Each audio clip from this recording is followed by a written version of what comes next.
Okay, we are all here, so I think we might kick off. Thank you very much for coming along today, and welcome to the first hearing of the Committee's inquiry into the procurement practices of government agencies in New South Wales and its impact on the social development of the people of New South Wales. I acknowledge the Gadigal people of the Eora Nation and the traditional custodians on the lands on which we are meeting today. I pay my respects to elders past and present and celebrate the diversity of Aboriginal peoples and their ongoing cultures and connections to the lands and waters of New South Wales. I also acknowledge and pay my respects to any Aboriginal and Torres Strait Islander people joining us today. My name is Sarah Kane and I'm the chair of the committee. I ask everyone in the room to please turn their mobile phones to silent. Parliamentary privilege applies to witnesses in relation to the evidence they give today. However, it does not apply to what witnesses say outside of the hearing. I urge witnesses to be careful about making comments to the media or to others after completing their evidence. In addition, the Legislative Council has adopted rules to provide procedural fairness for inquiry participants. I encourage committee members and witnesses to be mindful of these procedures. Thank you again for coming. I know that a lot of you are frequent participants, so that the procedure will be second nature to you, but I appreciate you making the time to give evidence. And I wonder if I could ask each of you, starting from my left, to state your name, position, title, and swear either an oath or affirmation.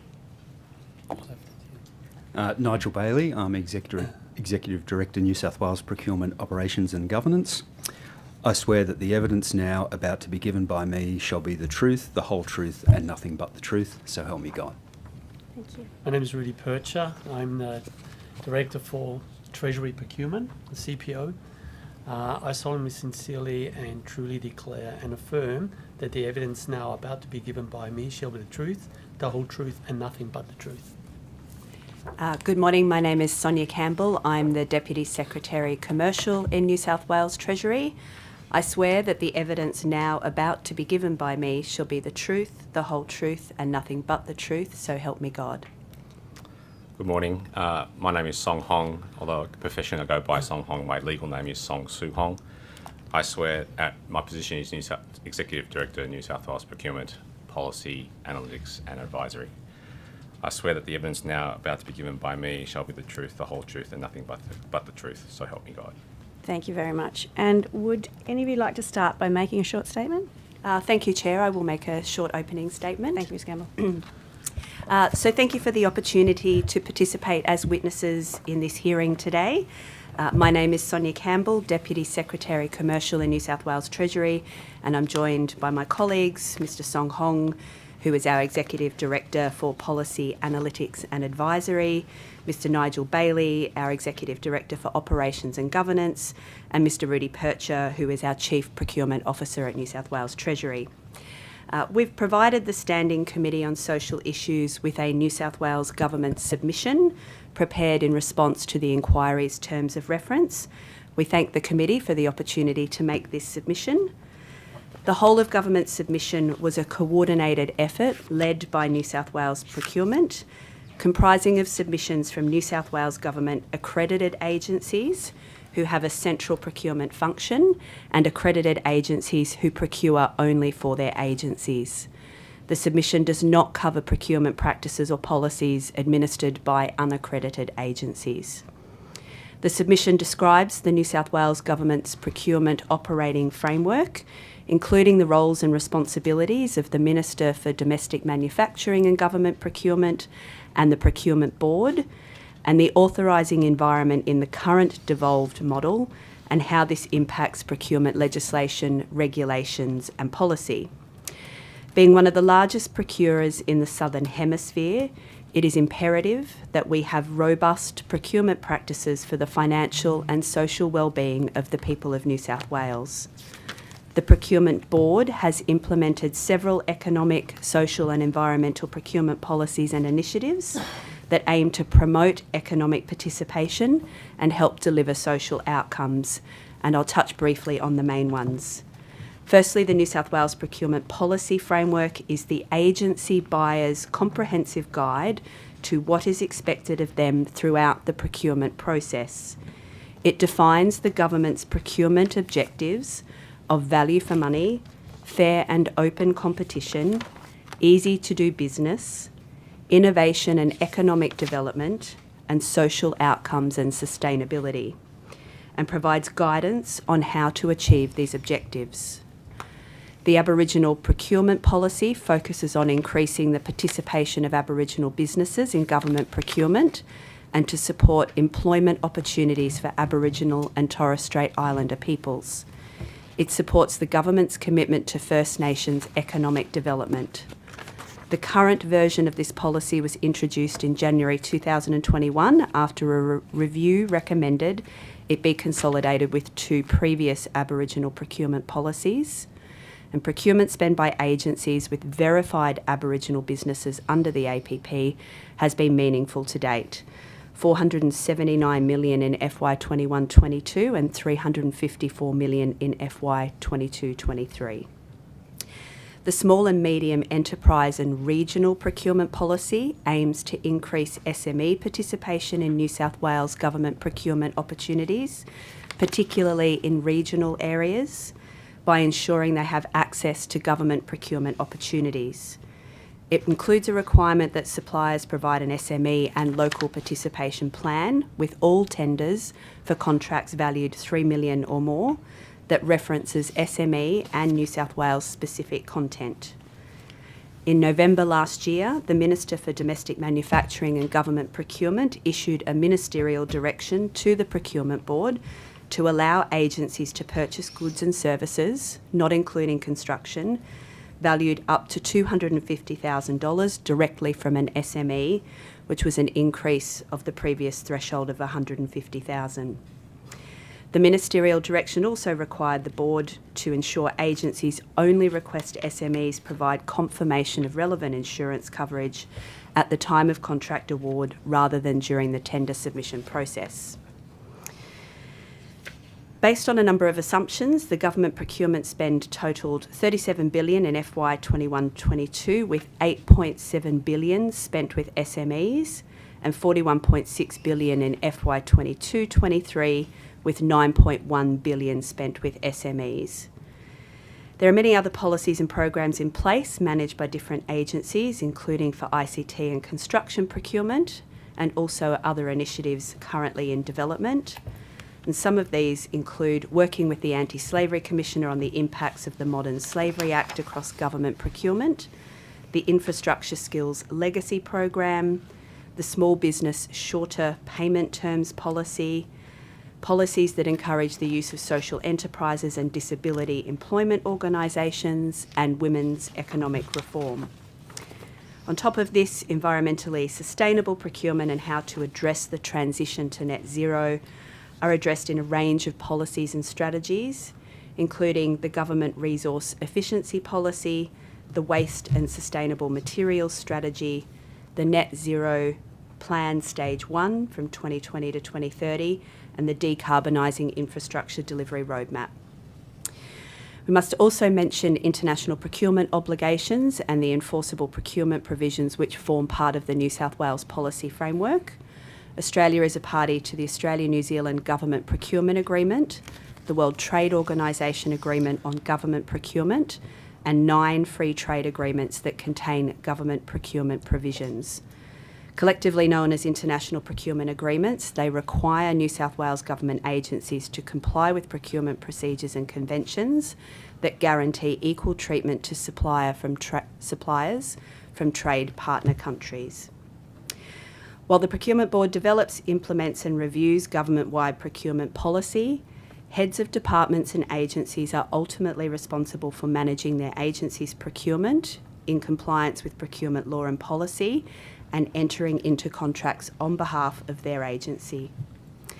We understand the people of New South Wales are searching for assurance that procurement undertaken by government agencies are underpinned by strong policies, procedures and processes. We are dedicated to continuous improvement, and the current New South Wales Government has made a commitment to reform the procurement policy framework and procurement practices with a particular focus on supporting domestic manufacturing, small business, local industry and jobs.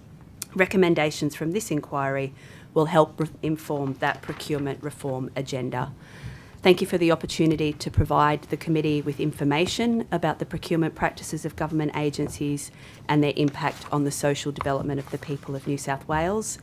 We look forward to supporting the committee in relation to the inquiry and to answering your questions. Thank you very much, Ms Campbell. The opposition. Thank you, Ms Campbell or whoever wants to answer these questions, as I'm very relaxed about. On page 13 of your submission, you make reference to the key government commitments which were made prior to the election.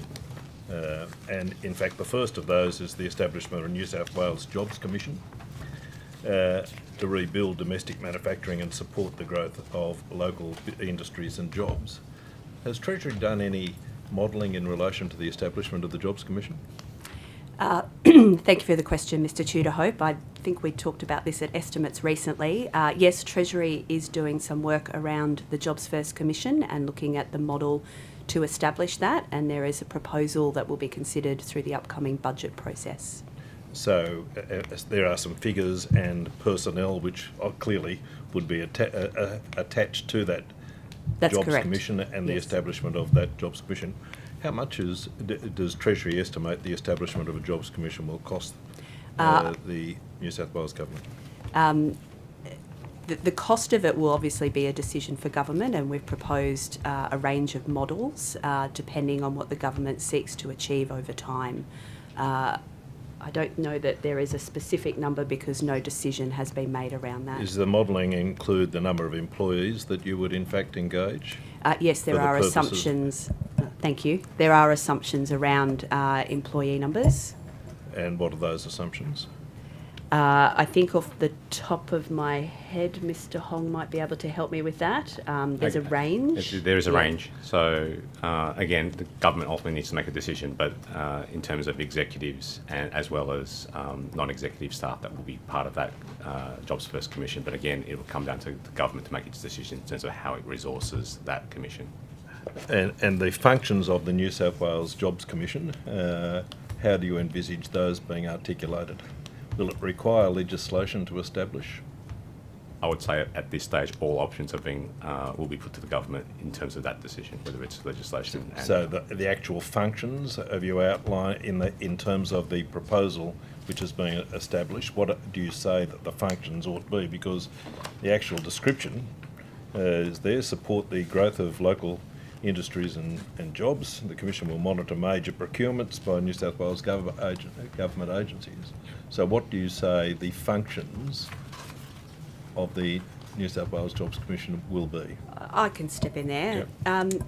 So at the moment, what the proposal includes, Mr Tudor-Hope, is for the Commission to advise, advocate for and promote New South Wales-based industries, particularly manufacturing, increase use of local content in New South Wales government procurement, identify skill gaps and leverage procurement to grow skilled workforce for strategic New South Wales industries, track outcomes and quantify impact of the Commission and procurement activities to grow New South Wales industry and employment, and monitor and enforce agency and supplier compliance with procurement policies and resulting contract commitments. So do you anticipate that there will be any overlap between what the Procurement Board does and what the New South Wales Jobs Commission will do? I think, Mr Tudor-Hope, we will be seeking not to have duplication, and we have discussed this at the Procurement Board with the members.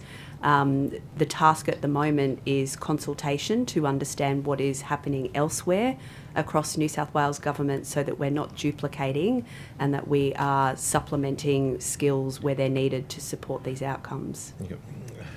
The next commitment was increasing the tender weightings to 30%, capturing local content, job creation, small business and ethical supply chains.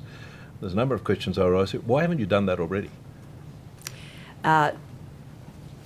We have been working with the Minister and the Government on a range and a suite of procurement reforms, and that is one of those. But we you could do that. You don't need any... if the Minister gave you a direction, you could just do it.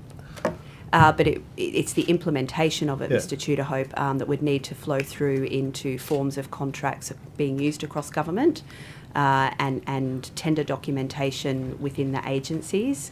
So where is that up to? Is there a process that we're involved in at the moment to actually implement the 30% local content? Mr. Hong, I think maybe I might I'll defer answer. to you. Yes. Yeah.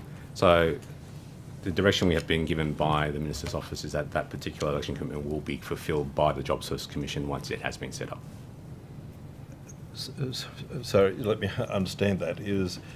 There's currently in place a 20% requirement in relation to local content, job creation, small business and ethical supply chains. That's currently in place. It wouldn't take much to increase that figure from 20% to 30%. Even the redocumentation wouldn't require much. It's not specifically in those words, but that particular election commitment will be allocated to the Job Service Commission to implement. Well, that was the government's commitment, and it might be able to be done by the New South Wales Jobs Commission, but on coming to office, the government could have easily put in place, could it not, a requirement, a direction to the Procurement Board that the content be increased from 20% to 30%.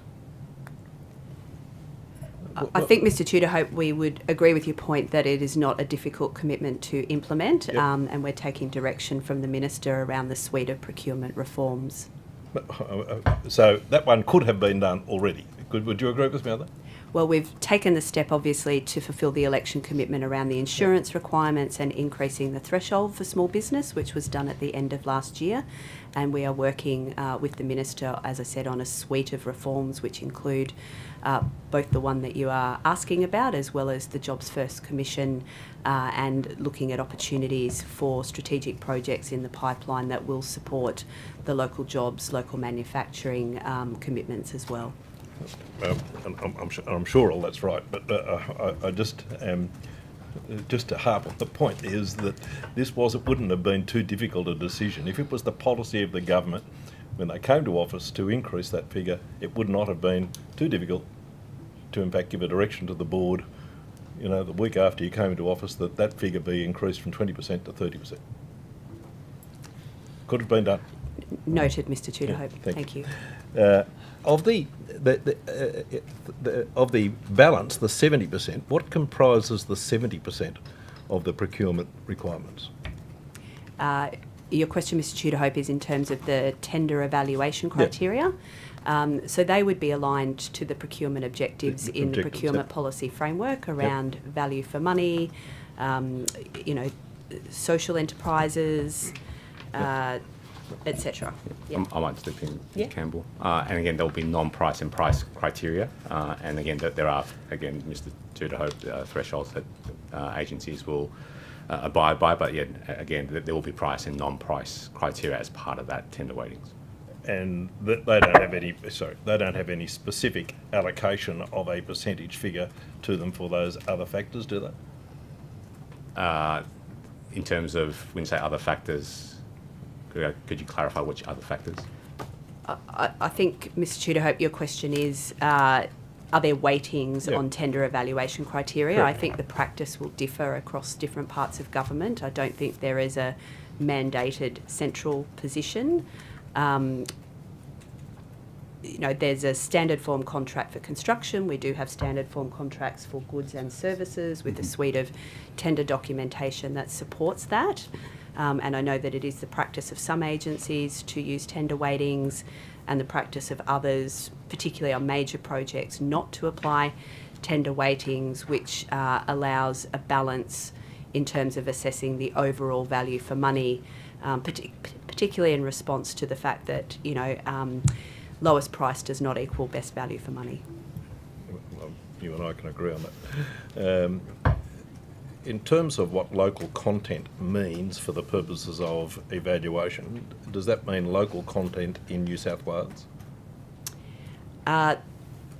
We are working on updating the policy. The working definition that we use is local means all of Australia and New Zealand in accordance with our free trade obligations. So it doesn't necessarily benefit the state of New South Wales as long as local content is in Australia or New Zealand. Well, there are certain exemptions, as you know, to some of those international trade obligations, Yep. and that's what we're working through in terms of policy development at the moment, where we may be able to consider preferences for procurement So and let's be manufacturing in clear New South that Wales. local content doesn't mean New South Wales. Mr. Hong, do you have a view? For a broader industry policy, it can, as it relates to government procurement in terms of all the agreements Mrs. Campbell has mentioned. It is the broader definition. Okay, so At this stage. I'm not quibbling with that. I'm comfortable with that definition, is though that it's Australia and New Zealand is the definition that you would apply for the purposes of local content.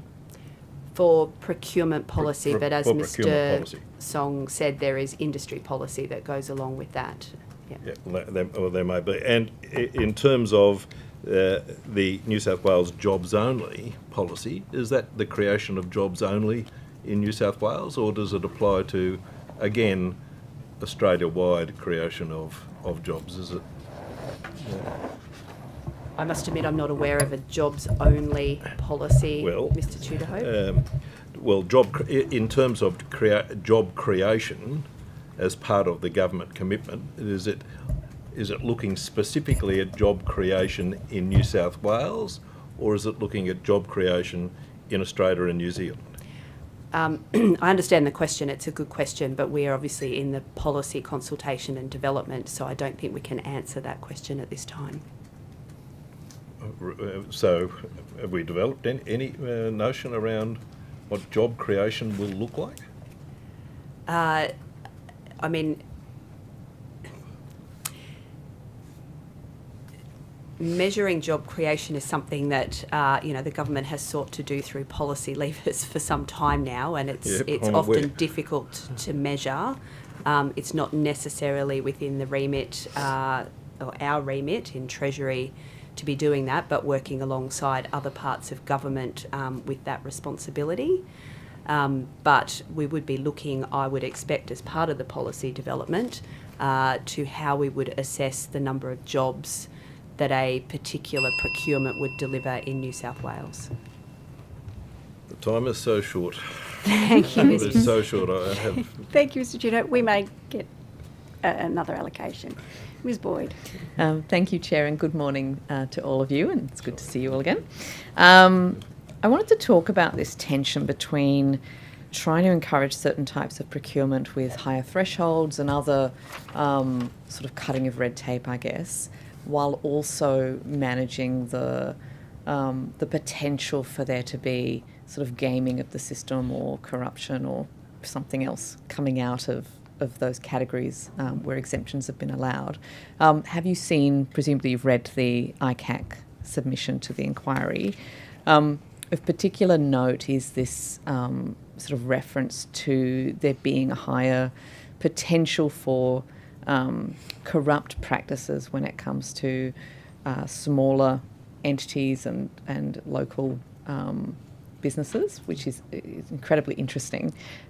What do you make of that? And in particular, when the ministerial direction was issued in November 2023, raising that threshold for direct procurement of small businesses to 250,000, were there any other sort of mitigating steps put in place, I guess, to manage the additional risk? Yeah, thank you, Ms. Boyd, for your question. Just to quickly add, the ICAC Commissioner came and presented to the Procurement Board last week, not specifically in relation to the submission to the inquiry, although that was touched on, but more broadly around what they are seeing and the cases that they've investigated in terms of procurement. So I think, we and the Board take that very seriously. In relation to your question around what mitigating measures, excuse me, so the consultants that can be procured within that threshold, or the SMEs, are part of pre-qualification schemes in the most part, where there are questions to verify their standing, their capability to tender for government procurement or participate in government procurement. Mr. Percher or Mr. Bailey might be able to sort of add to Can the you other just- mitigating measures. Can you clarify two aspects of that Yes, then? of course. So you say on the whole they're part of that pre-qualification scheme. Is it a requirement under the scheme that they be, or under this exemption, that they be on that pre-qualification? No, it isn't. No. And has that, I guess, is that any different to what we had before with small businesses being on those kind of pre-qualification? Like, is there any difference in... With the increase in the threshold? Yeah, was that changed at all?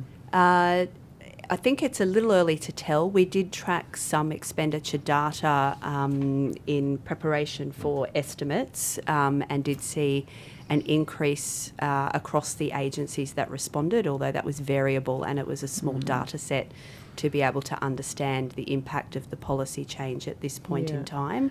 But I would expect that agencies are using standard form agreements and procedures and checks before they are engaging any SME pursuant to that policy.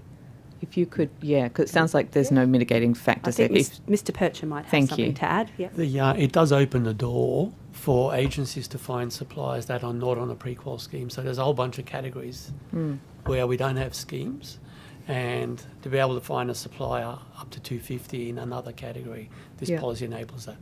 So was anything, when that threshold was increased, were any measures put in place to manage the additional risks from that? From my point as a CPO for Treasury, we put some guidelines in place for our buyers to make sure that they don't use this as I'm just going to direct engage, so still get 3 quotes and follow a due process.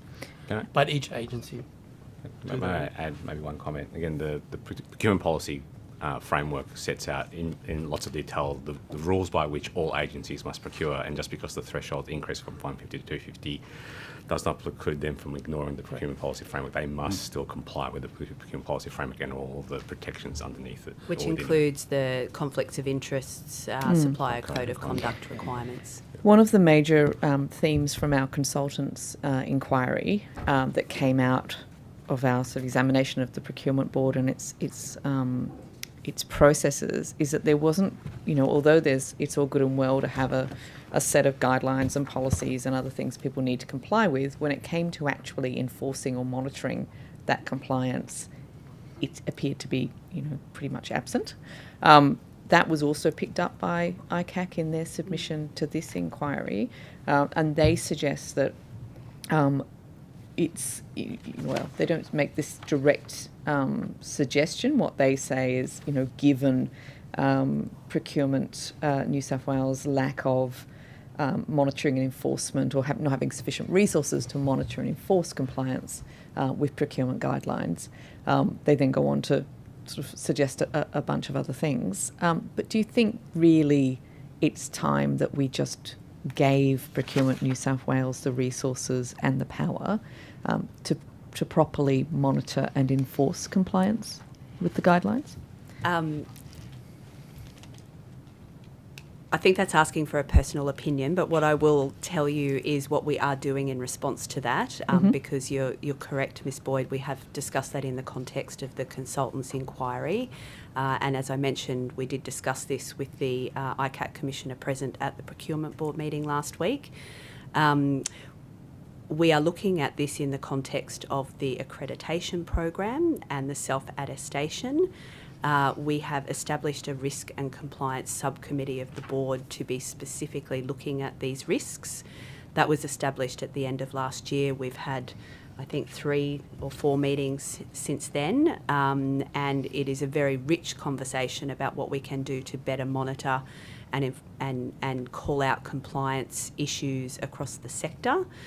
In addition, we have implemented an assurance program across the accreditation program, where we have now conducted assurance across 4 agencies, including the 3, including the Treasury Department, where we've looked at both a current and a historical procurement example in terms of compliance with the framework, identified instances of non-compliance and prepared remedial plans, which will then be monitored through the governance under the Procurement Board. So I would say, Ms Boyd, we are aware of the challenges, taking steps towards what we can do at the moment within the framework to ensure compliance, and messaging that through the Procurement Board, you know, as a shared responsibility across government to be driven down through each of the agencies. I think it's fair to say we've all had a bit of an awakening over the last year on the flaws in the New South Wales government's procurement processes in practice, and I accept that there is a significant amount of work being done now to try and improve things, and there's a lot of mention in your submission about improvements, and I know the Minister has been working hard on this. But given that we haven't yet had those improvements, so we still have this same system with self-attestations and reliance on people to just do the right thing, do you think it was sensible to then increase the thresholds for procurement of some of what ICAC has identified as the most riskiest subsets of contract? I think it's our job as public servants to be monitoring and mitigating any risks around that. The decision to increase the threshold is obviously a government decision, and we're here to support the government in minimising those risks. What risks were, like, how did you mitigate those risks? I've not heard any example yet of how the risk was mitigated. I think it's through a variety of mechanisms, including increased reporting from the agencies. That was a requirement of that increase in the thresholds, and we're working with the agencies at the moment around how to get better data to understand the practices, the implications of the change, and insights from that data. Mr Hong, did you want to add anything? And again, if you think about how the procurement system works within New South Wales, all the procurement teams within the agencies are, I guess, a flow-on from what New South Wales is trying to do at the centre. So they will be monitoring the agency's procurements, and like Mr Percher for Treasury, they will have rules and guidelines, and again, from a reporting point of view, they will collect information for that agency in terms of how that agency is procuring in terms of this particular example, the threshold to 250. See, again, during the consulting inquiry, it became very clear that a lot of that information flow from agencies about their own practices was not necessarily robust and accurate. I'm not sure, again, how that is a mitigation of this additional risk from increasing the thresholds. Was anything different done? Sounds no. Ms Boyd, I think it's hard for us to speak for individual agencies. I think that's a good question to ask them. What we are seeing is different approaches across different agencies. I think where we are seeing more centralisation of that reporting and data, we in the centre are able to get better insights from that as well. But those practices will look a little bit different from department to department.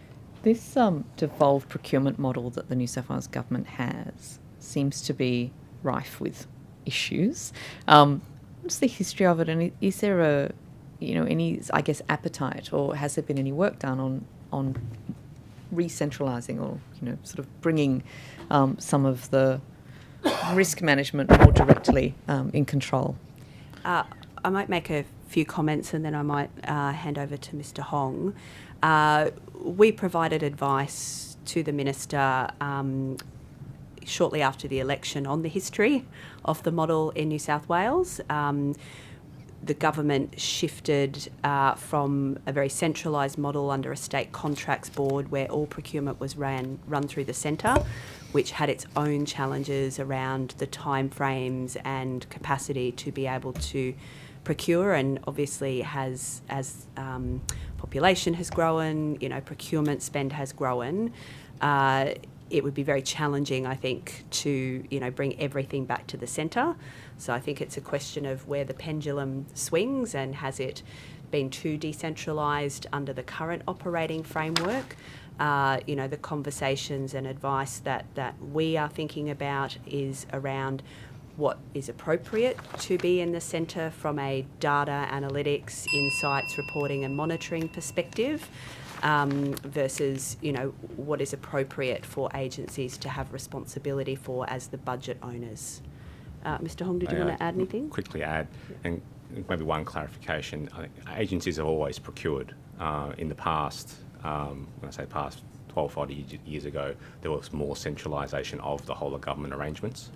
They were decentralised, partly decentralised as part of reform back then. And so the current model today is part central, part devolved within the agencies. But if you look across, again, I speak to my counterparts across Australia and New Zealand, as well as across the other Westminster systems, many of them also utilise a devolved procurement system just because of the sheer size and scale of how procurement is done across governments. Thank you. Thank you, Ms. Boyd.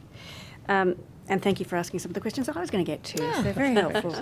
If I could just ask a few questions about the Procurement Board itself, and particularly the objectives of the Procurement Board as outlined in the Act. So obviously you're aware there's those 5 objectives.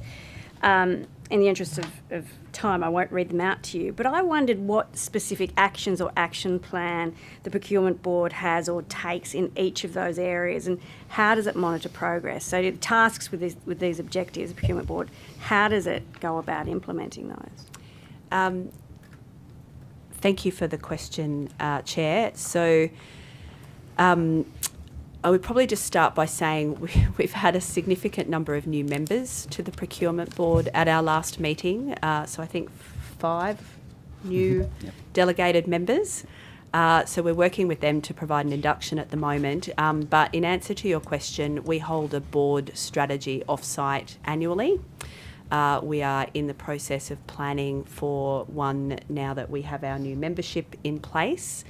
And that's the forum where we talk about these issues such as the oversight and consequence management and sort of shape the assurance program that we currently have in place. So that was discussed at length at our offsite last year, together with the challenges around the data capture and what we can do about that. The board is a great forum because of the diversity of practices, but that itself presents some challenges in getting consensus around particularly reporting and data where, the ask is over and above potentially the resources and capability that an agency might have.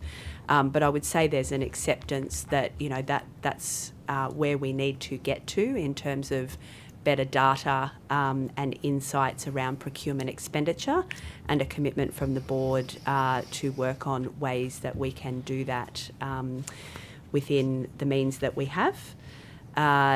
So in answer to your question, we have those strategic offsites where we look at those priorities. The board itself has regular updating on the various programs across government, and obviously considers policy direction and Procurement Board directions as we go forward. Okay. I wonder, maybe following on from some of Ms. Boyd's questions, as I understand it, the Procurement Board with the representatives from all of the agencies is the opportunity for oversight of those agencies' procurement activities. How often has an agency self-reported issues or felt they've had to bring something to the board to report about themselves? There's been various trigger events that have been actioned since the current accreditation system came in place. Often they're a result of MOG changes. With the self-attestations, the responsible central agency, which would be New South Wales Procurement for Goods and Services, Public Works for Construction, and DCS provides advice on ICT, will review those self-attestations and report back to the board where there are non-compliances and any recommended actions.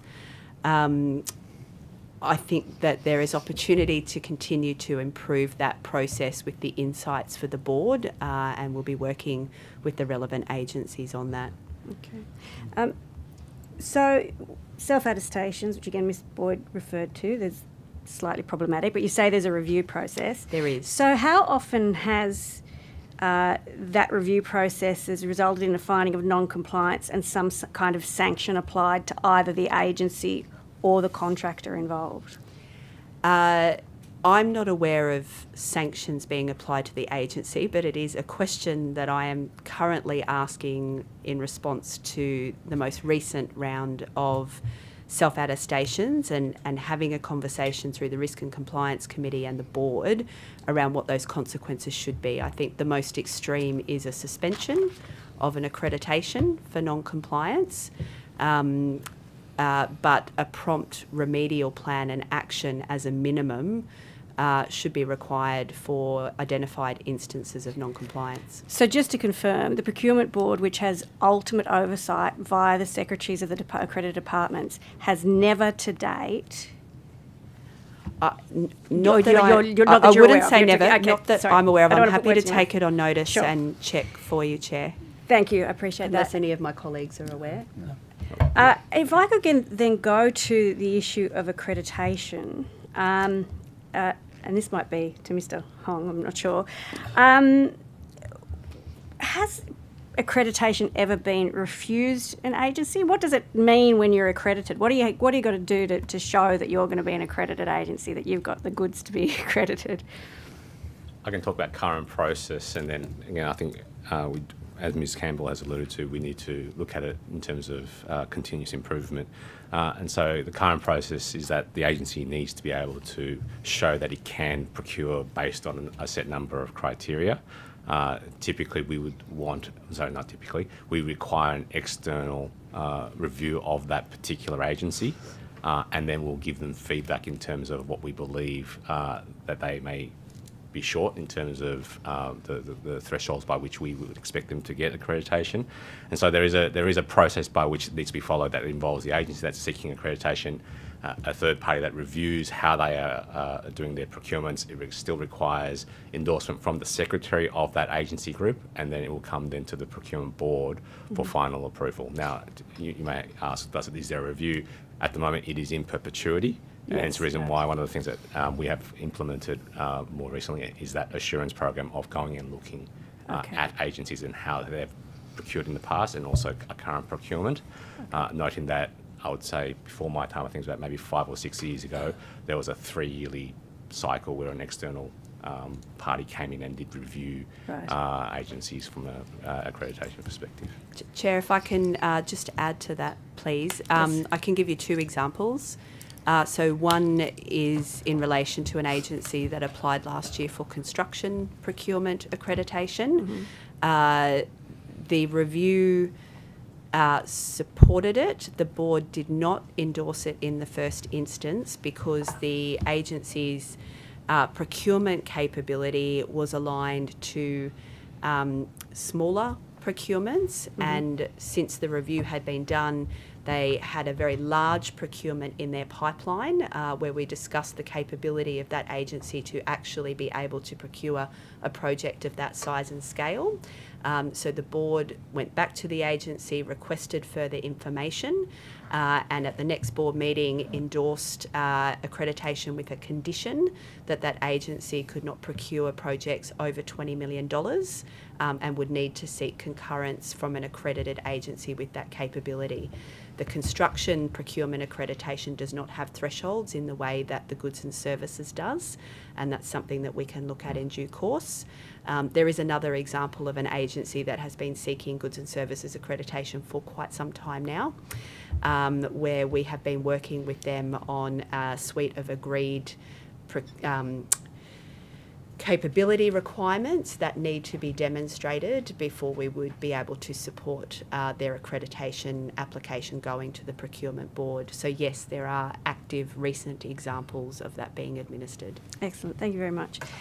If I could ask, you mentioned data and you know, having centralised data is important.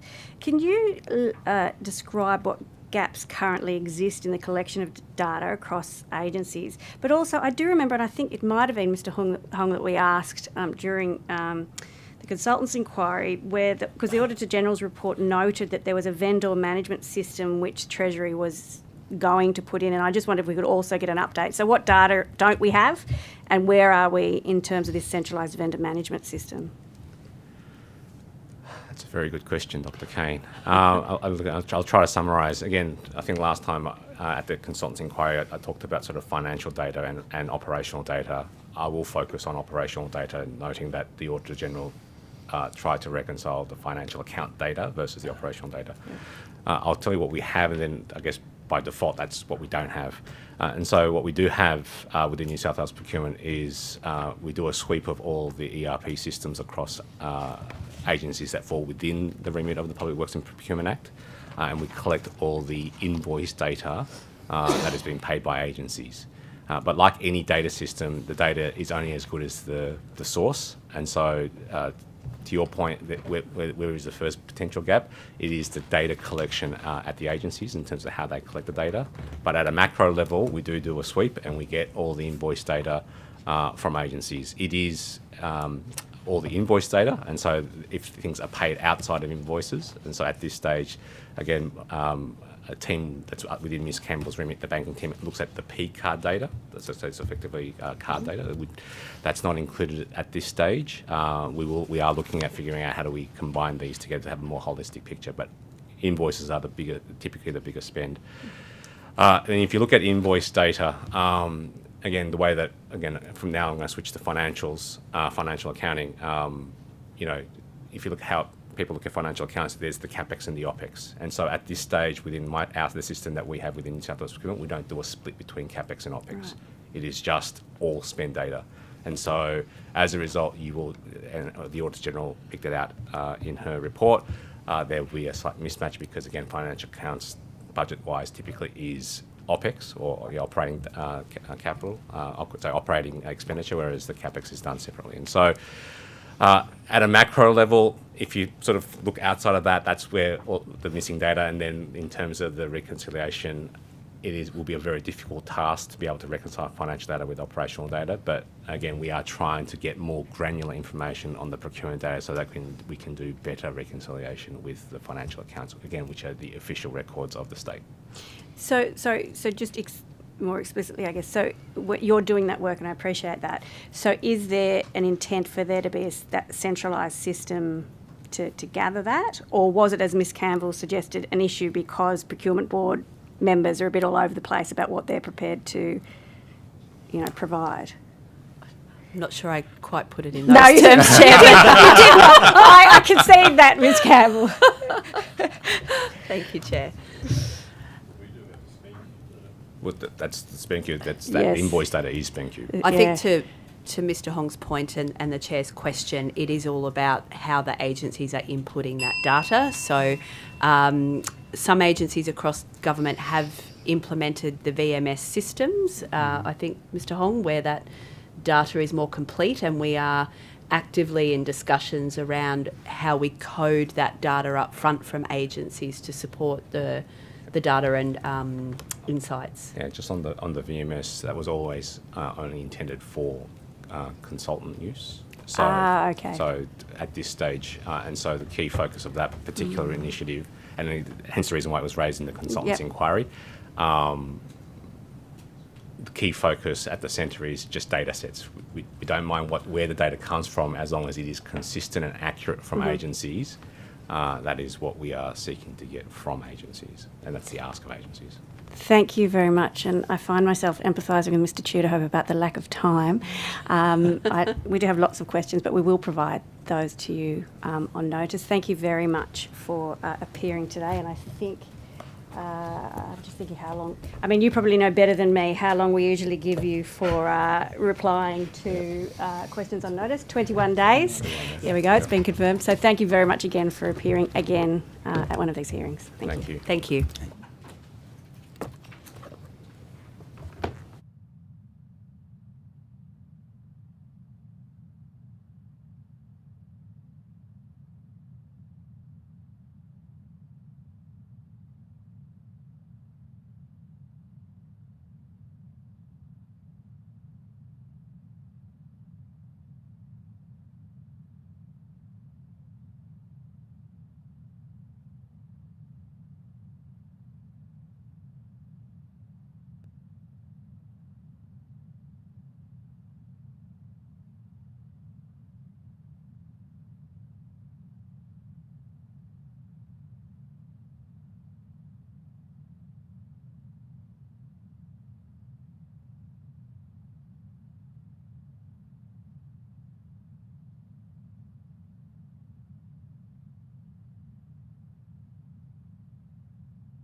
Good morning. Morning. Thank you all very much for coming along today and making the time to give evidence. We do start with asking each witness to state their name and position title and swear either an oath or affirmation, and we'll start down to my left. Thanks. My name is Kwabna Bediako, and I'm the Chief Procurement Officer, Department of Customer Service. I solemnly, sincerely, and truly declare and affirm that the evidence now about to be given by me shall be the truth, the whole truth, and nothing but the truth.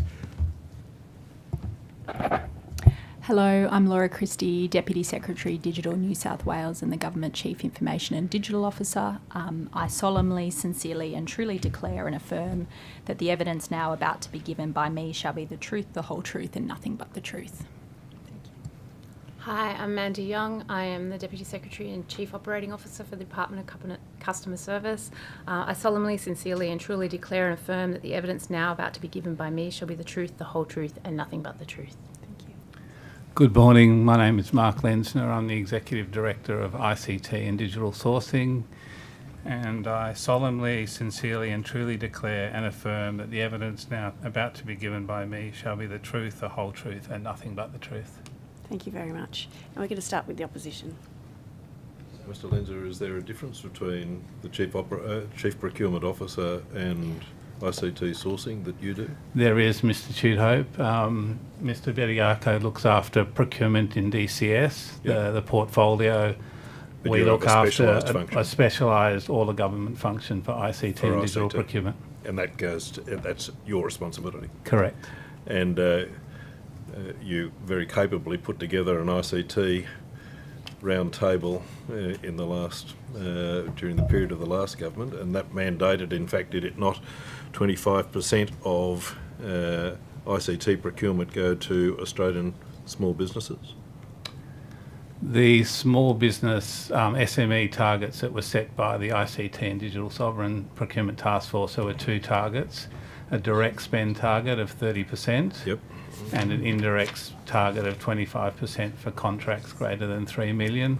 Those targets applied to SMEs, just Yep. to clarify, not to Australian businesses. Correct. And how is that policy working out? So as published in the 21-22 financial year, we achieved 28%. Correct. We have not published the year after that, 22-23, as we are now focused more on the broader priorities of the current government, which is broader small business targets rather than specific category targets. But what I would put to you is if in fact the government said 30% is now the target and 35%, you could implement that, could you not? Correct, yes. Yeah. And it wouldn't take a great deal of changes in terms of the way that policy administration is. It's just a change of assessment, is it not? Correct. Correct. What I would want to ask you about is who's responsible for Buy New South Wales? We are, Mr. Tudor. It's within the all the government procurement function. Under PPD 23-04, mandated registration of all New South Wales government suppliers on the Buy New South Wales Supplier Hub, it says this, that if an international business wishing to do business with New South Wales Government does not have an Australian ABN, a simplified registration process must be completed. However, the business will not be included in the all of government supplier list. Is that correct? No, so if I can give you, so international businesses, well, first of all, New South Wales relies on ABN information to conduct due diligence on suppliers and to verify that they're a genuine business. International businesses are able to obtain an ABN through the ABR, the Australian Business Registry, but for those businesses that choose not to have an ABN, we've introduced a simplified process for them to register to help them find and respond to New South Wales Government supply opportunities. But we also encourage them to get an ABN, and for New South Wales agencies to also encourage them to obtain an ABN before responding to those opportunities. International businesses with an ABN have complete access to Buy.New South Wales without any restrictions. If they choose not to get an ABN, they can still complete a supplier profile, have opportunities matched to their business, and be invited to respond to those opportunities. And they also receive nightly opportunity emails and can search for opportunities. However, when agencies do general searches of supplier lists, the lists do not have international businesses that don't have an ABN. They do list businesses with an ABN. So That's the difference. that agency wouldn't be able to see that there is an international business who may be able to be a supplier to the agency. If they don't have an If they ABN don't have and an if ABN. the agency is not aware of them, correct. But the international business can see those opportunities and have those opportunities matched to them.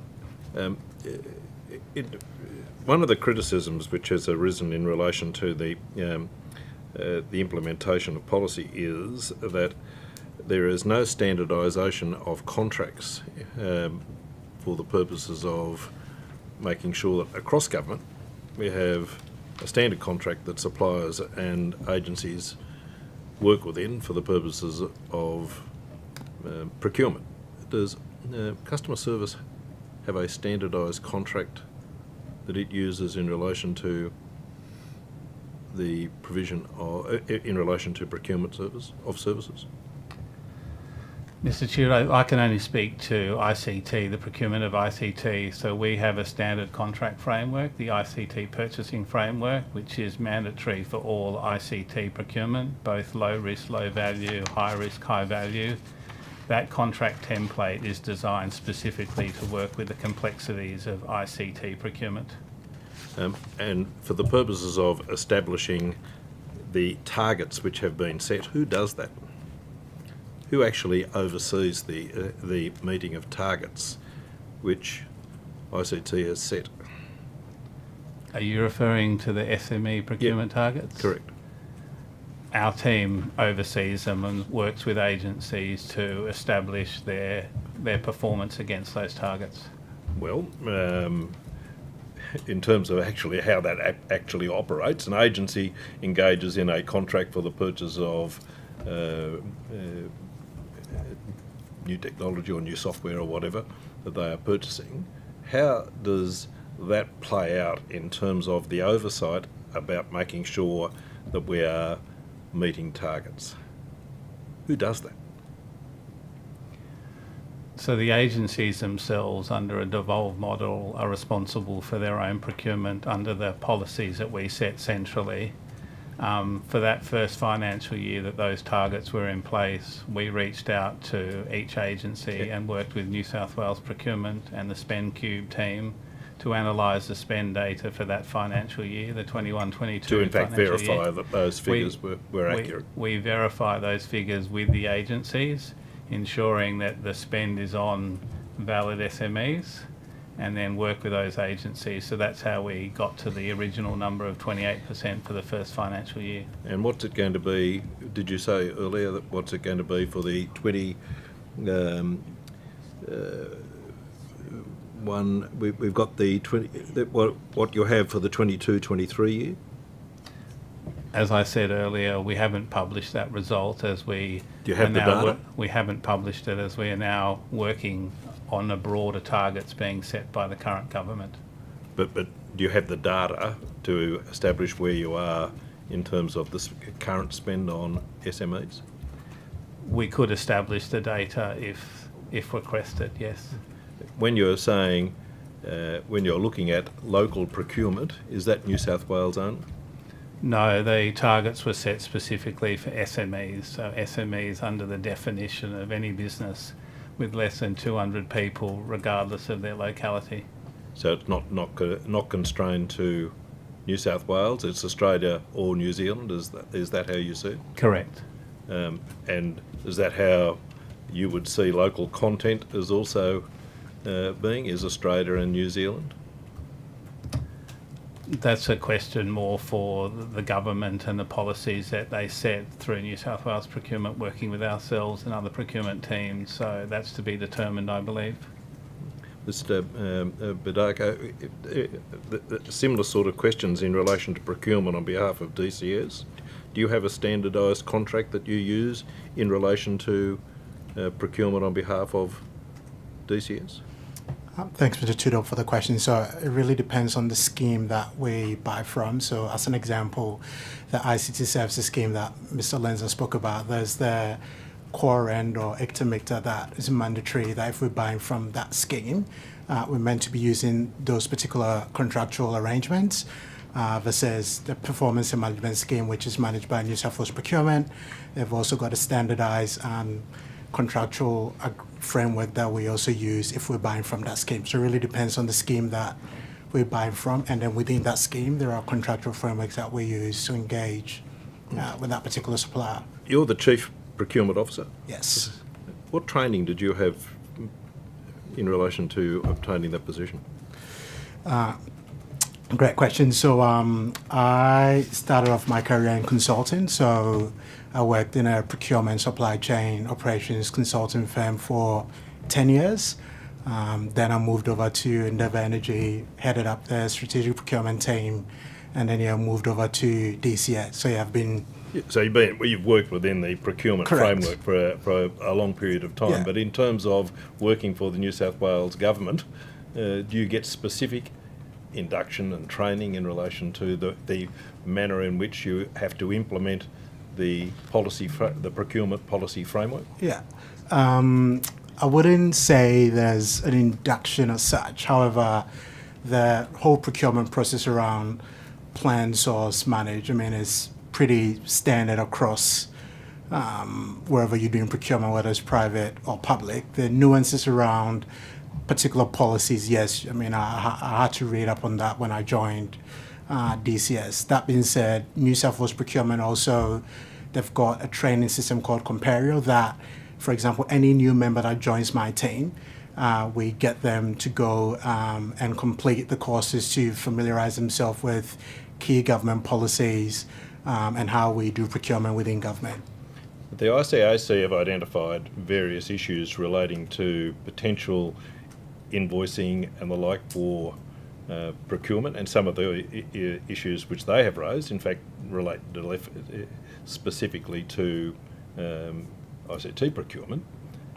In terms of your monitoring potential corruption issues, how do you do that?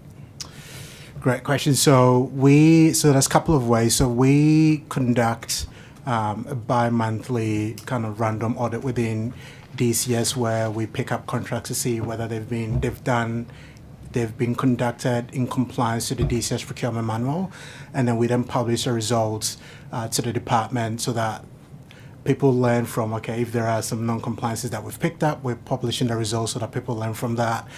We've also, from the 8th of January in DCS, implemented an attestation process. So this is where senior executives within the department attest that all procurements being conducted are compliant to the New South Wales procurement policy framework as well as the DCS procurement manual.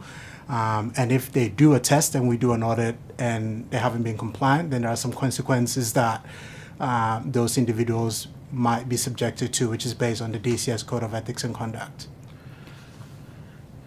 That's, I suppose it's not foolproof at the end of the day. Yeah. Isn't it? Mr. Lenza, perhaps I can come back to you also. The task force explored opportunities for preferencing New South Wales-based or Australian suppliers, and we talked about that earlier. However, such preferences were inconsistent with the EPP direction, which enforces for New South Wales government agencies compliance with international procurement and free trade agreements. So are you aware of any changes to the compliance requirements arising from these agreements that would now enable explicit direct preferencing of New South Wales suppliers? Specifically for ICT and digital, no, there haven't been any changes in regards to the policies and the EPP direction. So it would be difficult to have a policy which says you've got to preference a New South Wales supplier Specifically to comply with that. Specifically for ICT and digital, yes. Yep. I suppose in relation to the ICAC references, Mr. Badako, are there any breaches during your period as the Chief Procurement Officer where you've identified or been able to identify any breaches by your agency in relation to procurement requirements? To our DCS manual, yes. I mean, there are breaches that we've found when we do audits, random audits that I spoke about earlier. And then we then go through the education process to ensure that the people are involved are aware it doesn't happen again. And like I said, we've put in place since 8th of January the attestation process, which has got some consequences management attached to it should a senior executive attest to a procurement, and then we find out that there's a breach later on. So perhaps I could just add to that, if you may. The breaches that we've tended to found through the compliance process have more been administrative, like not using the right recording system and those purposes. So we use TRIM as our official recording system, and they haven't put them on TRIM. So we haven't necessarily seen breaches of the nature of that you would potentially term corruption. If there is corruption, or if there is, it's obviously reported through the public interest disclosure, and we go through that process and we work with ICAC accordingly. Thank you. Ms. Boyd. Thank you very much, Chair. And good morning to all of you. Are you responsible for the e-tender website? Yes, Miss Boyd, that's part of the BIDOT New South Wales ecosystem. Yes, excellent. When was the last time that digital improvement was undertaken on that site? Right now. So Okay. right now, as part of the BIDOT New South Wales transformation, as we call it, we're now up to e-tendering, and we're aiming to launch a new version of e-tendering in the middle of this year. And what improved functionalities will it have? It's primarily to modernise the platform. The platform is built on old technology, which is unsupported and comes with its cybersecurity risks, for example. So we're modernising the technology and digitising the processes so that it's a greater user experience for both suppliers and buyers.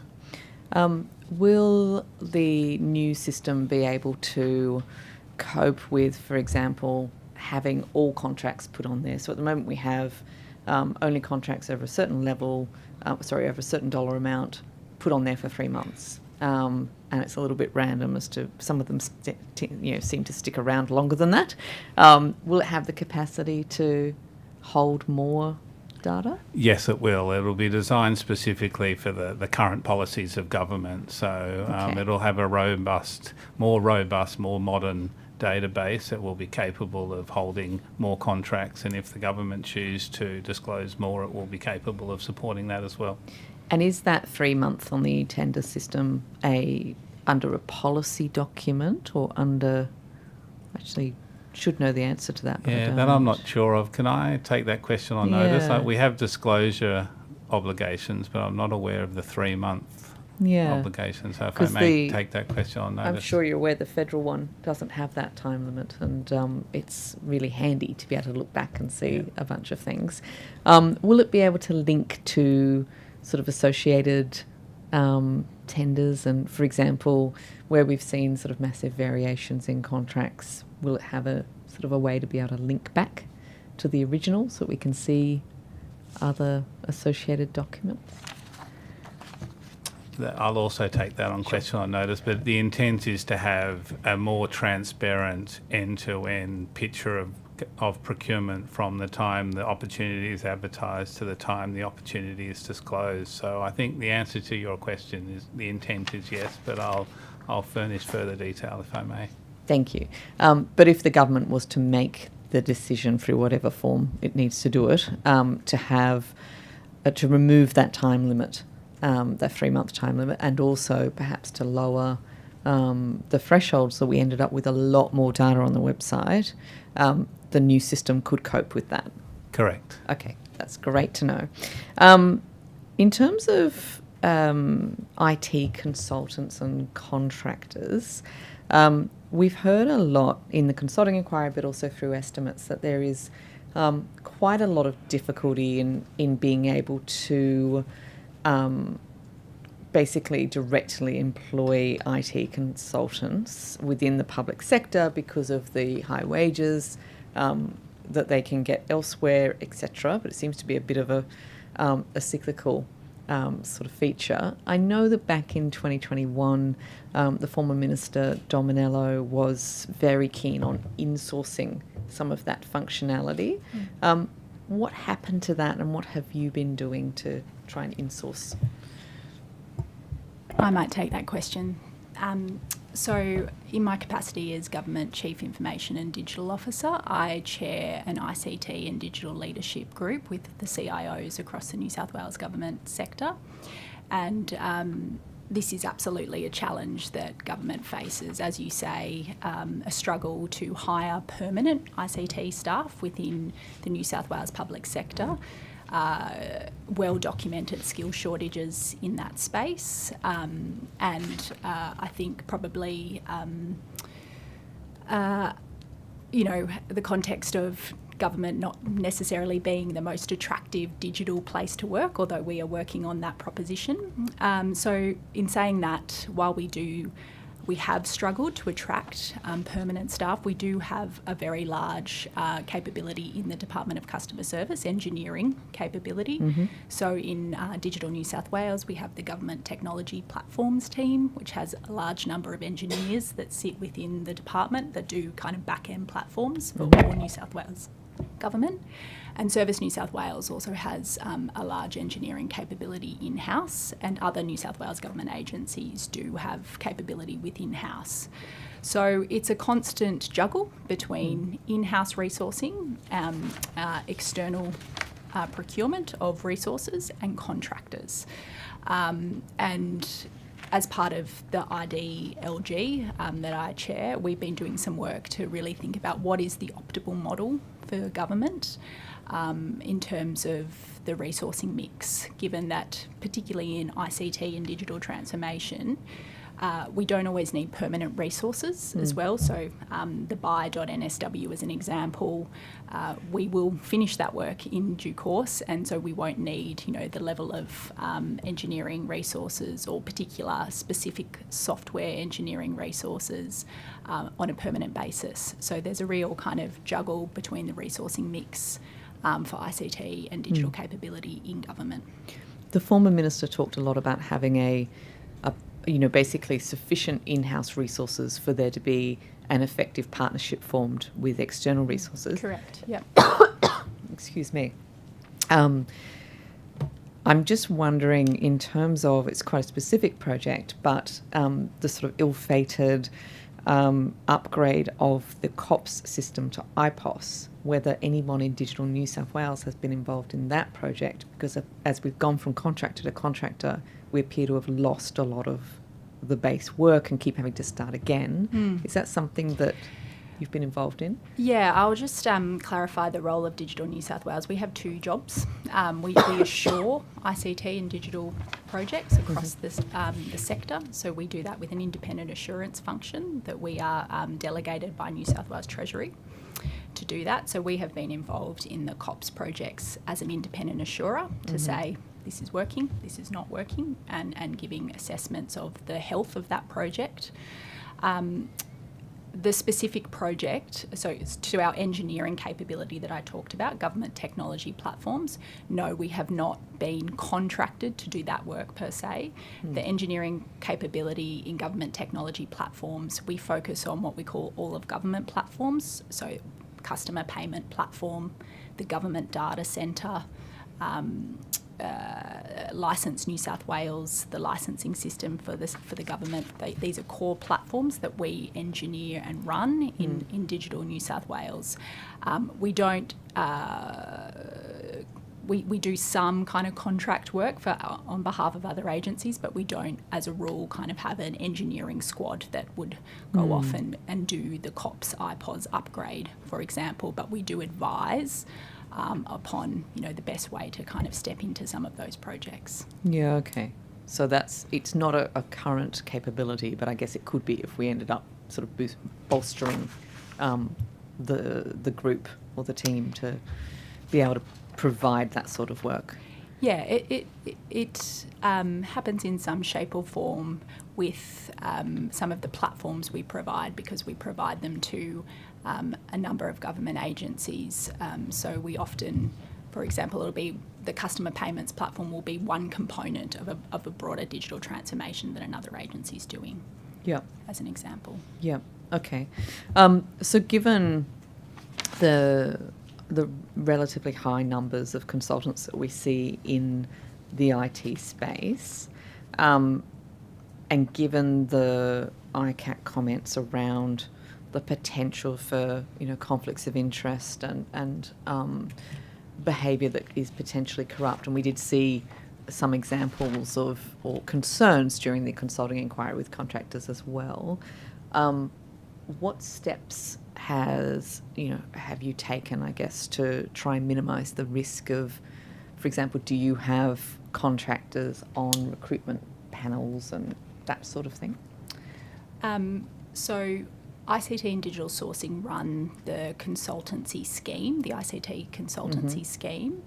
It's the responsibility of individual agencies in how they administer both the consultancy scheme and how they recruit and hire and manage contractors. So to that specific question, I might hand over to Ms Young or Mr Bediako to talk about DCS-specific contracting arrangements. Yep. So thanks, Laura. When we think about the contracting arrangements we have, we've obviously had a couple of audit reports of recent times with Safe Work and with Park and Pay, which have definitely raised these issues that are similar to ICAC. And we've done a considerable amount of work on what we do and how we train and how we support people to set up those panels. We do a range of mandatory training. So if you are involved in any recruitment, any procurement, then you need to run through things. So if you own a purchase card, then you have to complete the training for a purchase card. If you deal with purchase orders, there is mandatory training for purchase orders. If you are involved in a panel for procurement, then you must undertake the mandatory training in that space as well. So we've set that up and implemented all of those in the last couple of years. Additionally to that, we have worked really closely on what we have called a Centre of Excellence. So we provide strategic advice to people as they do that, and any procurement over $1 million is actually supported by our procurement team. So there's a range of things that we've put in place to ensure that contractors are engaged legitimately in those processes. They will not sign off or chair a panel. That's not okay, but they can potentially be involved in the process, but as an advisor of sorts. But I might just hand over to Mr Bediako to clarify on this one. Yeah, and to add on what Ms Young said, so specifically when it comes to engaging consultants, we, in terms of DCS, our threshold, so anything up to 50,000, we get the DepSecs to approve that engagement. Anything above 50,000 used to be the secretary, but the secretary has delegated that to Ms Young for the foreseeable future. And to further ensure that we're actually using consultants when required, we also introduced a new process last week Monday where anything over 50k, a paper needs to now go to the DCS ELT to discuss the merits of that engagement, and then once the DCS ELT has approved that, then the standard procurement process then follows to engage that. Sorry, what does DCS ELT stand for? Also the secretary and the DepSecs and the deputy secretaries. Yeah. So that's our executive leadership team, and the reason that we have done that is because for a range of reasons we need to keep an eye on the value for money and spend, and we can also think about if there's another part of the agency that could support that to potentially save. So there's a range of factors to why we'd do that. For example, there might be a team in Laura's team that could help. That means we don't actually need to go to consultants, so we can start to think more collectively as a department about how we do that. And the reason we do that then also is to just make sure we're getting the value for money that we need and that we're making the right decisions, because we have to really think about that. Thank you. Thank you. Thank you, Ms Young. And I might just pick up on that issue of value for money. You've referenced it throughout the submission to do with DCS. You mentioned value for money. You talk about approximately 28 million in procurement savings, through whole of government arrangements have been effective in ensuring value for money and compliance with policies. What exactly do you mean in DCS when you talk about value for money in procurement? So I will hand over to Mr. Bediaco after on this one because he spends a lot of his time doing this in our communities of practice. But we really look at making sure that we are spending the money in the right places to get the right outcomes for the people of New South Wales. We have to consider the value for money in terms of a price, but also in terms of our social and economic outcomes that we're required to do. So it's the combination of those things and how we evaluate a tender or a procurement process to make sure that we're getting the right outcome. Mr. Bediaco, before you answer, I really am interested in, how it's measured. How do you know that policies, regulations are being complied with, and who undertakes that work? So how are you measuring? What are the metrics around this value for money? Yeah, thanks, Ms. Kane. So when we're running procurement activities, so in DCS, even though, yes, we've got our level 2 accreditation within DCS for procurements that are deemed low risk or up to $1 million, the business is responsible for doing the doing, and DCS corporate procurement, which I lead, we then provide advice. If it's deemed high risk or above $1 million, then we actually do the doing and run the end-to-end procurement activity. Now, when it comes to deciding what is value for money, that usually depends on that particular procurement engagement.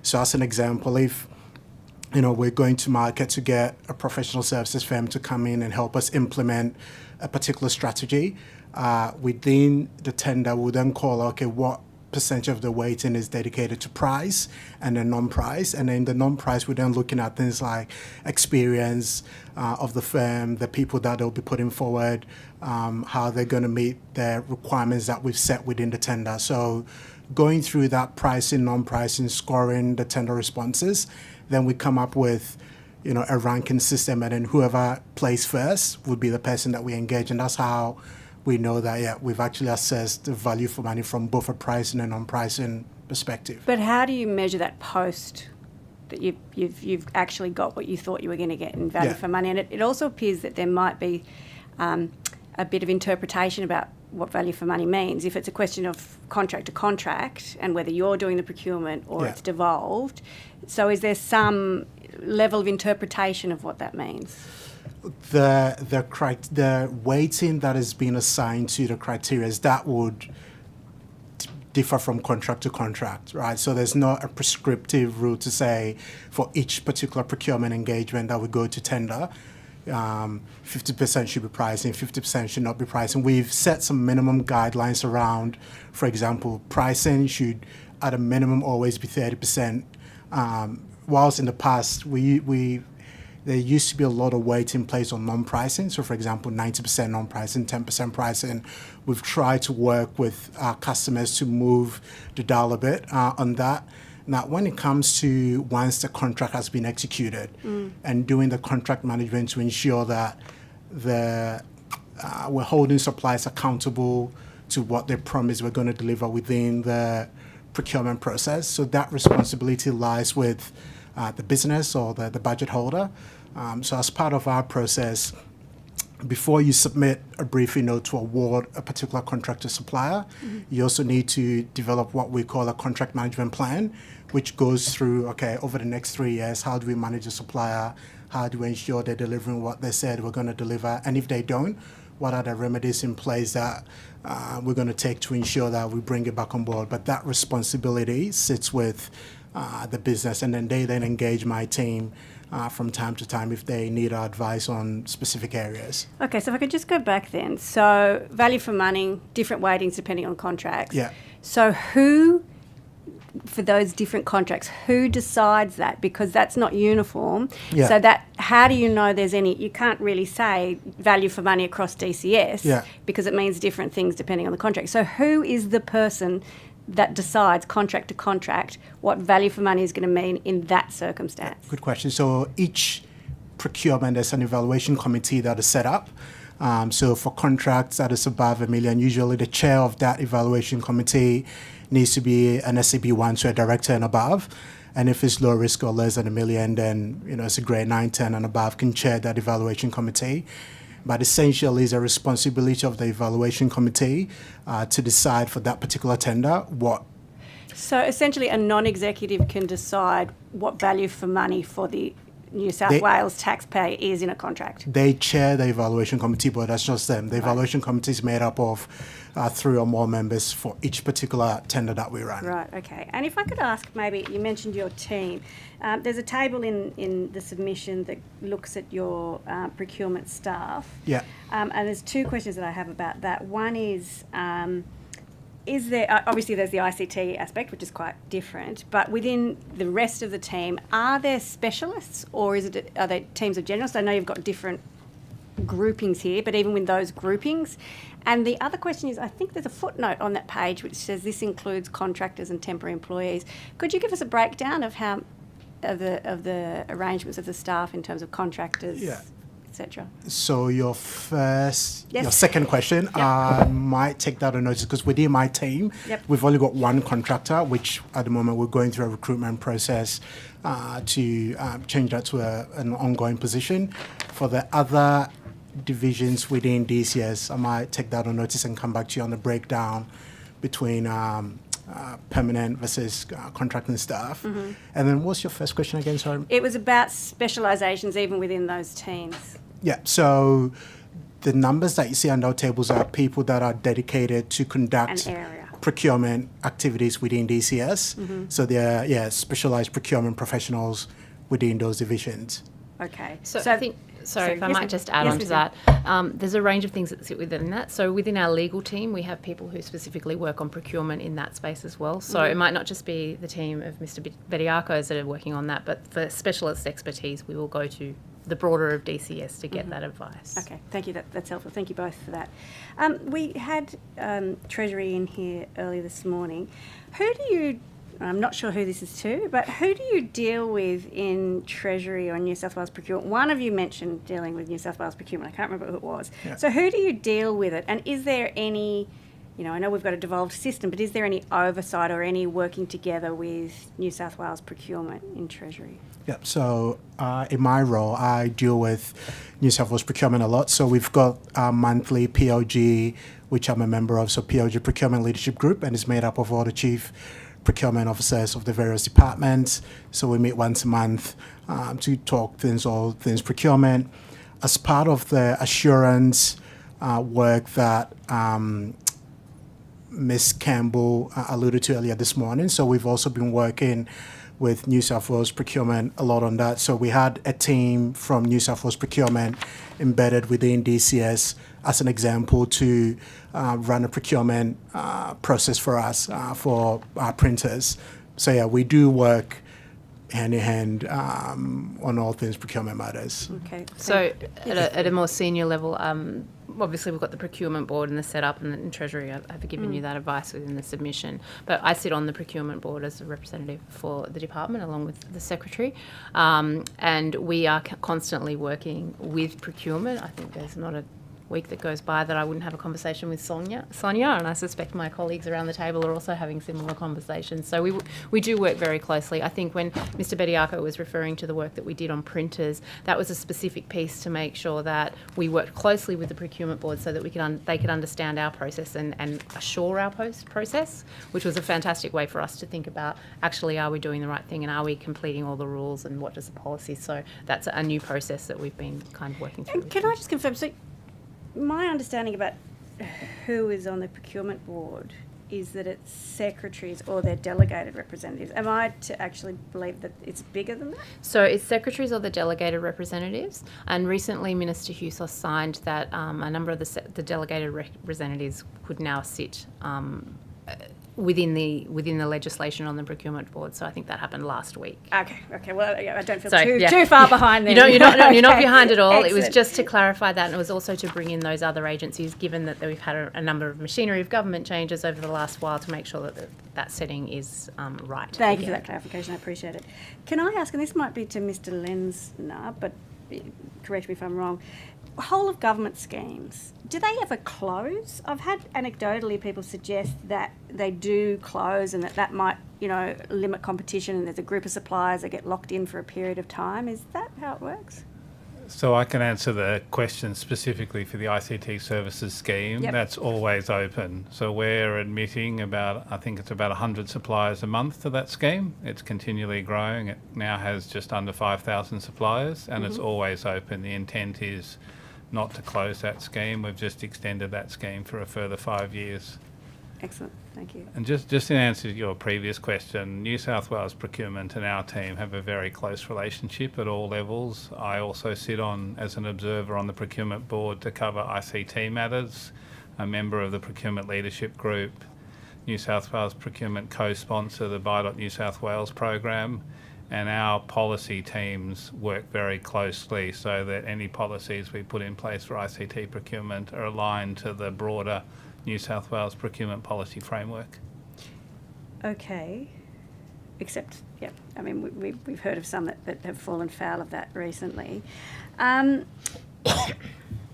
This procure-to-pay data architecture that is noted as being developed that integrates by New South Wales and New South Wales government agency procurement systems, where is that at? And is that meant to cover all agencies or accredited agencies? So the procure-to-pay architecture came from the notion that Buy New South Wales as the central procurement system of government has 3 specific mandates that are used by all agencies across government: supplier registration on the Supply Hub, advertising of opportunities on e-tendering, and disclosure of contracts above 150,000. What we wanted to do is create an ability for agencies to source that data and have that data located in one place.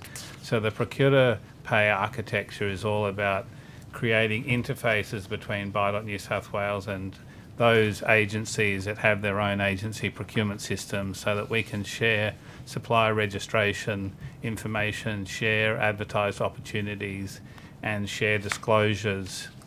Over time, that architecture will grow, that will allow us to share more data as it pertains to agency systems, and for agency systems to share data with us. And there'll be 3 variants. Smaller agencies that don't have their own systems will use Buy New South Wales exclusively through the procurement lifecycle. Some may dip in and out based on their particular capabilities, and some will just use us for the 3 mandated areas: supplier registration, advertising and disclosure. So the architecture is all about having a consistent data platform of procurement, and ultimately that will then integrate into the spend cube. Okay, thank you. Thank you very much. I know we all had more questions, and we will be supplying some supplementary questions, and you have 21 days to respond to that. We very much appreciate you being here today and sharing your answers and expertise. Thank you. Thank you. Thanks very much.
Thank you very much for coming along today to be with us and to give your evidence. Could I ask that each witness, starting from my left, state their name, position and swear either an oath or an affirmation, please?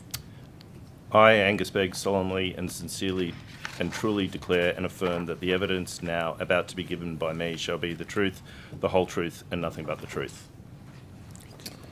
I, Drew Varnum, solemnly, sincerely and truly declare and affirm that the evidence now about to be given by me shall be the truth, the whole truth, and nothing but the truth.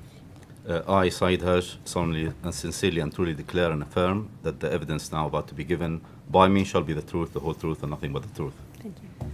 I, Deborah Chapman, swear that the evidence now about to be given by me shall be the truth, the whole truth, and nothing but the truth. So help me God. Thank you very much. We're going to start with opposition questions. Thank you for being here. Is there any... I've got two agencies effectively here, so I don't care who answers those questions, but just the one who thinks that they're most adept at answering. Is there any difficulty in delivering the government's commitment to increase local content to 30%?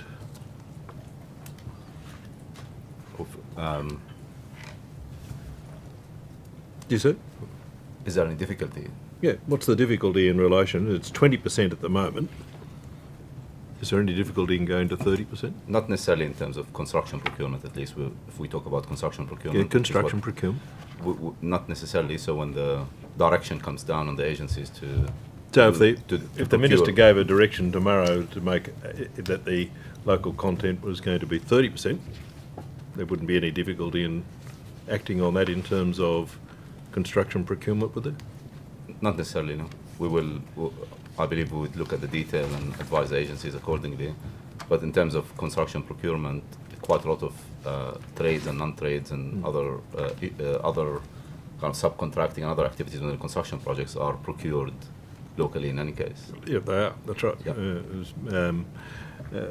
Well, there are some significant projects, Powerhouse, Parramatta, the Fish Market, Penrith Stadium refurbishment, Powerhouse Ultimo revitalisation, Barangaroo. They're all fairly significant projects that you're currently involved in. How many construction procurement people do you have on your team? In terms of the projects themselves, Yeah. or no, just in terms of Infrastructure New South Wales. How many? So we have about 150 people at Infrastructure New South Wales, and a Yep. division as part of Infrastructure is called Projects New South Wales, and there's about 40 people. And who oversights the procurement process? If it's a competitive process, the Yep. CEO signs off in the evaluation plans. And going through that evaluation plan, you actually take into account the procurement policy framework, Correct. and that specifies various things that you've got to take into account. And currently, the local content in relation to that is 20%, and that you could increase that, could you not, to 30% without too much difficulty? Yeah, for those particular projects, they're very high spec, bespoke, large infrastructure projects, and we use, as you say, multiplex and Lend-Lease on two of those. They obviously have quite a large local content in Yep. terms of personnel and goods and services for those And- delivery of those projects. And in terms of the other requirements in relation to ensuring that we have ethical supply chains and we are meeting policy guidelines in relation to other social issues, who oversees that? So that would normally be the highest level in terms of project manager, if I can give an example on one. Please. So Lend-Lease, who's currently building Powerhouse Parramatta, the negotiation with them, they only needed to have a 1% target on Aboriginal procurement, Yep. but they're actually delivering 5% as that major contractor in terms of spend. And that goes across all contracts, does it, in relation to Aboriginal procurement policy? Yes, Yeah. but that particular one in Lend-Lease, in terms of the delivery over target, was quite a good achievement from the team. One of the issues that appears to arise is a criticism relating to bundling of contracts, so that it cuts out SMEs from potentially bidding for those contracts. Are you aware of that criticism? The contractors, civil contractors,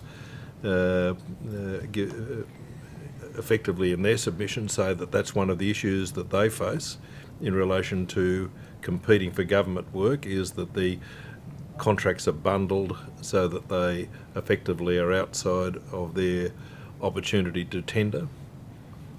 Yeah, I think this is probably a broader issue. We've seen bundling, and we've seen disaggregation of contracts depending on the market conditions. So it's quite difficult to say there's a one size there. So we've seen traditionally, probably in the past, where contracts have been let out in much larger bundles, in fact.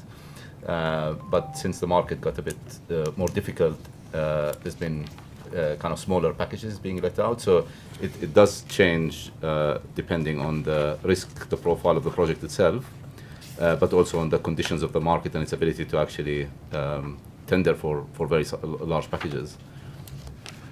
Yeah. But we are aware of the CCF's criticisms on that, and there's been moves to break down packages so that there can be a tendering process. That there can be a tendering process, by SMEs, and there would be more opportunity for local contractors.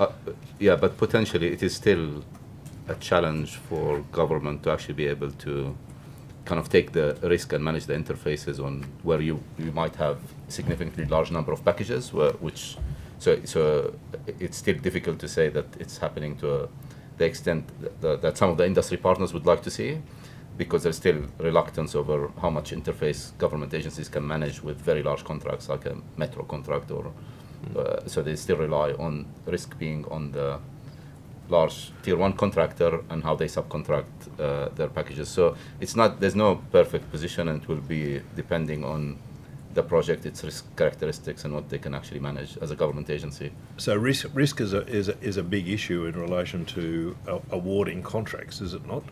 Of course, the entity that will win the contract has to manage some of the projects pretty significant risk on its balance sheet. So of course it's a big issue. In relation to public works, one of the things that you, or the observations made, is this, that there is a great opportunity and potential, this is quoting from the submission, that properly funded and dedicated centralised team to provide this service across government would potentially improve greatly procurement outcomes. And I think, is that a reference that you think that there ought to be a bigger procurement team? I think the reference you're referring to is probably to do with a category management role across a construction procurement category management role across government. So with the devolved model, agencies who are accredited have a role in terms of basics category management, but there's limited centralised category management to a level which has really mature systems of engaging with the market, understanding and analysing data that can provide better procurement outcomes and money spending analysis work across government. So yes, definitely some more advanced category management and funding or teams to do that across government in a centralised manner. That doesn't necessarily mean that will take some of that role away from the infrastructure agencies who have visibility and contact with their contractors, but certainly a consistent conversation with some of those industries and contractors is something that's probably missing at the moment across government. So it would operate as like as an information gathering? Yeah, I think a more advanced category management would be, yes, a source of information gathering so we can use that data to properly inform procurement for all agencies across government. Yeah. So, but there's a functional review of the Department of Regional New South Wales which has been conducted by do you expect any changes in how New South Wales Public Work operates within the New South Wales government as a result of that? In terms of the functional review of DRNSW, no for public works. That's primarily because New South Wales Public Works operates on a fee-for-service, a commercial basis. We're not funded by government. That's a key factor in terms of how we engage and provide resources to infrastructure projects for government, for local government. So that's one of the factors that we sort of focus on a net cost of service return model, where we're required to provide a return to government. And in that regard, we flex up and down with our resources in terms of the work that's there for us to do for agencies. Well, as a normal business as usual process. How many people are in your team? Approximately 500 staff across New South Wales. Yep. In terms of the procurement part of your team? So we have a dedicated procurement team was probably about 12 people, which do certain tasks, but most of our staff are professionals in the construction game and are involved in managing construction procurement. And the key thing about construction procurement, it's not just the engagement process, the tender process, it's actually managing the contracts over the life of the contracts or the design management. So those procurement activities effectively last for multiple years in terms of construction. So most of our staff, probably 400 plus, are involved in direct engagement and management of infrastructure projects. So one of the criticisms that some other submissions make is in relation to the standardisation of contracts, so that there is consistency in relation to obligations which arise pursuant to contracts, so that there is an understanding by the contractor about how they would manage risk. What do you say is the situation in relation to the standard contracts which are used by agencies in relation to procurement contracts? So, as you may be aware, there's a series of standard form construction contracts and consultant engagements. But they're always varied, aren't they? The ones that are on by New South Wales don't vary. They're the standard form contracts. They've been written so they'll apply for most types of infrastructure across a government. They probably won't apply for the big metro stuff or the large projects, but they're not mandated for use, or they can be amended by agencies as they draw them down off the site. What we find is that there's a penchant to change those contracts and even some of the commercial terms in those contracts, and that's where the industry has provided feedback that the inconsistency in how those are changed creates a difficulty for some to participate in the market even. So yes, that's a problem we recognise. It's one we're looking at. We can only draft and write the contracts. How they're used by the agencies and all the different players is not in our control. But it is one of the concerns where we at least get a greater participation from the industry if there's consistency in those contracts, so that they know what they're picking up when they're picking up a government form standard contract, whatever form it might be in. So you gave some evidence in relation to the length of contracts, and you make an assessment in relation to procurement, obviously at the time that a tender is accepted. How do you in fact monitor the contract for the purposes of ensuring the compliance with the procurement policy framework throughout the life of the contract? Again, the contract, in terms of a contract, are monitored in terms of what the requirements of the contract are. That's one of the problems I'm mentioning before. If those things, there are certain requirements in all of the contracts, and if they're managing the contract in accordance with the terms of the contract, that is managed as part of the process. But one of the issues is not all that information is shared or available to others outside of the immediate team managing that contract. Well, we made reference earlier to the Aboriginal procurement policy. Do we ensure that policy is being adhered to throughout the life of the contract? Again, I can't comment on behalf of other agencies because we don't have a role for those agencies managing those contracts. But in terms of administering those contracts, the players that are administering those are supposed to, yes. And 5 years down the track? Again, the central data is kept centrally through New South Wales Procurement, so it's probably a question for them in terms of... One of the criticisms in relation to Aboriginal procurement policy is this issue relating to black cladding. Are you aware of that as an issue in respect of procurement, which effectively you would need to monitor, and do we monitor that as an issue? Maybe best to describe what you're meaning by that. It's probably different definitions. Well, I'll put it to you is the time of the contract that they nominate potentially an Indigenous director of a company and potentially Indigenous employees of the company. How do we in fact monitor that there is continuing compliance with that policy during the life of the contract? Again, under the terms of the contract, there's required submissions by contractors. That data goes into New South Wales Procurement. That's probably a question for that team, because it's as you're suggesting, it's difficult to know what they mean. But certainly in terms of the requirements of the contract and the submissions required, they're submitting that material that attests to that information. What do you say, Mr. Hearn? Yeah, I think it's again, it's a central government policy around that comes from the Procurement Board of New South Wales Procurement, and my understanding is they've relied on 2 or 3 provide us, but it's a question for them to kind of provide that verification that this is being adhered to in terms of the issue you raised around blackleading. So I think I believe it's a question for them as to how they would monitor that going forward, because we definitely don't, and I'm not sure Public Works. Only the contracts that we're managing, we can see the data that comes in. But again, we're relying on the veracity of the data from the contractors that are providing to us. Can I just ask? Yeah, mate, yeah. Is there a centralised place where all construction contracts are held? Great question.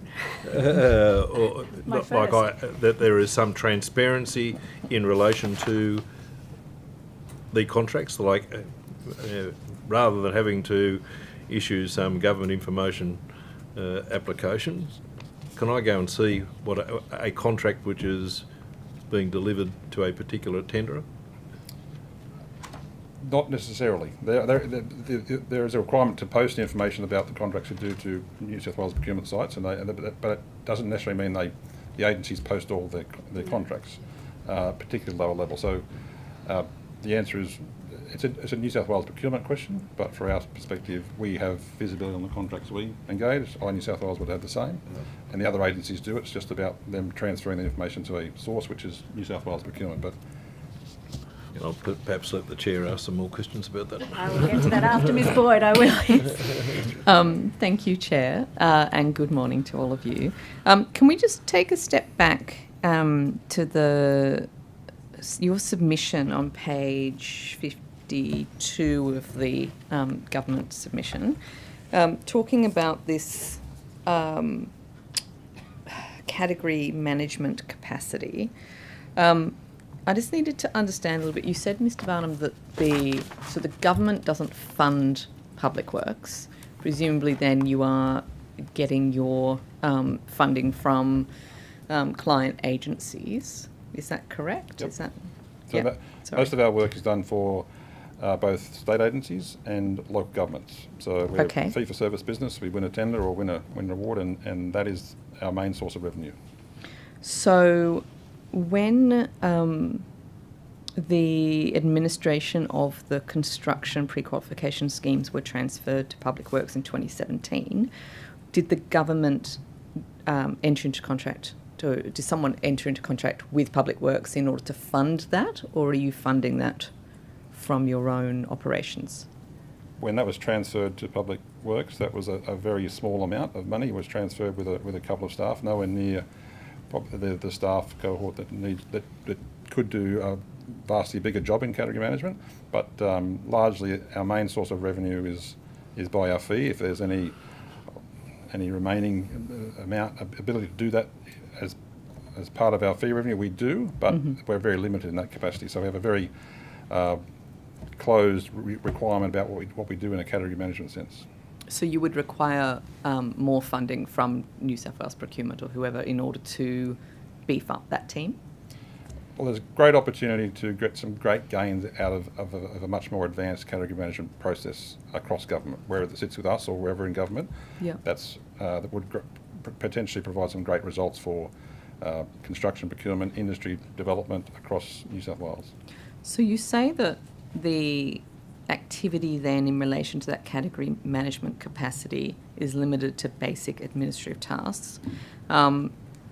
You then talk about independent third-party advice confirming that a greater capacity could deliver a variety of different things.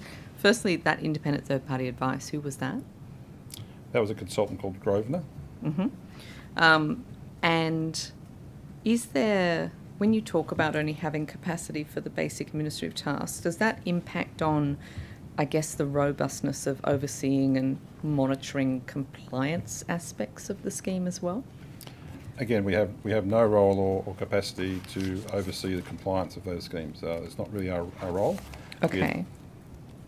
So things like assessment of scheme applications and the rest of it, that's not being hampered by your lack of capacity.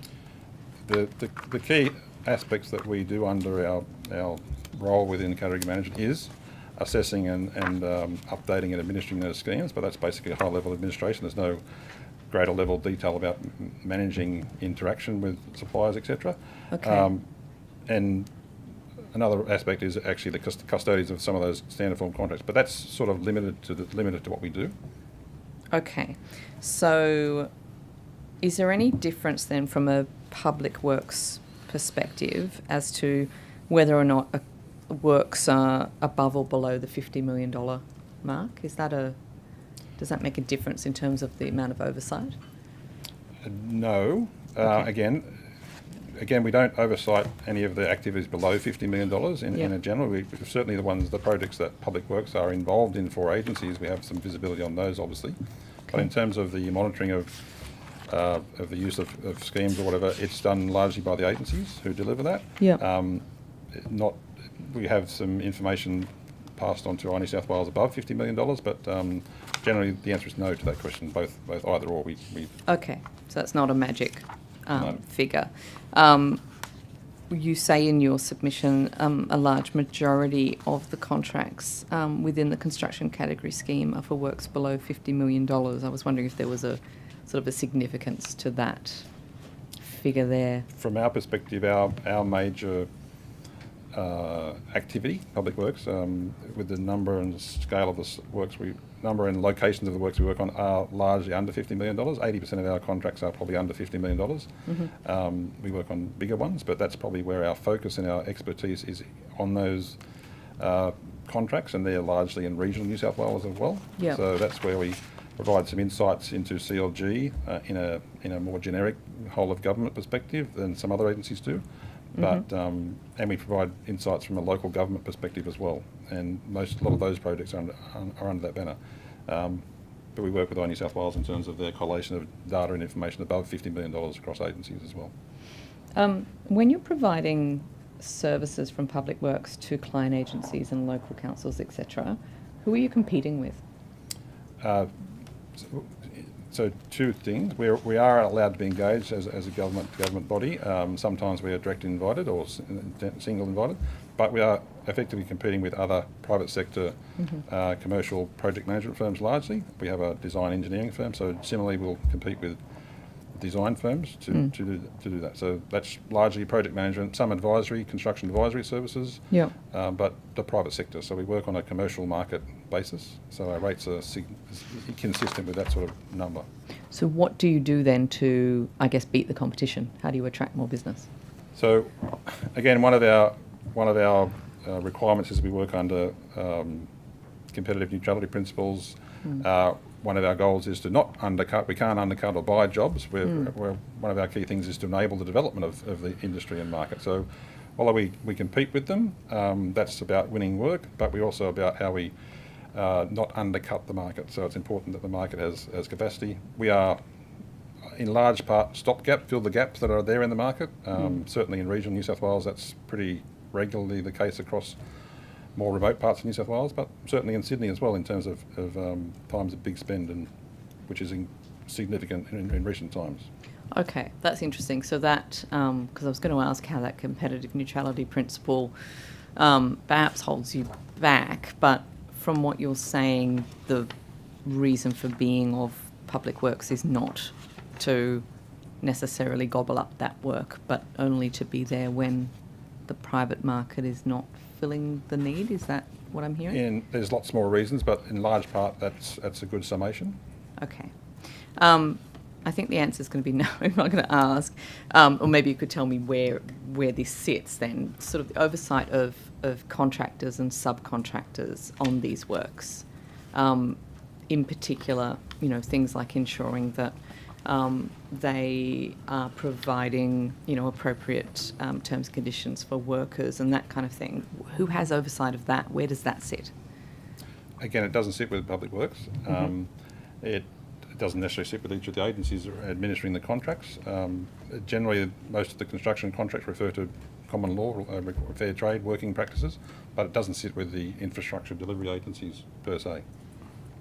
Okay, so please go ahead. Can I make a comment just on that? The obligations for our principal contractors that we use for our big projects at Infrastructure New South Wales are set out in their contract conditions, and all the subcontracting arrangements must be approved by us on those big contracts. Sorry, I just wanted to clarify. So when you say big contract, what does that mean? So the mega projects that was previously advised, so Powerhouse, Parramatta. So City one's Fish over 50 million, Markets. though, you would think. Yeah, I'm not sure of the actual threshold. All our projects are, we get asked to do these. Sure. These large projects generally, so. Yeah, okay. Okay. And I'll say that is the case with any contract. You could write any particular requirements into around subcontract. There are standard requirements in most of the standard form, or not most of, all of the standard form contracts. But the policing is another question. And we can write different contracts for different reasons, I think. Yeah, okay. So who is doing that policing, as you say? Who's doing the monitoring of contractors and subcontractors, for example, ensuring against, phoenixing and other things? So who's doing that? I mean, I would suggest that the agency that is procuring would be monitoring its contracts as we do. So it's fine to say there's a contract which has kind of put the risk on a contractor to do certain things, but as government we still have a responsibility on the sites, even though it's managed by a contractor or a principal contractor. Any subcontracting arrangements, any health and safety issues, anything else that still is on the contractor, our project teams have a key role through project control groups and other committees to monitor what's happening through site visits and going around. So in some way, whilst we might not have a specific contractual obligation as a client to do these things, we do have an obligation to kind of make sure things are going fine, even if the contract itself has kind of put the risk on another party to do so. So the specific delivery agency, the project team, have a responsibility, even if it's not contracted, to do these things. Okay, maybe I'm confused about your role then, because I thought that your organisations were basically managing these projects or having a role in certainly on the projects that for infrastructure in New South Wales, projects like the Powerhouse, Parramatta and others, we are the agency that is effectively procured the project on behalf of government and is managing the project on behalf of government. So, okay, so as the agency that's then procured, are you actively checking that certain conditions have been met in these big contracts? Yes. You are? Okay. But that's not the case for public works. That is the case. Maybe a bit of nuance there. The contract requires, in the performance of carrying out the contract, so what the subcontract, how they're engaged by the head contractor, how they're doing their work, the safety provisions, all that is monitored. We probably don't have, and New South Wales can talk for themselves, but the agencies aren't looking at details about the financial capacity or the, as you say, the phoenixing or those sort of things. That's not part of the contract works, so we're not responsible for looking at that. That obviously might come up and we have to deal with some of the circumstances, but it's not the role under the contract. We're certainly looking at how they're behaving, how they're engaged in terms of the work they're doing on the contract, but certainly not looking at bigger picture financial capability, sustainability of those contractors in a contracting sense. Okay, so if the government was to put in additional, if we wanted to say that these contractors at every level had to comply with additional features such as, a gender equality target or having, particular types of conditions in contracts, would that then make its way into the standard contract? Is that where that would sort of come through to be implemented? Yeah, potentially, yes. Yeah, potentially. So there are some of those requirements already in standard contracts. Some aren't. For example, I think the previous question about local contractor enforceable procurement provision means that contracts that are with a value over 9.5 million or thereabouts can't have local contract as a selection criteria in their tendering processes, but the contract can certainly be written to require certain levels of local contractor involvement. Good example that Mr. Tubhope might be familiar with is the bushfire cleanup contract we managed, which got 90% local contractor involvement, but it had a tier 1 contractor as the head contractor because we put some provisions in to engage the lowest possible local contractor level in the terms of the contract. So that's possible by any agency within the terms of any contract, and that's why it's difficult to mandate a specific clause that works for every contract or every agency. But certainly, if you set some targets and have some clever procurement people that understand how to write those contracts is a really key requirement about how they can put that in there. So as I understand, can I just give like an example? I understand that, for example, I think it was a hospital or something got built very quickly. Was it housing for health workers as part of the Hunter New England Western New South Wales local health districts was organised by Public Works. Public Works is employed because clearly that local health district doesn't have that procurement expertise in construction. Public Works comes in, there are standard contracts entered into. From what you're saying, there's no sort of active monitoring of those contracts and the contractual terms. The local health district is not really up to the task either. That's why they've got you involved. And as we've heard from Mr. Tudorhope's questions, there's no sort of publicly available place for people to look at the contracts in order to work out if they're being complied with. So how do we make sure that they are complied with? And if the answer is there's no one doing that, should there be? Certainly one of the areas we're looking to improve, no question. Okay, thank you. Thank you. Thanks very much, Ms. Boyd. We can go back to this consolidated list. So you've just confirmed to Ms. Boyd that there isn't a publicly available list consolidating public infrastructure construction projects. Is there a private, do we hold anywhere in government a comprehensive list of public infrastructure construction projects, even over a certain amount? So just to confirm the question, you mean a list of kind of contracts awarded to? Yes, and which is the agency that's responsible for it, some way to track what's going on in the construction and infrastructure space. So I believe I checked the e-tendering website that's managed by New South Wales Procurement does hold information on all contract awards that government has made. No, but that would require someone going through and putting in everything and hoping that they didn't miss anything. What I'm saying, there's no even for government use, there's no list that you could say, I'd like a list of these construction projects and which agency is delivering them. Probably every agency, I won't speak on their behalf, but they would have a list of all the contracts they've awarded and the kind of how they're tracking against it. From the perspective of this infrastructure in New South Wales, obviously we don't have that many projects, but the ones we do, we would have a list, and then through projects that we assure through our infrastructure assurance, investor assurance, there'll be quite a lot of information about the projects and how they're tracking through the stage of the assurance, but I'm not aware of a single list that you can just get. So Infrastructure New South Wales does chair the construction leadership group, doesn't it? That's right. So has it never been thought as a good idea amongst that group to have a consolidated list of who's doing what, even if just to understand the market for construction materials, companies, etc.? To your knowledge? Yeah. So if we, so government would know what the contract it has awarded, etc. That information can be had in government. That's not the issue. Just correct. Well, I won't correct. I'll ask if you can tell me where, because I've tried to find that. So where would you find that?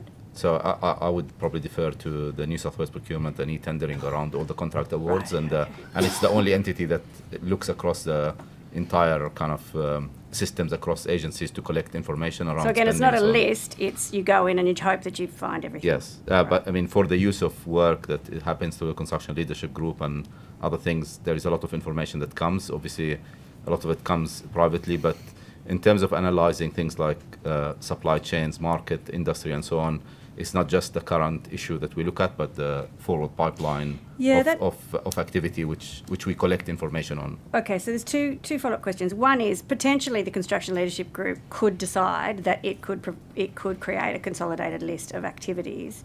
So that's one question. And then in reading your document, in part of the submission, it says that the construction leadership group works towards looks to ensure progress towards a 10-point commitment in construction.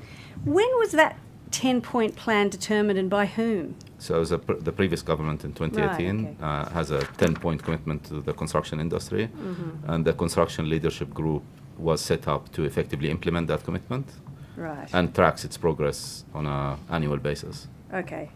So it was a 10-point plan set up by the previous government, and the role of the construction leadership group was to implement ensure it. progress, to Yes. implement. Okay.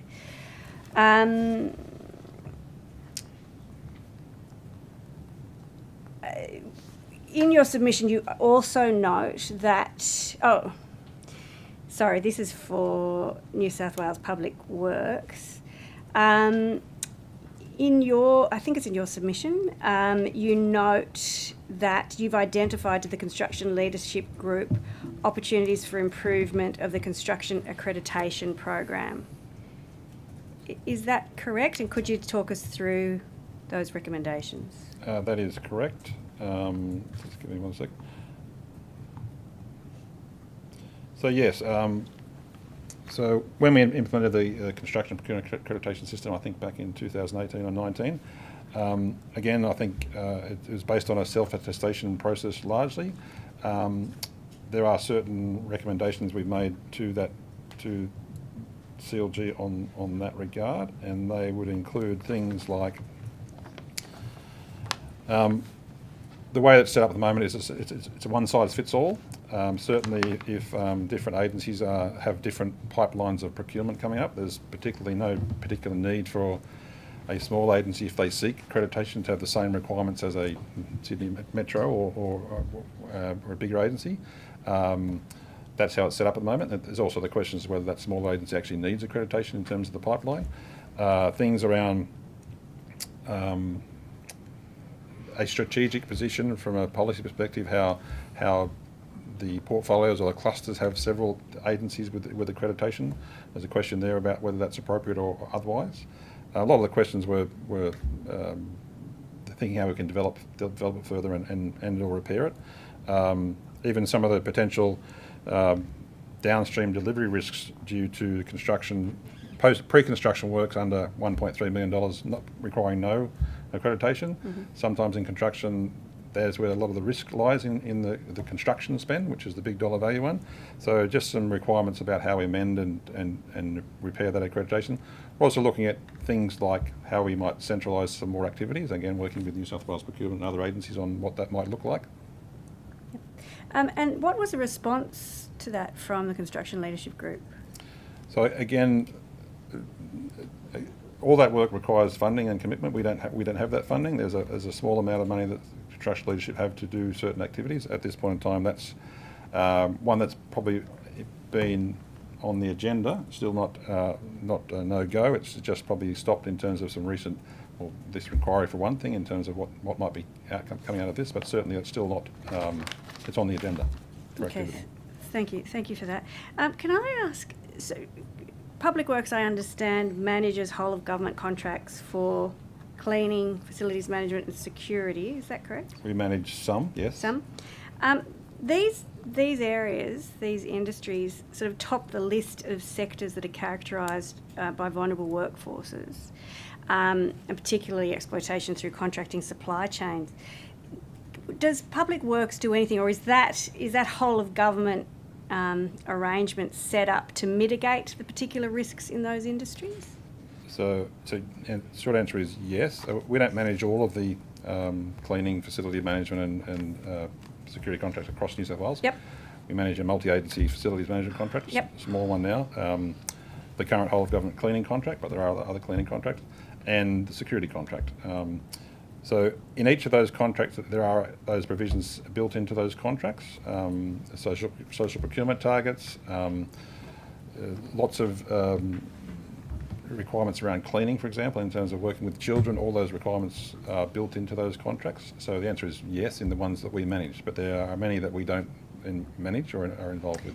So for the, obviously only asking you about the ones that you do manage, and it echoes, I think, Ms. Boyd's questions.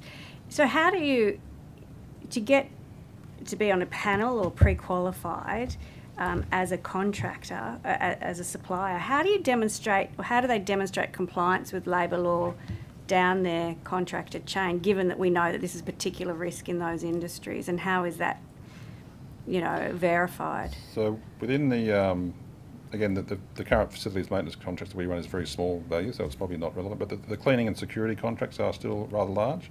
They have requirements in them about that doesn't allow subcontracting to a certain extent, and so that's monitored regularly in the administration of those contracts. Definitely in the tender process and assessment of all the contractors, there's a lot of information, a lot of work done to understand what those subcontractors and or will be. But yes, definitely throughout the life of the contract, those activities are monitored. With the cleaning contract, we have regular discussions with unions, etc., about that process. But again, don't manage all of the activities in that space across government. And again, I've heard that in attempting to get access to panels for sort of whole of government, etc., that these are only open for a period of time and then they get closed off. Is that the case? Or are these open panels or pre-qualification schemes for these that you can access any time? Again, only talking to the whole of government Sure. panels we use. They're normally period contracts. There are mechanisms to, and the assessment process to put the panel together is quite a detailed EOI/expression of interest/tendering process. Right. So that they have the right bona fides at various points as those contracts are either extended. So most of those contracts have extension options in them. Right. There is mechanisms to put further contractors on the panel. They do require to meet some significant requirements because they're whole of government working across the whole state. Sure. So it's not an easy fix. But if we do need to put extra ones on, normally it's a process of re-looking at the whole panel, given the requirements and security, financial, etc. requirements around those ones. And then obviously as the contracts are renewed, the whole process starts again and they have that opportunity. But yes. Okay, so there are particular moments in time when there might be an availability to access as opposed to completely open. Yeah, and there's and that is open to the full market at that time. Yeah, okay, thank you. I've been asking questions about value for money and what that means, and I note that again in the Public Works part of the submission, you suggest that it might be helpful to provide a clearer policy on value for money across government. Can you describe how you consider or how you determine value for money now, and why it is you've suggested that there might need to be this clarification? Again, without talking for anyone else across government, and talking from the experience of the contracts that we deal with, there's a lot of different things that point to value for money, and it's not necessarily about price every time. And different value for money imperatives for different agencies. Not an easy question to answer. It's different based on place by place, local contractor capacity, all sorts of different things come into that, but it would be good at a high level.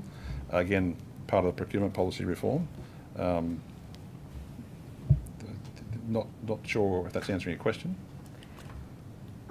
How do you assess it now? I know that so are you saying that you refer to agencies and see what they do? So in terms of, from our work in terms of managing and delivering projects, we will compare a lot of things. For example, pricing information that comes from latest cost estimates that we have access to, and no agency has great visibility on all the cost estimates across government, so that's difficult. Yeah. Certainly then how it might link to local contractor procurement, social procurement objectives, again, all set pre the construction of the job. It's about how the procurement strategy for the whole project works. Sometimes it might point to a more direct engagement to get things happening faster. That's got to come into the question about value for money as well. Can I ask about weightings? So where there isn't sort of mandated weightings, we heard earlier today that, again, agencies and even actually just people involved with the project were determining what the weightings might be for different criteria to get to the value for money.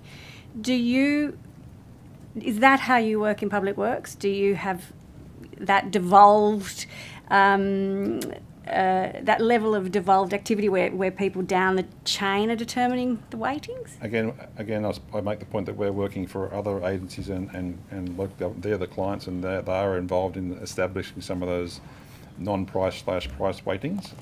We would might bring our expertise to bear in recommending what might be appropriate or otherwise for the local circumstances, but largely those weightings are largely determined by the local requirements, local needs, the desires of the agency in terms of whether it's price, non-price, what the non-price might be. Yeah.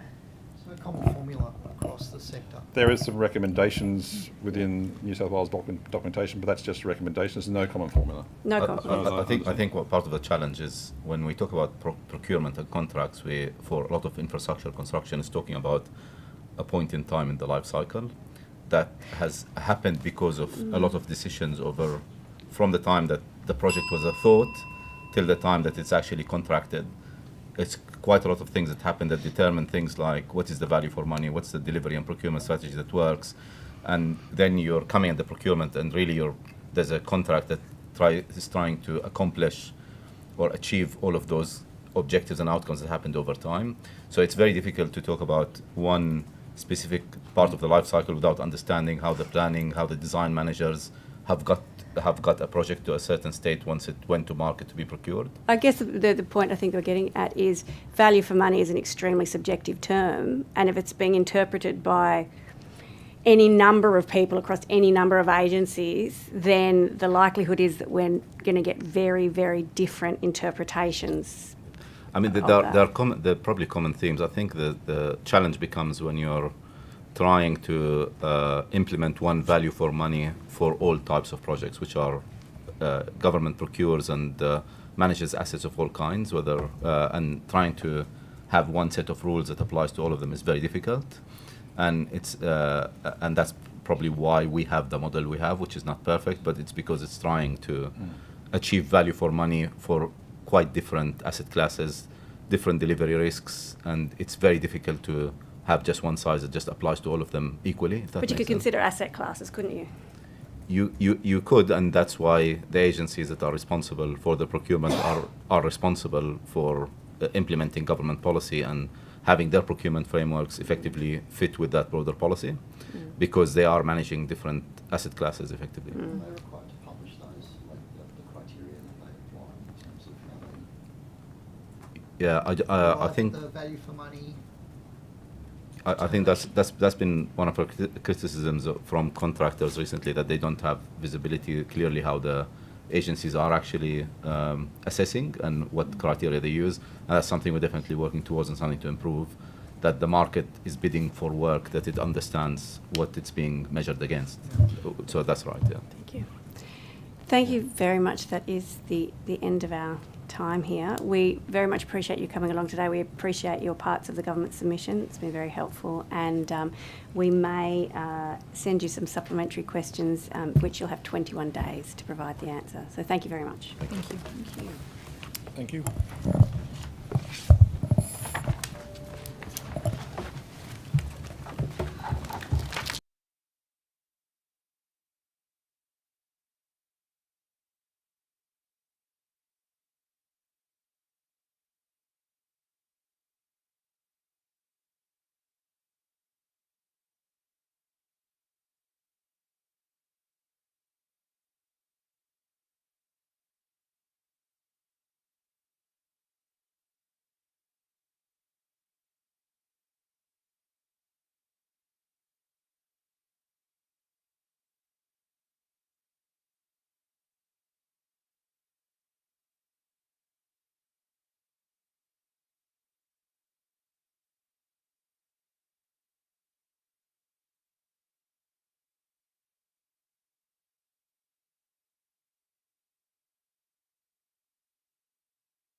Thank you all very much for joining us today for our procurement inquiry. I know many of you are very familiar with how these types of things work, and we appreciate you giving up more time to come and answer questions today. Could I ask that each of you, starting from my left, please state your name and position title and swear either an oath or affirmation. I, Belinda Susan Ritchie, solemnly, sincerely and truly declare and affirm that the evidence now about to be given by me shall be the truth, the whole truth and nothing but the truth. Thanks, Ms Ritchie. And your position? My apologies. Executive Director, Commercial Services for Infrastructure and Place. Thank you very much. Thank you. I, Joshua John Murray, Secretary of Transport, solemnly, sincerely and truly declare and affirm that the evidence now about to be given by me shall be the truth, the whole truth and nothing but the truth. Thank you, Mr Murray. Hi, good afternoon, Chair. I'm Rob Halsall, Executive Director of Procurement, Goods and Services. I, Rob Halsall, swear that the evidence now about to be given by me shall be the truth, the whole truth and nothing but the truth, so help me God. Thank you. Thank you. Peter Perdiccas, Executive Director, Commercial and Procurement. I swear that the evidence now about to be given by me shall be the truth, the whole truth and nothing but the truth, so help me God. Thank you very much. Would you like to begin by making a statement? Thank you, Chair. I'll make some short comments, if I may. And you've heard my colleagues introduce themselves representing our construction tendering division and also our central finance and procurement divisions, who can answer some questions around the technical detail of Transport's procurement agenda. Over the next 4 years, Transport is delivering a $72.3 billion capital works program. Transport is fundamentally committed to its role in delivering that program as a custodian of public money and ensuring this is spent in a way that meets the outcomes the community rightly expects. 1 in 4 taxpayer dollars in New South Wales is spent on transport, infrastructure and services. So a key part of us driving this value for money while utilising our procurement buying power is to advance those key social and economic values. We see our responsibility very clearly in advancing that agenda. We see that also spooling out mostly around areas like Indigenous engagement and gender diversity, the need to build skills into our workforces and also sustainability, in particular the emerging fields of carbon in infrastructure. Transport is committed to leading with integrity, transparency and a strategic vision in our procurement activities, while also noting that we have been subject to 3 recent ICAC investigations into procurement activities. We have reformed in relation to those recommendations that have been published in 2 of those inquiries, and we await the 3rd. We understand the impact our procurement practices therefore have not just on the economy but on the social development and environmental sustainability of New South Wales. This procurement landscape is dynamic, embracing whole-of-government arrangements to maximise value and efficiency. Our procurement and development unlocks other services across government, and we are very conscious of this. They are also extremely high-profile community activities that will generate benefits for decades to come. The strategy allows us to leverage the buying power of Transport through the development of these activities, achieving both cost savings and improving service quality. But at the heart of our procurement strategy is a commitment to driving social outcomes and a collaborative approach to work hand in hand with this committee, our construction partners, government agencies and the industry more broadly to refine our procurement approach. Indeed, in my relatively short time in Transport, I have participated in numerous sessions to educate and engage with the market about our upcoming procurement pipeline, and those have been oversubscribed from the industry, to say the least. As you heard the introductions, Ms Ritchie can assist the committee in providing evidence related to Transport's construction procurement. Mr Perdiccas and Mr Halsall can assist the committee on questions related to Transport's goods and services procurement and broader processes and compliance. And thank you for your time this afternoon. Thank you very much, Mr Murray. We're going to start with questions from the opposition. Mr Murray, you'll recall from your time at Lang O'Rourke delivered very successfully a program for the reconstruction of fire-damaged property as a result of the bushfires. Do you recall that? Yes, I do. And you recall in relation to that program that there was a direction in relation to local content for the purposes of using local contractors for the purposes of doing that work. Do you recall that? I recall the generalities. I wasn't involved in the project delivery of that. I was overseas at the time. Well, I'll remind you, to the extent that you were overseas, Lang O'Rourke effectively managed a significant component of reconstruction for bushfire affected areas as a result of using local contractors to go and do that work. And I just wonder whether you thought that was a good model for the purposes of, in specific areas and specific circumstances, for engaging local contractors by way of a direction to the Procurement Board.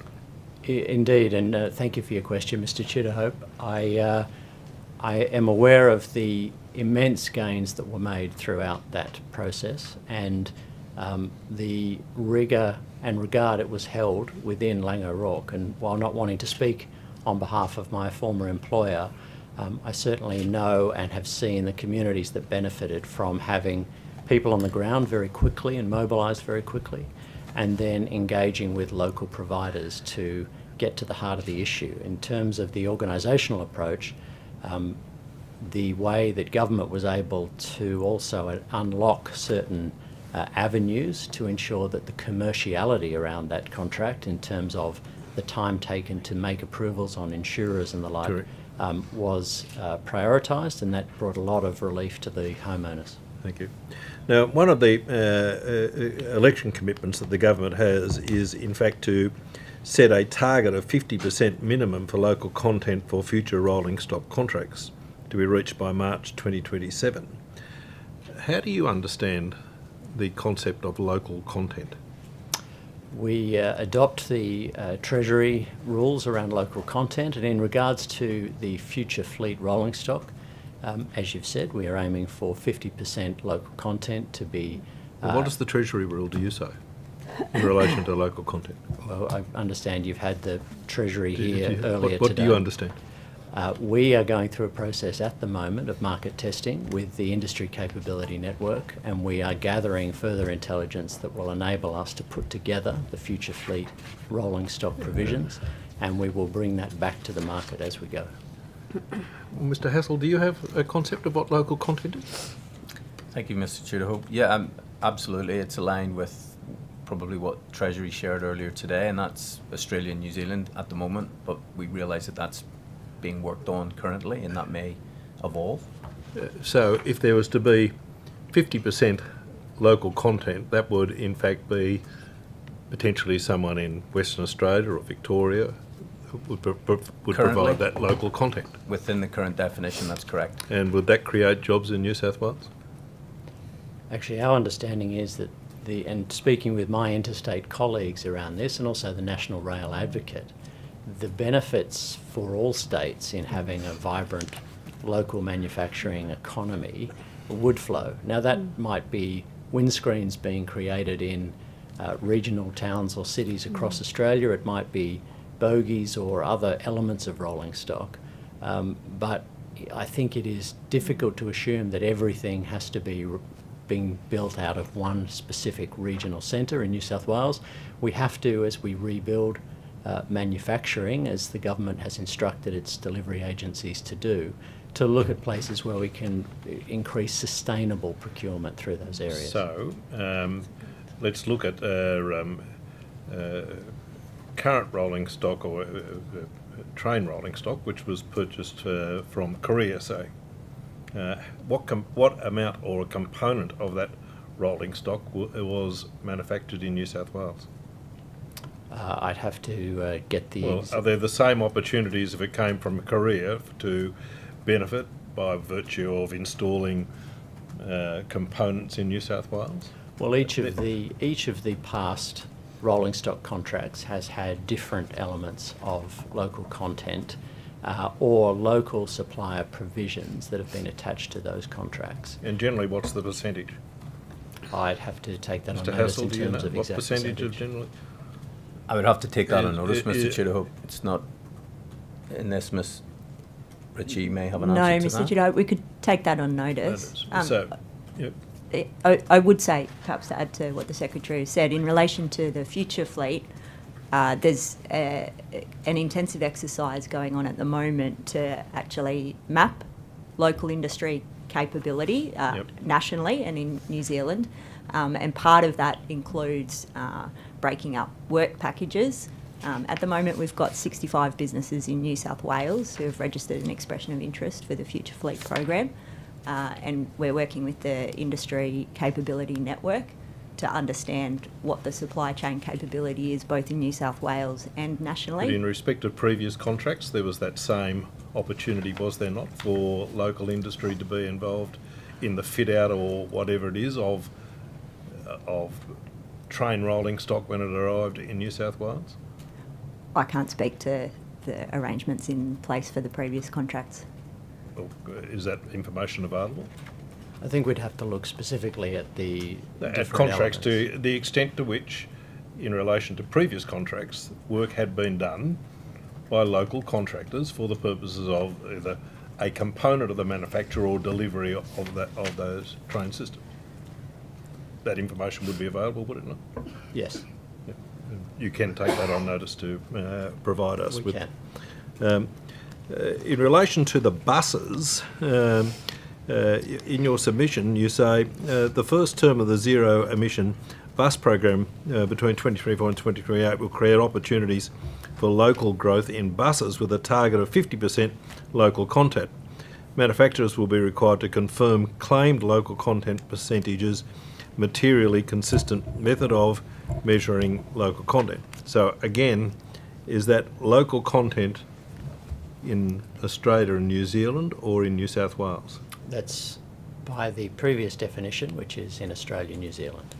So a bus manufacturer in New South Wales would have to compete with potentially a bus manufacturer in Victoria or Western Australia? Yes, however, with the scale of the bus, in particular the ZEB rollout, we anticipate requiring a number of providers, and in fact we think that the growth of this as an industry is very important for all states and territories. No, I'm entirely with you in relation to that. Have you identified already the bus contractors who can potentially be providers of buses for New South Wales? Yes, our bus panel 4 was the latest round approvals to go out, and a number of providers have already been attached to that. I was with one of them on Thursday last week hearing about their preparations to supply under that contract, but we would expect that other providers would also join that rollout. So, in respect of the shutdown of for the Southwest Metro, those buses have been sourced from China, have they not? That's correct. Was any work done to source those buses from Australian, New Zealand or New South Wales contractors? Yes, thank you for the question. It's important to note that this is a twin-track process. So under Bus Panel 4, we anticipate providing hundreds of buses and building to the 50% local content provisions that have been stipulated in those contracts. In terms of the temporary transport plan for the Sydenham to Bankstown corridor, that's a short-term stint that is required by a bus contractor to provide services, start up from nothing, and then to finish them once the metro conversion is there. So there is no ongoing life for those buses after that contract. It was determined that the best way to do that, the most sustainable for the industry, is to continue the procurement under Bus Panel 4, which will provide us with the latest high-quality buses with local content provisions, including mostly zero-emission buses, and at the same time to procure these 60 or so buses quickly from China where they can be provided via the company that has won that contract, and then they will be not used and not taken into the ownership of Transport for New South Wales.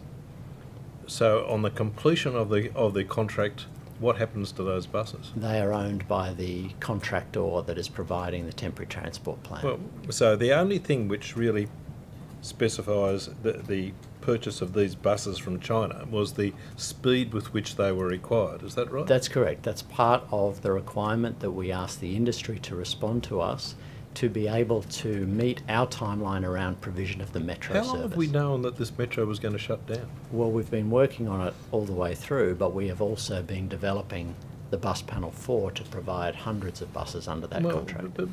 Well, the urgency arises. We must have known for a significant period of time that there was going to be a shutdown of this line and there was going to have to be a requirement for buses. And what you're saying to me is that it's become urgent, but no work was done to see whether we could source those buses anywhere else in Australia or New Zealand.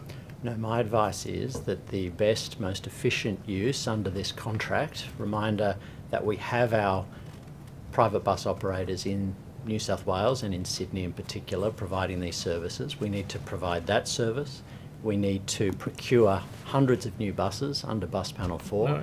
and we need a short-term fix for the metro corridor where we do not want then the taxpayer to be burdened or to upset the other two processes through the provision of that service. So would you that agree, was the task that was taken on the to basis of market. that response, would you say that value for money, in fact, includes consideration of the urgency with which a particular piece of infrastructure is required? I think the government has already said that this is not a perfect solution.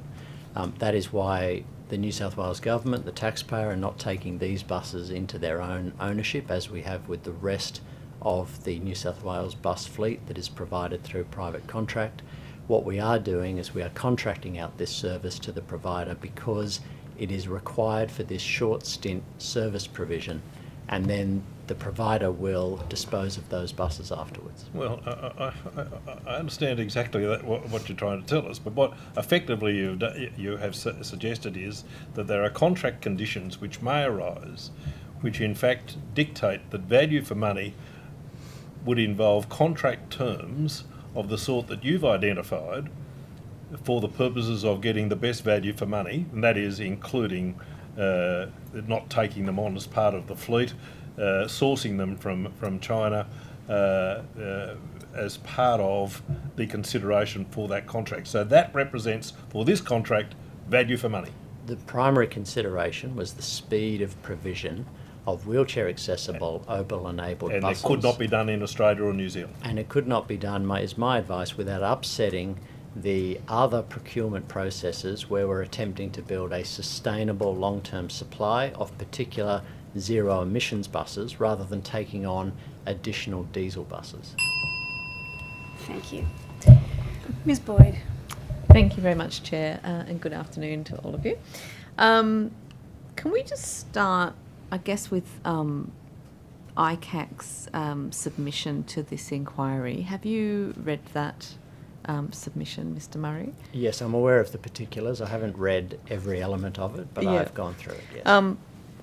One of the bits that interested me most was in relation to contractors involved in procurement activity. And we know from budget estimates and also from the consulting inquiry that we found a lot of contractors within transport and within transport's agencies. And there were concerns raised around contractors sitting on, procurement panels and things. What has been done within transport since those revelations have come out in relation to, I guess, meeting ICAC's expectations and ensuring that we don't have a corruption risk? Yes, thank you, Ms. Boyd, for the question. And I may ask Mr. Perdiccas or Mr. Halsell to expand further on my comments. In relation to the two ICAC investigations into procurement that have been published, Transport has taken those recommendations very seriously and has embedded those findings into our procurement processes. Obviously, there are some broader elements that you've raised and have been covered extensively in the budget estimates hearings around Sydney Metro and, by extension, Transport for New South Wales. And in relation to those, we have also made some changes in relation to the way that, in particular, subcontractors and those people who own their own consulting firms can engage with both Sydney Metro and Transport for New South Wales. And that is something that is being embedded in the agencies at the moment in relation to those findings. We have also, as was covered in last month's budget estimates hearings, engaged a third-party legal representative to ensure that the consistency and the accuracy of all of our processes around the treatment of such consultants and subcontractors was robust, and that those measures would be sustainable going into the future. And that process, again, is all being embedded in both agencies. Thank you. Did you want to add anything? Thank you for the question, Ms. Boyd. Yeah, I guess when we shared at the consulting inquiry, we talked about a number of internal controls that we were already in flight in introducing. I'll maybe just take an opportunity to share some of those. Given that we span across a diverse set of industries, I think it was acknowledged that there will always be a need for external strategic advice depending on the project to augment any internal talent. Some of the definitive actions that we've taken over the last 12 months specifically, I'll give you an example. We've introduced identity systems and management from June last year, which consolidates the number of systems used to onboard professional services contractors, so we capture any relevant data in a single system, which provides greater visibility for management and reporting. We've also introduced, between June and September last year, improved access control, where we are for professional services contractors, so we're reviewing the access that they may have, improving the restrictions or controls around the access that those personnel may have. Visibility from last year has also improved in terms of a simple but important internal display for any professional services contractors used within transport is now visible on the directory. We can see that when we're engaging. So, for example, if you have a meeting with someone, that would be shown on the screen. If they're on a Teams meeting, it would be Remember visible. that one being raised before. I was astounded that it was not the case already. Yeah, and I can't talk for whole of government, but I know that that's been a significant kind of visibility piece, which also helps from a conflict of interest discussion or confidentiality when sharing information in those conversations. Onboarding is another example of where we have harmonised the onboarding for professional services contractors into a single process across transport. Training, we've also, from September last year, assigned mandatory training to professional services contractors. I'll just interrupt you there, just in the interest of time. If I could ask, in relation to two particular, aspects of this work. In the submission, it says that Transport for New South Wales undertaking a significant program of works to uplift transparency, oversight, governance, accountability and procurement, and it includes active management of conflicts of interest when and where they arise. Can you explain more about what that is? Because I think when we spoke during the consulting inquiry, it was very much, training and relying on people to do the right thing. Yes. Is there any more active monitoring? Yes, there is. Yep. It's definitely a parallel piece of work. We've introduced a procurement risk oversight committee, which meets monthly. That's on the goods and services procurement.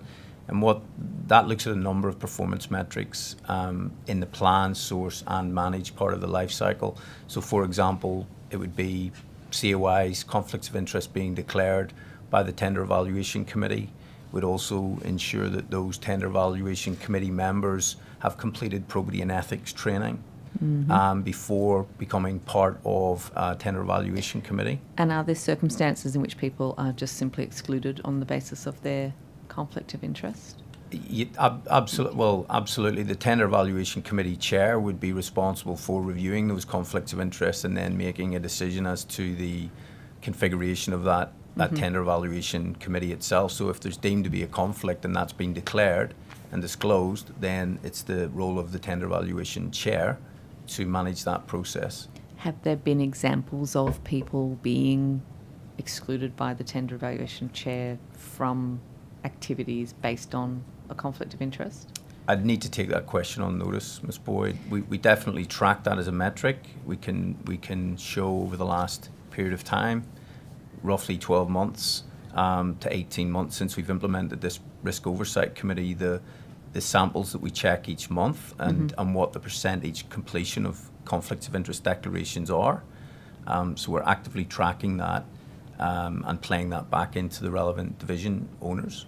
Yeah, if you could take that on notice, that would be Sure, great. absolutely. The other aspect that I'm particularly interested in that the ICAC submission points out as well is in relation to this revolving door between people who have, I guess, become sort of privy to what's happening in an agency and then goes on to become a supplier. So whether they're in Transport for New South Wales as a contractor or as an employee, they then go over and sit on the supplier side, but they've kind of got a bit of an unfair advantage because they know all of the information from Transport for New South Wales. Has there been any work undertaken in relation to tracking those personnel movements? Thanks for the question, Ms. Boyd. Look, there's a range of work and activity that's underway with respect to this. Now, on one side, it's ensuring through what Mr. Halsall's just commented on from a procurement risk oversight perspective. What I mean by that is specifically ensuring that we don't have contractors, professional services, labour hire sitting on tender evaluation committees. That's the first thing. We're also in the middle, or very close to, later this month, rolling out a VMS for professional services. Now that will give us much greater clarity and insight as to the individuals, their ongoing work programs or different work programs within transport, what that looks like, and the different information that may have been shared with them, including their engagements and lengths of engagements, all those normal things as well. Now that's a pretty significant uplift for us. It gives us a lot greater insight into that cohort of people within the organisation. That builds on reporting that we rolled out late last year in October, November. It automates it, takes it a lot further, but effectively gives us that visibility and transparency over the individuals that we're talking about. I understand from the ICAC some of the recommendations which Mr. Halsall and I and a broader set of people are accountable for implementing and responding to. There are other controls and mechanisms as well, such as ensuring we do supplier checks moving forward.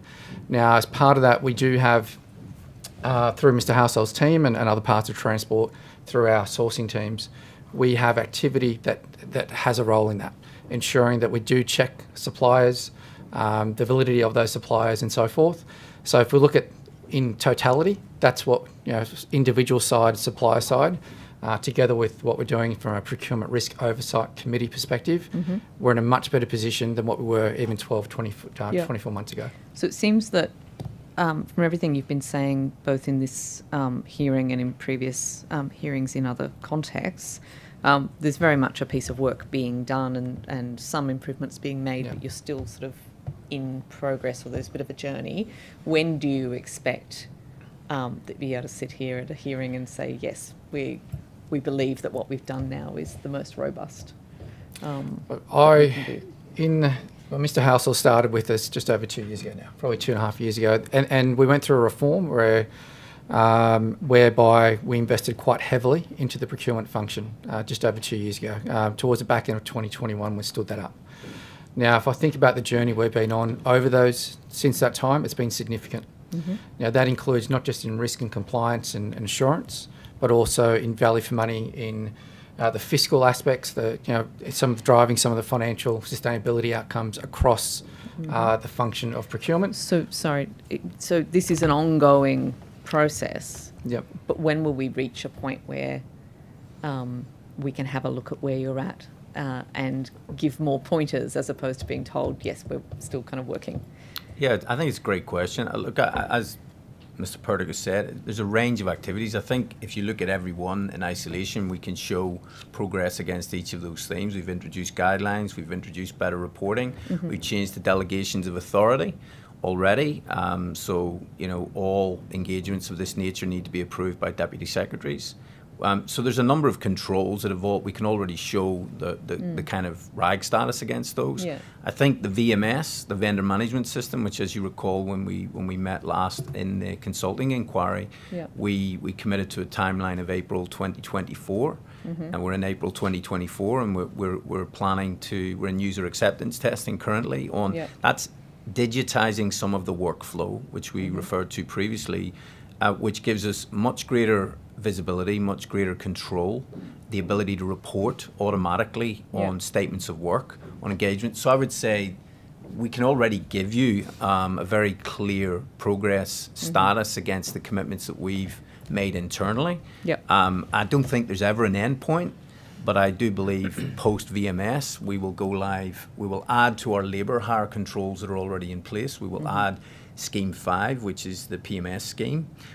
Phase 2 of that is looking at the Scheme 20, which is an ICT scheme, and Phase 3 of that would look at construction. So if you look at it through that lens, we've at least got another year of runway enabling different schemes, whole of government schemes through the vendor management system. I hope that gives you extra context. Thank Ms. you. Boyd, perhaps I would just very quickly add to that I don't see that it naturally draws to an end. Not only is there the technical improvements that we will continue to work through, but we have to respond to a very dynamic industry as well. We are reducing, as you're aware, the number of consultants to transport, the number of contractors and the number of labour hire contracts that we have in place, and we have done that quite significantly. But it is still a small industry in Australia where we need to ensure we get the best and brightest to provide some of our major projects, and that means we are often dealing with the small group of people, which is why we need those technical elements in place. Thank you. Thank you. Bit of a theme emerging today has been value for money. We've heard Mr. Tudor-Hope ask a question and Mr. Perdiccas refer to it.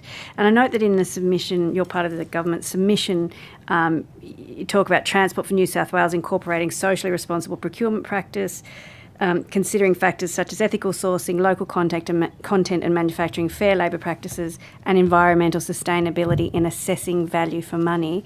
I wondered if you could tell us a bit more how that works in practice. Yeah, if that's a really great question, Chair. If I could maybe just touch on that initially, Mr. Perdiccas.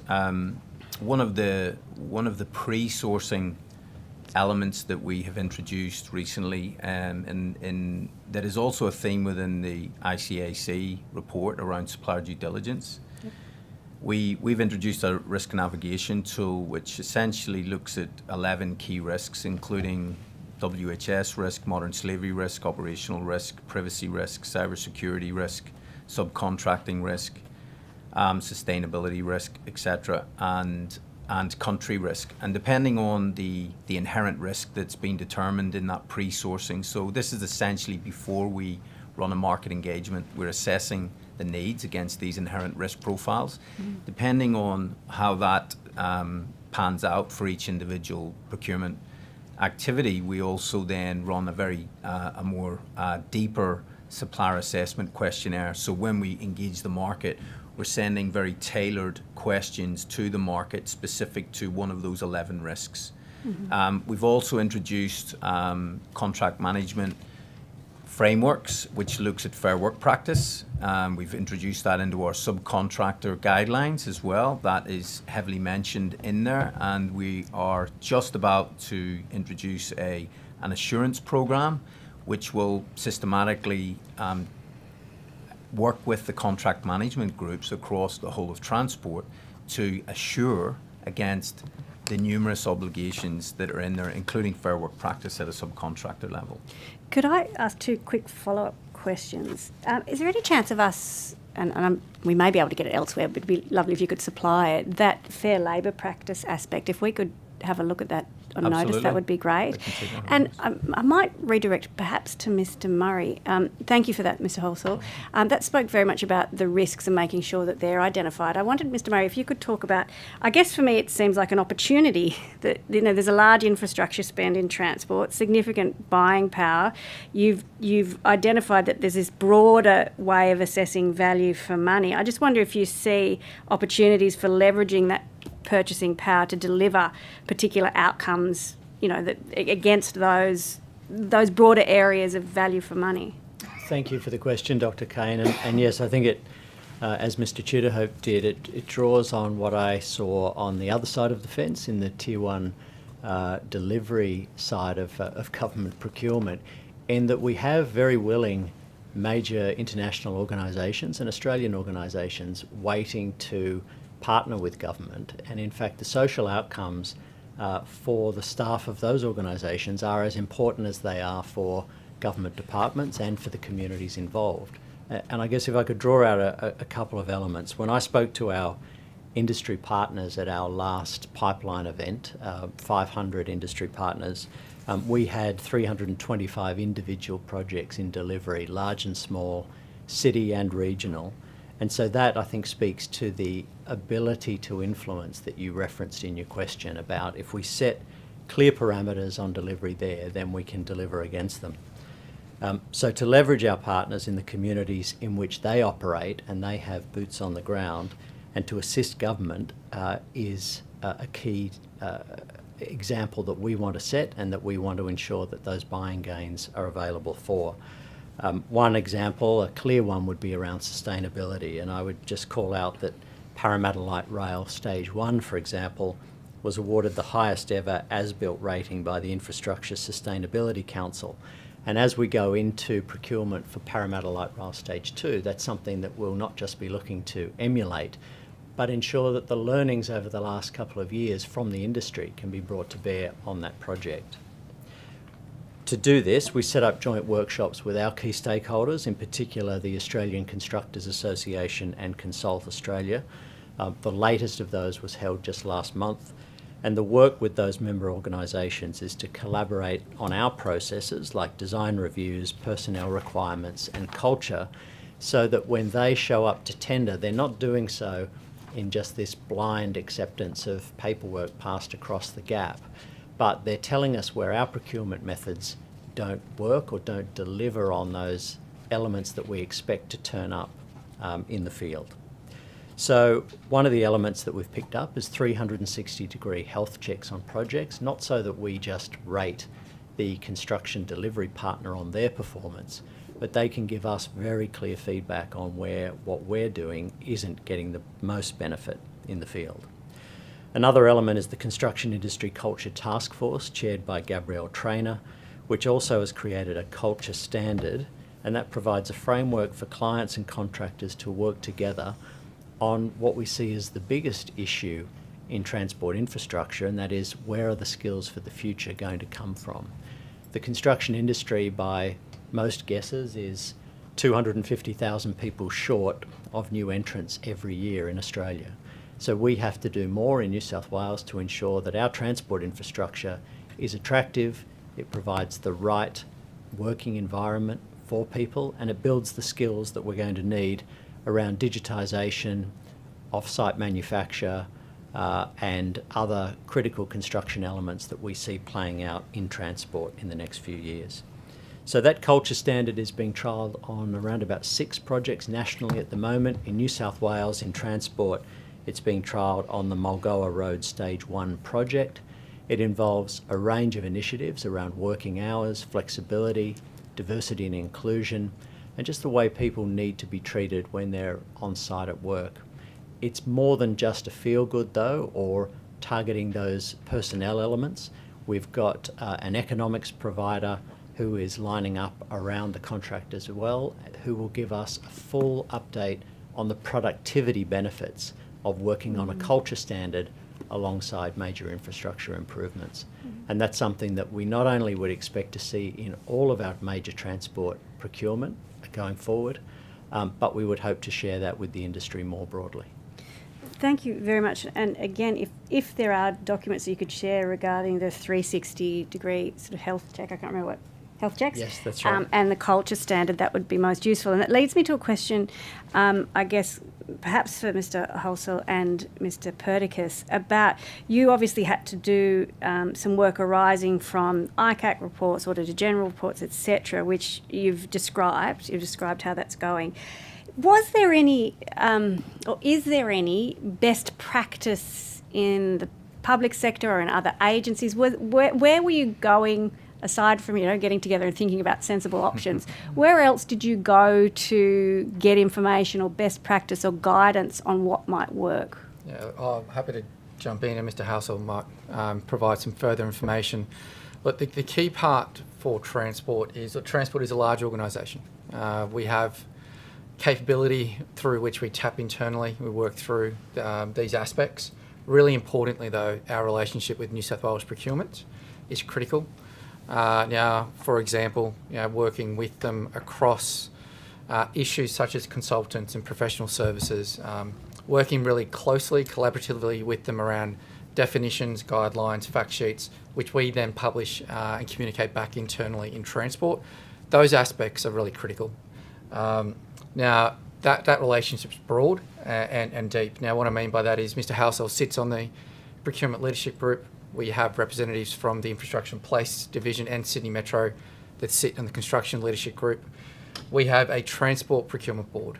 As part of that Transport Procurement Board, we have a representative from Infrastructure New South Wales representing the Construction Leadership Group, and similarly, we have a representative from New South Wales Procurement with respect to the PLG, Procurement Leadership Group.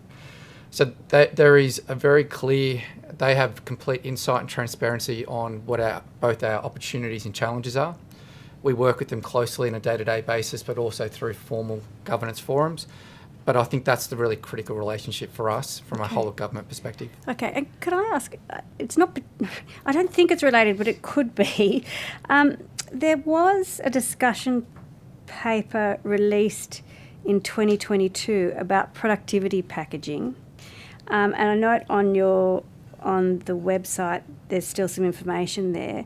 And I wondered if you could, one, tell me what that is, and two, what has happened. It still says we're exploring opportunities to trial a 3-phase procurement model on upcoming projects. Has that been sort of melded with the other conversations and the other initiatives that perhaps Mr. Murray has spoken about, or is that something that's been dropped? And I'm also not entirely sure what productivity packaging is. Yeah, thanks for the question. Look, just the top of my mind is I'm not aware of the document, although Miss Ritchie looks like she may be, so I'll hand over. Mr. Ritchie. I might be able to help, Chair. Yeah. Thank you. I think you're referring to the 3-phase procurement model that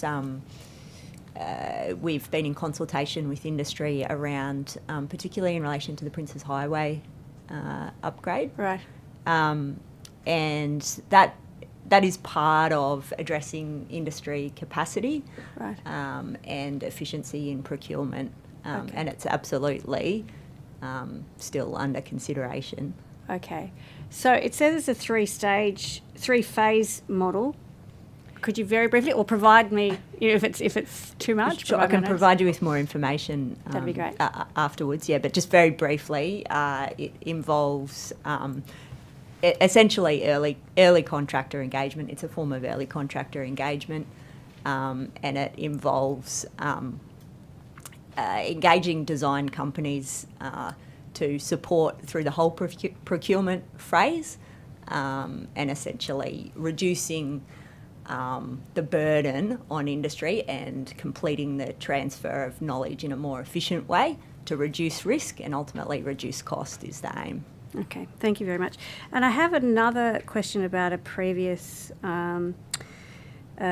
policy, I guess. There was a Premier's memorandum in 2021 about procurement for large complex infrastructure that sought to increase the capacity of Tier 2 contractors to partner with Tier 1 contractors. And I just wondered if there's and that's about developing local capacity. And I just wondered if that's how that's been implemented. Is there an update? Has it been changed? Is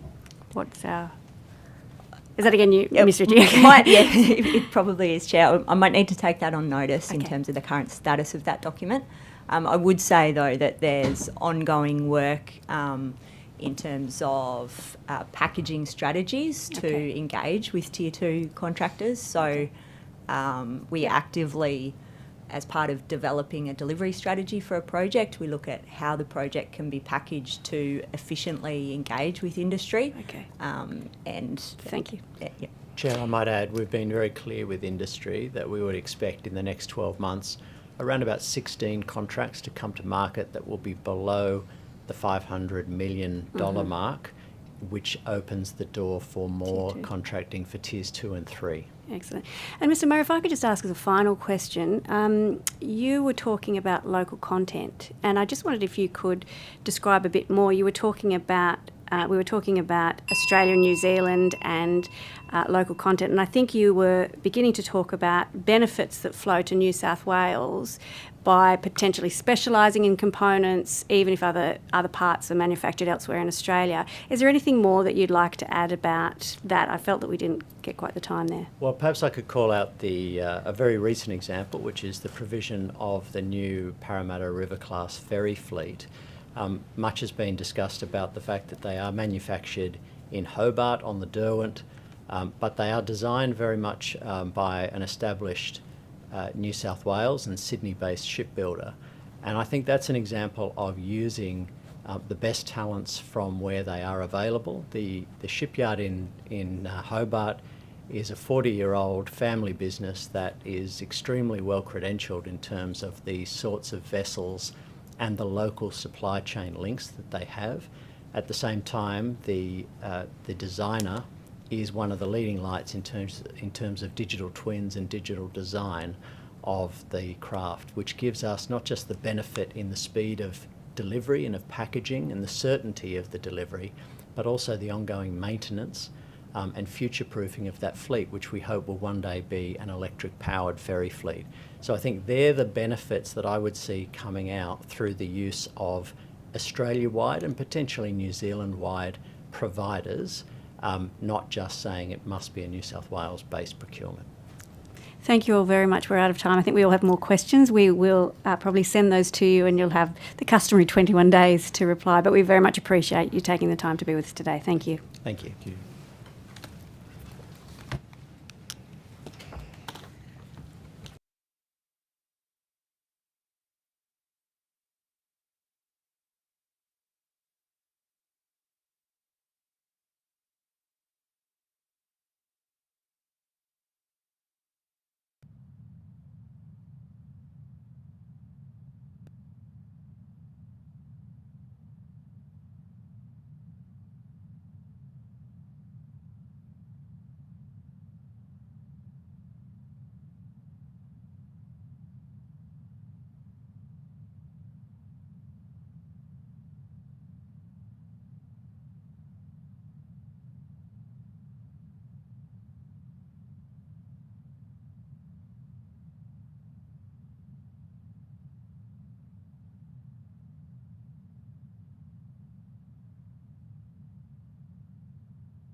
For coming today. We very much appreciate it.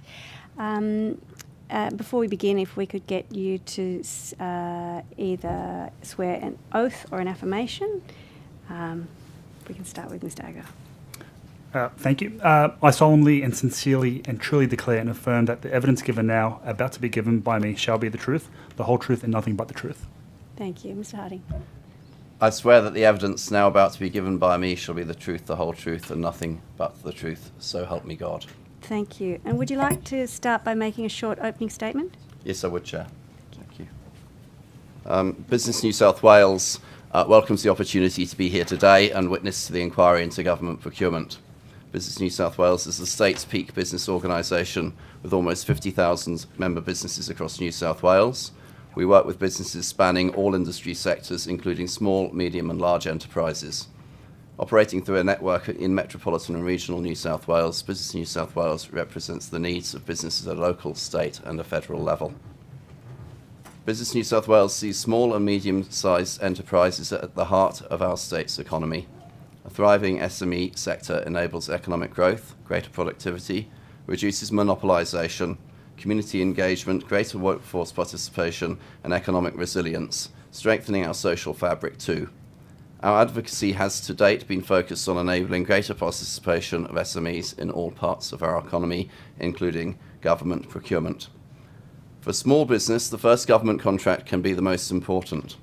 And for medium-sized business, we should encourage them to grow and reinvest in New South Wales skills and capability through appropriate transfer of risk commercial arrangements. Strong procurement policy can do so much more than merely provide the programme, project or service. It can deliver added capacity and capability for New South Wales as a whole. Our own recent BCS, or Business Conditions Survey, a few weeks ago shows that New South Wales businesses rank trading locally fourth most important on all things to do with business, and perhaps there's a lesson for all of us in there somewhere. The New South Wales Government spends more than $34 billion annually on goods, services and construction. This pipeline can often make or break businesses and has far-reaching impacts on the productivity of the state and the size of our gross state product. The ability of businesses to access government contracts is critical as they provide certainty of work and support growth and investment. Without the New South Wales Government actively identifying local small to medium enterprise suppliers and making it easy for them to engage with government procurement, we can put at risk the ability of local firms to provide critical services and local jobs. Ahead of the 2023 state election, Business New South Wales set a challenge to the prospective government to grow the value of government procurement to SMEs to over $10 billion per annum. The government has since indicated that SME procurement has surpassed the $9 billion mark.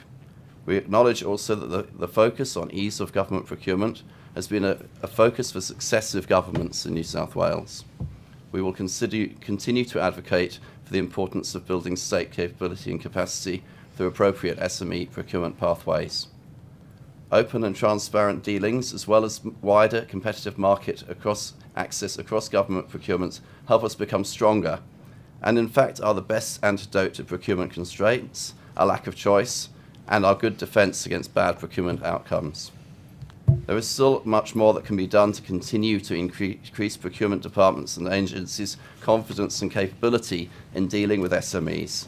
There is a very real hesitancy to deal with SMEs on larger contracts for a number of good reasons, including financial viability and expertise to manage risk.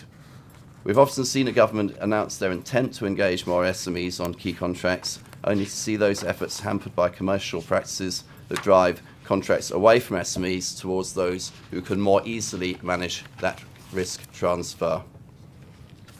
Internal government initiatives need to be undertaken to provide those departments with the ability to retain risk where necessary and where it makes sense, and to encourage smaller work packages to be brought to market where possible. Alternately, initiatives would encourage smaller players to become government contract ready, to collaborate with peers to provide greater scale, and to register on e-procurement and panel arrangements would all, of course, be welcome. We do welcome recent insurance reforms to remove pre-qualification costs for SMEs seeking government work, and of course the ongoing work to reform emergency services levy cost distribution is also welcome. Business New South Wales would support the committee's efforts to get accurate and up-to-date procurement data published by government and to recommend annual publication of government-wide SME procurements. For what we measure, we value. Business New South Wales appreciates the opportunity to provide input to this inquiry, Chair. Thank you very much, Mr Harding. The opposition. Thank you, Mr Harding. In your submission, a lot of which you've just repeated in your introduction, but one of the things you do talk about is up-to-date procurement data published by the government. How do you say that it is currently deficient? Is there no portal that you can view up-to-date SME data? In our understanding, there is not regularly published data which is easily understood by the small to medium enterprise market. And I think we could always look for improvement there. So how would you see that happening? Well, I think there could be a range of ways that we could do that, but I think, as I say, what we measure, we value, and if we could make a regularly updated register of local and small to medium-sized enterprise contracts with government, that would be helpful. Well, if in fact contractors were required to publish details of, say, subcontractors which were SMEs, would that be something that your organisation would welcome? Well, maybe I'll go to personal experience.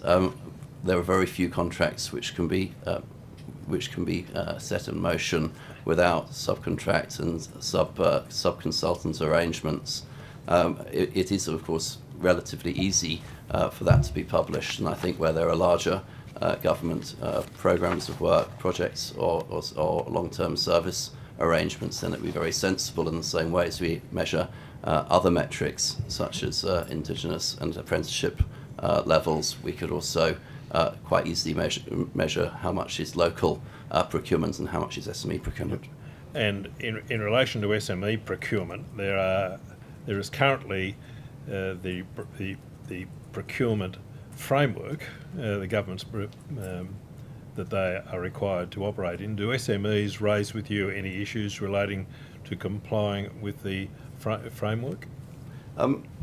Not specifically with the framework per se. The issues that small to medium-sized enterprises bring to us is a lack of transparency about what's coming to market and how, and being able to read the government tea leaves, as it were, from a procurement perspective before the cup of tea is made and drunk by someone else. The other one is, of course, I dealt with it in the opening statement, pre-qualification levels, specifically in insurances, which, as I've noted, are being dealt with. There are other things I think we need to be wary of, which is over much pre-qualification or pre-information to be required. Maybe the buyer needs to beware more than the seller when it comes to these things, and when it comes to a lot of the information, it's already in the public domain. One of the observations you do make is that many of your members do, in fact, register for, in accordance with opportunities for e-tendering and the like, only to find that they're constantly overlooked. Tell us what your experience is in relation to that. What is the rationale for your members always being overlooked, or some of your members always being overlooked in relation to opportunities for procurement? It's quite difficult to answer that one scientifically. I suspect that good performance of incumbents leads to good relationships and perhaps repetition of contracts, and there's nothing wrong with that. But nonetheless, it is disheartening for smaller businesses if they go through the process of pre-qualification, and in some areas, some technical areas, of course, take on considerable expense in getting themselves into a marketplace where they can be put on a panel, and then don't get any feedback as to why they haven't been picked. And I think it's perhaps more that feedback loop. And I'm wary here of imposing on both government and small business even more administration, but I do think that a why fail kind of approach is quite useful to let businesses grow. They're keen to learn, and they will learn if they're not doing quite the right thing. Without going into any detail which might lead me to away from my oath. I mean, I've heard stories about people being on panels for a long time and not getting work. But have you surveyed them as to why they think that they have missed out on that work? Do you want to look at it? Having spoken to a few members who've gone through this, generally their perception, like Dave has mentioned, is that there is a preference for a certain small business. That government agency has worked with them for a very long time, so they just continue to engage them. So they go through the process, they sit on the panel, but they're never successful. Well, so how would you solve that problem? I think probably diversification of small businesses. It's not just a target for small business, but ensuring there's diversification, and probably measuring the number of new businesses that you engage during that period. You can well and truly engage, 10 small businesses throughout the year, But if it's the same business every time, then that's another measure as well. How many new businesses have you successfully built capacity? So you would build that into a component of procurement, that there is a diversification. A measure of new business engagement. It's the same feedback we've given to the small business charter. It's about building capacity in those small businesses. So giving everyone a fair go. One of the things I don't think, I might be wrong on this, but that you haven't addressed is the simplicity of contracts. Do you have anything to say about, or what your members say is a difficulty in tendering in circumstances where contracts are not plain English contracts? Well, if I may answer that in two parts. One is simplicity, and the other one is their ability to manage a commercial environment where, for a long time, government procurement agencies and, of course, the legal support that they rely on seeks to transfer risk away from government in exchange for dollars, and that, of course, is a very well-known commercial thing. But where you and from personal experience, where you take on smaller companies, mum and dad companies and the like, there has to be a quid pro quo where the contract allows for some retention of risk on the principal side. And I know that can be quite hard work, and you have to be quite passionate to bring these smaller businesses along and teach them what they need to know. So I think it's less the simplicity of the contract, it's more the terms of the contract landing risk on small businesses, which either because they have no parent company guarantees, or they do not have the access to the insurance markets, or whatever else it might be. They might not have the ability to pay any of the liquidated damages within the contract. Less simplicity is more the onerous nature of contracts, which typically, as I say, will transfer risk through, rather than looking for a collaborative approach whereby government may have to, in certain circumstances, retain some of that risk. Some of the proposals from some of the unions who've made submissions require contractors to have secure job codes in relation to qualification for procurement work. What do you say about that? Well, I haven't seen the detail of that, so it's a bit difficult for me to make a comment on the hoof. But in general, I think we really need to be very careful that we don't ask small businesses to ask legal questions that they could only answer with legal advice, or answer questions which they could only answer with specific professional advice that they don't have access to. I don't think it's reasonable or fair to ask a small business to pre-qualify themselves to the level of a multinational or a regional. It's difficult to ask someone a legal question unless they're a lawyer. Well, that's true. But in relation to the procurement policy framework which might be put in place, would it be a significant impact on a small business if it had to comply with a secure jobs code? We would seek for it to be easier for business to engage with government, and where necessary to have the support to grow, and to grow on the job, as opposed to come in perfect through the front door. And as a long-term contractor, that's always the attitude that I've taken over my career, that you bring in and bring along and grow smaller businesses. What we've seen is a lot of businesses do get scared away from the red tape. So our fear is the more things you introduce, the less likely you are to have these small businesses engage in this. They might be perfectly compliant, but it'll scare them away because they're worried maybe I've done something wrong. So we are concerned with just increasing red tape for the sake of it. It's about having a good environment, but we don't want to overburden businesses. No. Well, yeah. The Insurance Council of Australia, in its submission, said this: the New South Wales Government and its agencies continue to contract out of proportionate liability, requiring small business professionals to assume liability for other parties' negligence. This practice undermines the proportionate liability regime and urgently needs to cease. Do you have a view on that issue?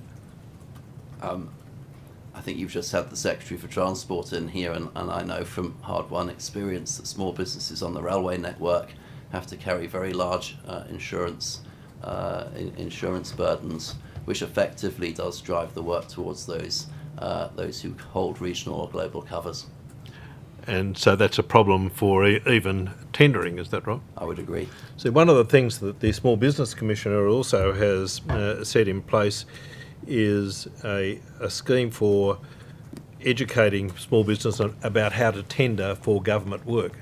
How many of your members have actually taken up that opportunity for, I suppose, educating themselves about how to be successful to tender for New South Wales government contracts?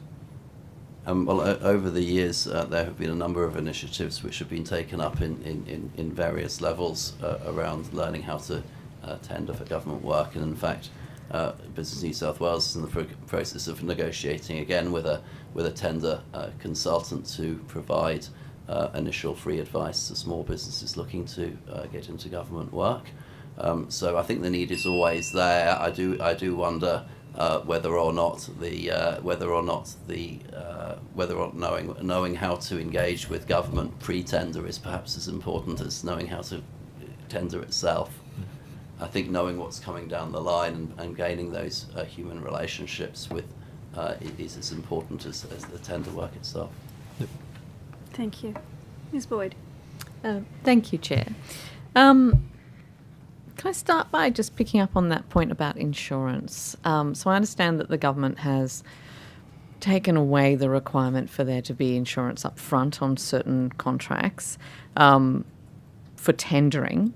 Can you explain what happens when the insurance requirement is then put on a small business? So are they aware at the time of the tender as to what that requirement is going to end up being? Yes, they are, but they can take advice from their insurance broker as to the cost of that insurance cover and what their pre-qualification needs to be in general terms to achieve that cover, and in fact they can be given advice as to whether or not they would achieve that cover. The key here is the cost of taking on an insurance policy on a gamble that you may or may not need to have it in place. Yeah. So I think it's we think it's a very sensible move, but it doesn't lower the costs of insurance. No. It just delays it. So the request for tender goes out. There's a certain amount in there which might be a prohibitive amount really for somebody who's thinking of tendering. So that might discourage some small businesses to begin with.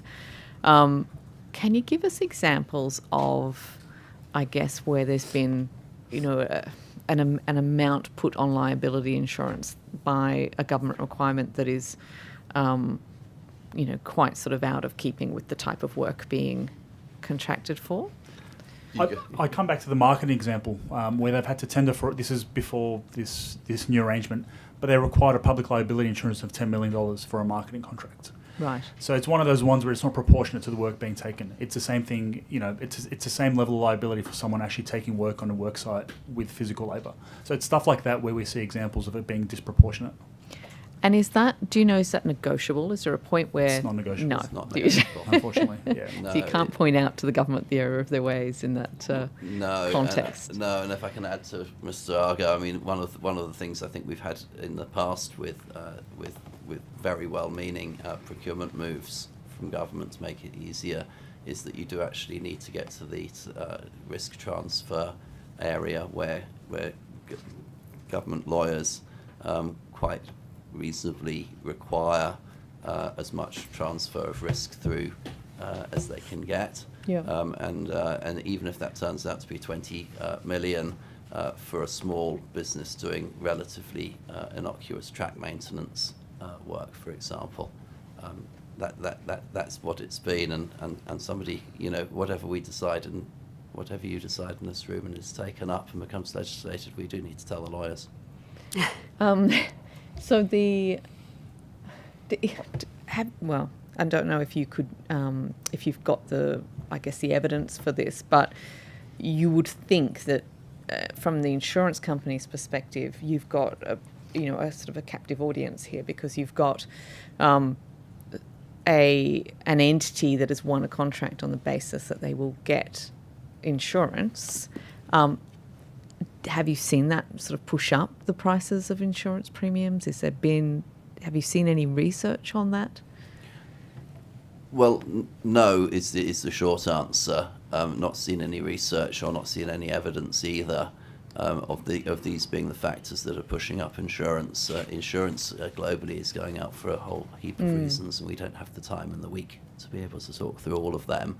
But within the bailiwick of what the government can control would be the reasonable transfer of insurance risk appropriate to the size of those entities that they seek to do the work, rather than appropriate to the size of the overall one-size-fits-all, I think, approach is what we're coming from. Yep. And I think the other thing we've seen in our Insurance at the Speed of Business report is, for example, the average public liability claim sits around 115,000, but on average you're required liability of 20 million. So there's kind of a real mismatch. Right. I do understand there's average claims and there's stuff that sits at the ends, but it's one of those things. Yeah. Which again has to benefit the insurance companies because you're taking out a larger policy than what's required. So another aspect of I'm interested in your opinion on, we've heard obviously there's a desire from the government to use our procurement dollars to improve social outcomes. So we've seen targets around disability, employment, First Nations organisations, etc. Against that, there's a concern expressed by some that you will end up with basically people trying to game the system, so that you might have some small businesses being outbid by others who have tried very hard to sort of get themselves into a particular bucket. Is that something that you are seeing sort of on the ground? Look, I think there's always an element of knowing your market and knowing your buyer, and that comes back to this pretender knowledge of what it is that is required, whether it be in the nuance of the approach, or whether it just be in the provision of the service to what the government needs. So there will always, it's a marketplace. There will always be some that will do better than others. I think what we're trying to do is in our advisory here is to say, let's lower the barriers for all, so that we don't have so we have less and less opportunity for some, as you say, to kind of find the gap in the wall. And let's make it more of an open playing field. Not that will, of course, mean that everybody gets an equal share, because that's not what's going to happen. Those who are best at delivery and those who are best at understanding their client will always win through. So accepting the opposition is lowering the barriers for everyone. If the government decides to continue with incentivising particular types of businesses through the procurement rules, would you like to see, I guess, more monitoring or enforcement of conditions on contracts to ensure that there is a fair, sort of a fairer playing field? For example, make sure that people aren't gaming and putting out that they have particular attributes that they don't have, or something along those lines? I think as a general point, in procurement, in the ideal world, both sides of a procurement deal are smart and understand the job in hand well, and that's the ideal scenario. In some cases, of course, and we've already talked a little bit about this, there's a necessity to bring newer players onto the market and allow them, under the right guidance, to grow and learn on the job, and that's perfectly normal. But it does require two things. It requires the procurer to be smart and have the time and be on top of the work, and therefore there may be some degree of expense incurred to provide that. And then there's the contract, where the contract shouldn't necessarily help one player above another, but it should maybe allow more flexibility in the way that risk is distributed to a number of players, and some retained perhaps by the principal. I think probably a final question from me. In relation to transparency, you've talked about sort of getting more data and having more transparent data from the government. More generally, would that also apply to being able to see standard contracts, or having more sort of visibility over what a standard contract looks like, and how it's been applied in different circumstances, and how would that benefit your members if we did have that? start? Yeah, sure. Typically, how contract arrives in the hands of a tenderer, a successful tenderer, is in the form of a contract that says you're not allowed to change a word of this, or you won't, you can't get the job, and that's normal for government contracts. They don't allow any negotiation or change. Of course, if you were one of 2 or 3 major players in the marketplace, you might have some ability to negotiate that after being named as a preferred contract. You may well have an ability, but that would be through executive rather than legal channel, because the legal commercial channel will just say you can't make any change. But to your question, I think it'd be very useful. I think it'd be very useful to have a suite of government contracts and say, if you're likely to win this one, this is the kind of contract that you're likely to get, and this is what it means for you, and these are the things that you'll need to have to perform the contract. But in a way that every person in New South Wales in the small business community can understand. I don't think it's been patronising to small business to say that not all of them understand contract law entirely. The only thing I'd add on transparency is the ability to provide feedback, transparent feedback as to why they weren't successful would be fantastic, because that way you can build capacity at every rejection. At the moment, you go through the process, you might spend a month, you might spend hours and hours of putting something together, only to fail time and time again. And you might be missing something basic and fundamental, but you just don't know. So transparency goes a few ways, and providing that feedback would be really important as well to build that capacity. Thank you. One of the observations which has been made is in respect of SMEs missing out because of large contractor bundling, where they take the value of the contract over the 500 million or thereabouts, so that SMEs cannot compete in that market. Do you have any experience in relation to that? Or do your members have experience in relation to that? The civil contractors are very big on this. I understand. I used to be one. It's a difficult question to say. Are large contractors doing anything other than trying to make a margin in a world which traditionally has extremely low margin points, and trying to distribute the risk appropriately? But I do know that what it's ended up with in the Australian context is a few very, very large whale-like fish in the marketplace, and then an extremely large gap to small ones, because the ones that get large enough to compete tend to be bought and assimilated in the marketplace. And I do think that it's a real opportunity for government contracting to split the size of packages appropriate to some of those medium-sized players that are large enough to reinvest in their community, reinvest in skills, and play to the global market while standing a little bit taller for themselves. Yeah. Thank you. Thank you both again for appearing. I have a question which maybe follows on, but also draws on your comments about providing a level playing field. And I wonder if you could clarify, because to me there seems to be some sort of internal tensions around what you're saying. So on the one hand, things like high insurance is a barrier to SMEs being involved with government tendering, but on the other hand, you're arguing for a level playing field. You also then talk about how there's no negotiation around contracts unless you've either got a monopoly or an oligopoly, or you have some market power that allows you to negotiate, which suggests to me that you're unlikely to be able to have a level playing field for small business. At what level do you think the playing field is set? How do you determine where that playing field is set if there are these sort of inconsistencies? I think perhaps what we're calling for is not an entirely level playing field between those largest businesses in the marketplace with all those resources that they have at their disposal, and their ability to deliver projects which others can't, of course, which is why they're capable of managing that risk. And those smaller ones, I just think it's more of an appropriateness of approach. I think if you can take cost out for smaller businesses, those SMEs, to be able to spend the time and have a fair go effectively, and take as much time and cost out of the process, then we would find that incredibly welcome.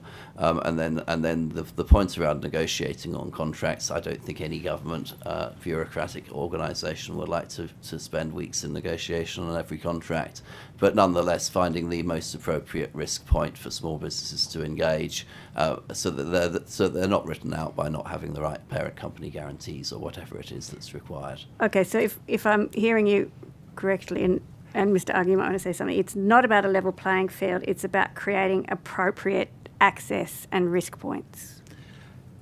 It's probably a weird thing to hear from us, but it's probably equity versus equality. We want to ensure that small businesses can get the same outcome in the end, but we might need to make some exceptions for them to help them get there. Small businesses provide the social outcomes that we need for the state. It's about creating that level playing field for them in many ways. That's a really great segue, Mr. Agnew, into my next question, which is, we've been talking a lot today about value for money. And what that means and how we define that. And I wondered, from the perspective that you're coming from, what do small SMEs provide in terms of value for money if they're engaged by government? Well, I think it's the difference between highest and best value and highest and best purpose in a way, or highest and best future. If we don't encourage the growth of businesses from small to medium, and indeed, of course, from medium and due course to large, we have the problem we have in our hands at the moment, where we have a very large gap between those who can manage the risk for large government contracts and those who cannot.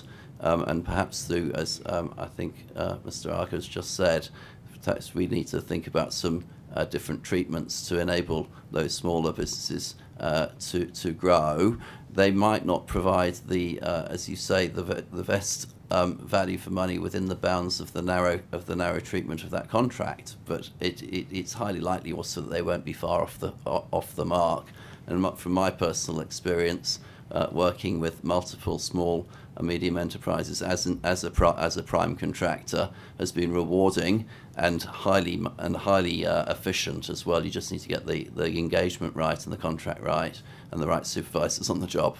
Okay, which brings me to something you talk about in your submission about, which goes to the confidence and capability of dealing with SMEs by those in agencies who are tasked with procuring.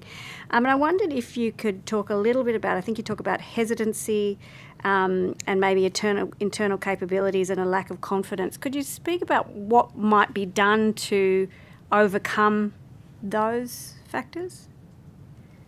I think it's around a cultural confidence, and perhaps flippantly I said earlier, you've got to tell the lawyers, but it's a case of letting those who are buying understand the broader benefits of what we're trying to achieve here. It has been done before. We know that it's been done through measures around, say, the number of apprentices on site, for example, on a government contract. So we're not entering a whole new world here. We're just looking for those slightly broader ways of thinking about what's important and what's valuable to prioritise New South Wales businesses to be in a place where they can get their first government contracts or get their growth government contracts if they're a little bit larger.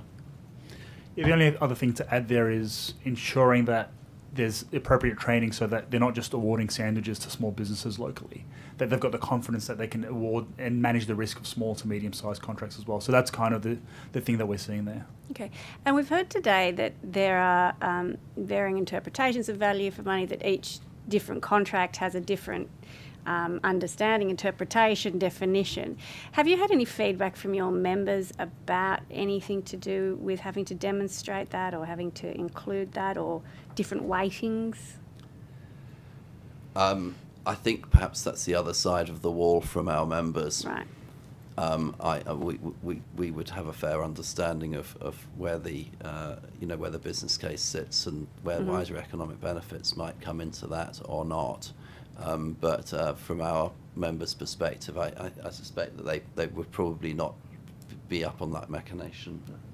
I've got nothing to. Yeah. So there wouldn't be an understanding that there's this sort of list of considerations, that's the lens that's going to be applied to their bid. I think it would very much change. I mean, governments obviously, as we've said, is placing many, many billions of dollars worth of contracts every year, and those contracts are awarded in different ways. But the more transparency of what government wants is the better, and the more it can be in layman or small business language, the better, because common language. Common understanding will bring that confidence to both sides that we've been talking about, the confidence to award and the confidence to understand each other of pretty much the same thing. Yep, thank you. So we've spoken a bit about insurance requirements as an eligibility aspect, and the issues and the barriers that create. Are there other eligibility requirements that you frequently raised with you? So obviously the insurance one is a biggie, but are there others that stand out? Yeah, sure. I think the ones like QMS systems, ISO certifications for some level contracts are a real barrier. It's one of those ones where at the moment you kind of have to navigate that yourself, figure out how to get there. So those barriers like that for smaller contracts are really prohibitive as well. Right. So there are other barriers that we've seen that just exist, and at times are even more difficult than any other barrier because it requires months of implementation and assessments. So it's not just something you can buy off the shelf and get going. It requires time and investment. Okay, that's a good example.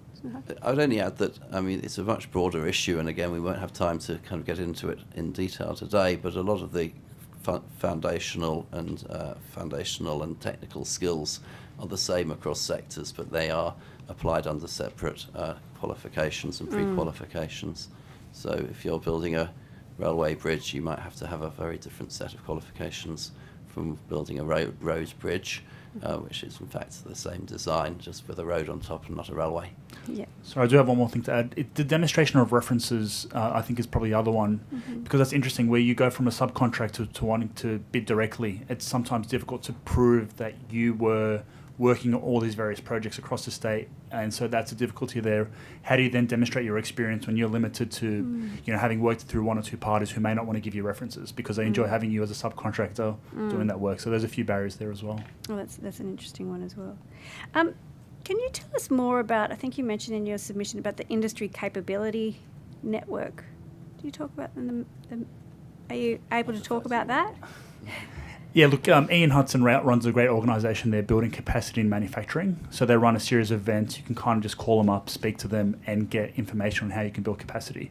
They run a great program. We sit on the board of that organisation and we help support their work. But they've got great initiatives, including trying to build the next set of trains in New South Wales. So they do great work. They're run by New South Wales grants, so anything that can be done to further support that work would be valuable. Okay, excellent. I wondered if you've spoken about sort of the barriers with regards to qualifications, etc. What about in terms of just the systems to be engaged with? So the portals, the platforms, that kind of thing. What feedback do you get on the ease of use? Generally improving over the years, but right. Perhaps could improve a little bit faster. I mean, there's been a huge amount of work and expense being put into making it easier to deal with the New South Wales government, and we see the rollout of the Business Bureau as being an important extension of the great work done under the last government for Service New South Wales. So there's a great deal of hope out there. Of course, businesses are used to the modern world where dealing with each other is relatively simple and often done online, and the more we can encourage government to continue to make it simple for businesses, for example, to put all that pre-qualification information in quickly and simply online, the better. And I think the only thing to add there, with local government being a creature of the state government, I think each one of those councils have their own portal, their own tendering. So there's a leadership position here for the state government to go in and bring more portals into that single one, so that businesses don't have to then follow up each individual council when they're tendering for things as well. So there's a real centralisation role that we could have there as well. Yeah, they fall outside of the terms of the Act that we're looking at, but Point taken and noted. Thank you very much. We very much appreciate you being with us this afternoon, gentlemen. And if we have extra questions, we'll send them to you, and you'll have 21 days if you could provide answers. Thank you so much. Thank you Very much.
Thank you both very much for making the time to come and give evidence today, and for the submission that you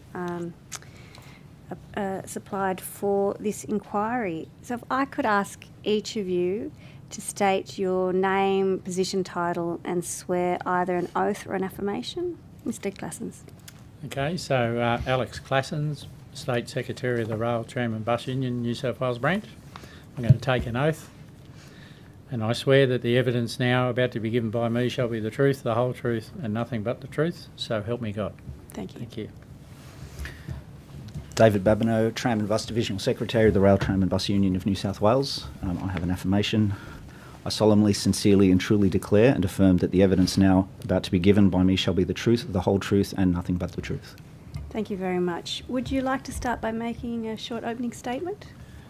Yeah, thank you. Obviously we've put a written submission in which probably better articulates it than I possibly could, but I think, look, everybody knows the history of transport procurements during the period of the Liberal government, and the many fights that we had with that government during that process. It's quite clear to everybody that looks at it objectively. They understood that the process was fraught from the get-go, and even as late as the weekend there was more articles in the paper about people having to go overseas to go and inspect things. And previously in the railways, of course, we had a long history of doing many inspections at Cardiff and other places a lot closer to home. And I think the public of New South Wales deserve a better explanation than what they've ever been given. I think the whole system of buying stuff from overseas and making sure that the end users and are kept out of the whole process has to be exposed. And even the contracts, the fact that nobody could get access to any of the contracts and what's in the contracts. Even today, we still don't know what's in some of those contracts. And I think the public of New South Wales deserve a better explanation than what they've been given in the past. And certainly a spotlight needs to be shone on it into the future, so that people are fully aware that when a government spends money, taxpayers' money, that there is a process that's around that is very transparent and people are held accountable. And that certainly never happened during the many years of the Liberal government. And at that point, I'll stop. Thank you, Mr. Classens. And we'll start with questions from the opposition. It's been disclosed that during the shutdown of the Southwest train line for the delivery of the metro, that they were going to buy 60 buses from China. When did you first become aware of that? I'll hand over to David. Yes. The union first became aware of that at a peak meeting between Transport for New South Wales and unions, which would have been held several weeks ago now. Well, it was suggested in the submission that you found out about it during budget estimates. Yeah, to be fair, I didn't write the submission, and Yeah. so no doubt that is the case. But personally, where it was first talked directly to me. Do you say that there was capacity in New South Wales to deliver those buses? I think that the established or the newly established model of building everything from the bottom, including the chassis of buses, creates challenges, and it's not something I could answer without. So if they couldn't have been built in New South Wales, you'd agree, would you, that the government was justified in seeking to have them built elsewhere? No, I don't accept that the project itself is justified. So anything that flows from that. Well, putting that ideological assumption aside. I don't know, it's purely practical. Putting the ideological assumption aside that you don't like the project. However, if you had to deliver 60 buses urgently and you couldn't do it in New South Wales, it justifies the government in seeking to source them elsewhere, does it not? Well, again, purely objectively, yes. My objections to the project are not philosophical, though. Yeah. Mr. Classens, you cost the New South Wales government $3.2 billion by the delay of the NIF, did you not? No, I don't accept that. Well- I don't know. You and other ministers were very good at throwing lots of numbers around, and Well, it's in your submission. That's how much it costs. we know that that's what's now been reported. Well, that's what you're suggesting in your submission. That's what the submission says, and Yeah, that's well, that's the what it number. says. That's So the do you number accept that that's what you cause the... No, I wouldn't accept that we caused that. Well, one of the things you've sought to suggest is, have you not, Mr. Claessens, that the union should be consulted in relation to safety? Absolutely. And in From fact, day one. the delay in relation to alterations to the NIF was chiefly caused by your concerns in respect of safety, was it not? There were lots of issues around our concerns. But safety was primarily the one. But safety was definitely one of them. And the alteration of those of the trains which you demanded from the government was in relation to the installation of guard compartments, was it not?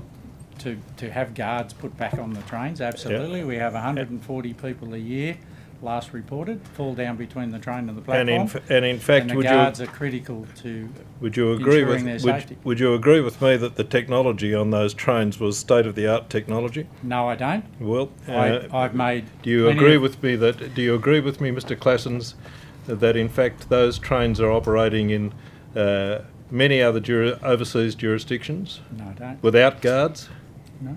You don't accept that? I don't accept any of that. I said. Well, you don't accept that though? We operate trains in New South Wales in a particular fashion. I don't know what happens overseas. I'm not an expert on overseas transport travel. I'm a New South Wales Union Secretary who just happens to be a train driver. I know how we operate trains in New South Wales and the way we've always done it to keep people safe. And the way you've always done it often means that you don't potentially keep abreast of upgraded technology. And I do know that when the Waratah trains were delivered, they had a better system which actually offered an enhancement of the safety features which allowed the guard to actually do their job even better. So where did those trains come from? I think they were made in China, I think. Correct. So there was no problem with those being made overseas, was there? Yeah, well, there was actually. There was a lot of arguments at the time about buying them from China. But just because they're made overseas doesn't mean that they are necessarily an inferior product, does it? But the difference, of course, was that those trains were they were specified out by railway engineers. Railway engineers were part of that whole process. There was proper consultation all the way through. Everybody knew what they were building, why they were building it, and subsequently they actually made enhanced changes to those as well, and when they did the subsequent changes out later, they improved them. Do you say that there was no consultation with unions in relation to the delivery of the NIF? Hardly any, and certainly not at the concept stage. Well, are you later on we did. You've taken an oath here, Mr. Claessens. Are you sure there was no consultation at the concept stage? No, I never had any. Well, no, you may not have. Okay. Were any other members of the union potentially were consulted in relation to these trains at the concept stage? I'm not aware of any that were consulted at the concept stage. Have there been any consultation in relation to the delivery of the new regional fleet? There was slightly better consultation around the new regional fleet because we did actually have some people talk to us at a better, a more reasonable stage. So we were involved a lot earlier in the new regional fleet than what we were at the NIF. And in fact, union representatives accompanied officials from Transport for New South Wales overseas, did they, when they went to inspect these trains? I made the decision as the Secretary of the Union to send some of our people over there. Yes, I did. Well, that was a level of... Because we were concerned about where the train was up to, because up until then we had no clue as to how far they'd gone in their building of them and the trialling of them, etc., etc. So one of the things that you've suggested in your submission is that the union needs to be consulted to ensure safety of the trains which are being delivered. That's correct, like we've always done. So the National Safety Regulator has no role to play, is that what you're telling us? No, the Rail Safety Regulator does have a role to play, and part of its legislation actually specifically states that the end users have to be consulted. But because these trains were bought overseas, there is no requirement for the National Rail Regulator to make sure that the end users are here until the trains actually arrive in Australia. You'll agree with me, so there's a flaw in the legislation, quite clearly. Would you agree with me that the National Rail Safety Regulator signed off in relation to the safety of these trains? The National Rail Safety Regulator will tell you that they don't sign off anything. Well, they in fact gave the okay for the delivery of these trains? I don't know what they did or didn't do, because I've never been given anything that says that they've approved anything. I mean, you often said it, but... I do say it, and I continue to say it, Mr. Claessens. And that's your right to do so. Because I've seen the documentation, Mr. Claessens. Yeah, no, well, that's nice, but we didn't Because, get to see in fact, that's the standard that we should be looking for to apply in relation to ensuring that overseas purchased rolling stock complies with Australian requirements is not you, Mr. Claessens, but the National Rail Safety Regulator, is it not? And part of their legislation specifically says the end users and their unions have to be consulted. Does it say unions in that? Yeah, absolutely it does. Well, Mr. Claessens, I'd have to suggest to you that in fact the regulator, in certifying that the trains were ready to in fact be tested and rolled out in New South Wales, in fact certified that they were in fact of a standard ready to be delivered and operated in New South Wales, and that the technology in relation to those trains was of sufficient, in fact exceeded sufficient, to in fact guarantee the safety of all the issues which you subsequently raised. Do you deny that? Look, I can't speak on their behalf. All I can say is what our view was at the time, and we continue to say. And I continue to say to the National Rail Regulator, you let us down in that process. Well, we are supposed to be consulted, and we weren't. Well, what it goes to, Mr. Claessens, is this, that you were much more interested in fact, ensuring the jobs of your members rather than you were in fact, protecting the taxpayers of New South Wales for the purposes of getting these trains on the track. This is what the truth of the action taken by you during the course of last year. A point of order has been taken, Mr. Point of Chair. order, Chair.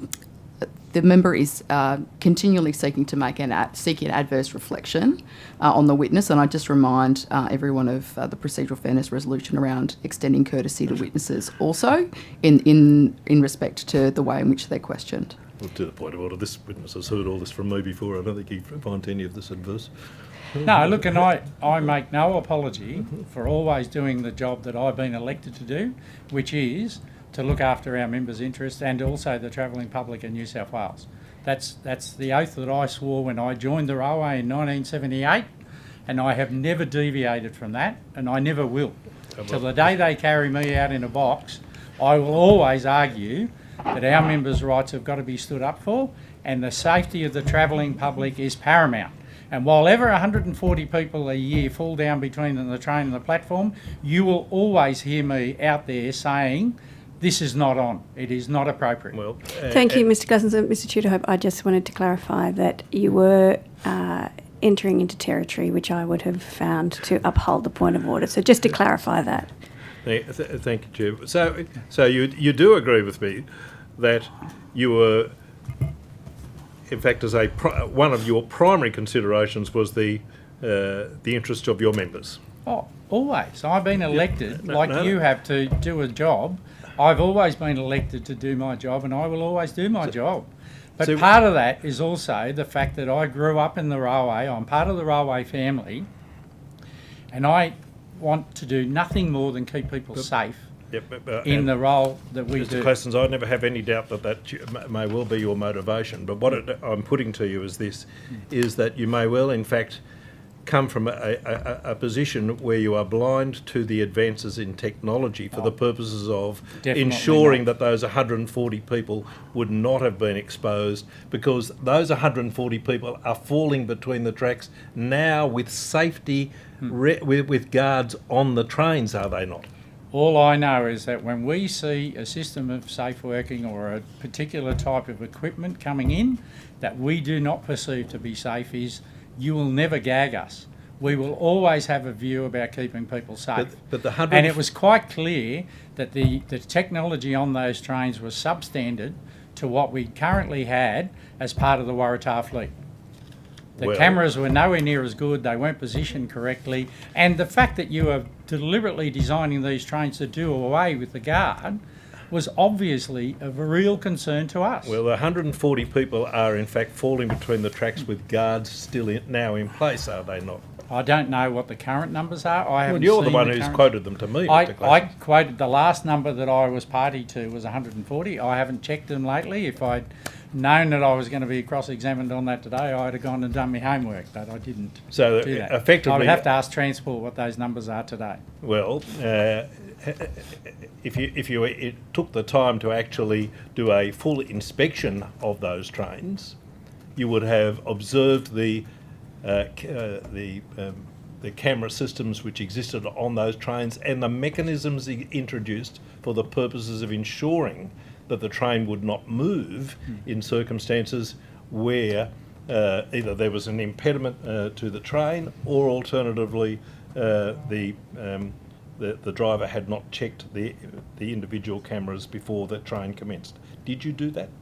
No, I personally didn't, but there is a whole So bunch of other people isn't- that did isn't- that. Mr. And Chair, there was an expert report that actually said that those cameras were nowhere near at the same standard as what the Waratah trains were, and they weren't positioned correctly. And in fact, there was Would that have been a better solution then? I did see that in one video evidence that I saw, the cameras were actually obscured when the doors opened on the train, which to me, as somebody who's So been did you around for a long advocate time- for potentially the change in the cameras rather than the installation of the guard compartment? All we know is that the Waratah train at the time presented a much better solution for us that we were happy to embrace. So what I want to put to you is this, is that in terms of the union involvement, what would be better to do in terms of ensuring that the taxpayers of the state was not exposed to $3.2 billion worth of additional cost was in fact accept the certification from the National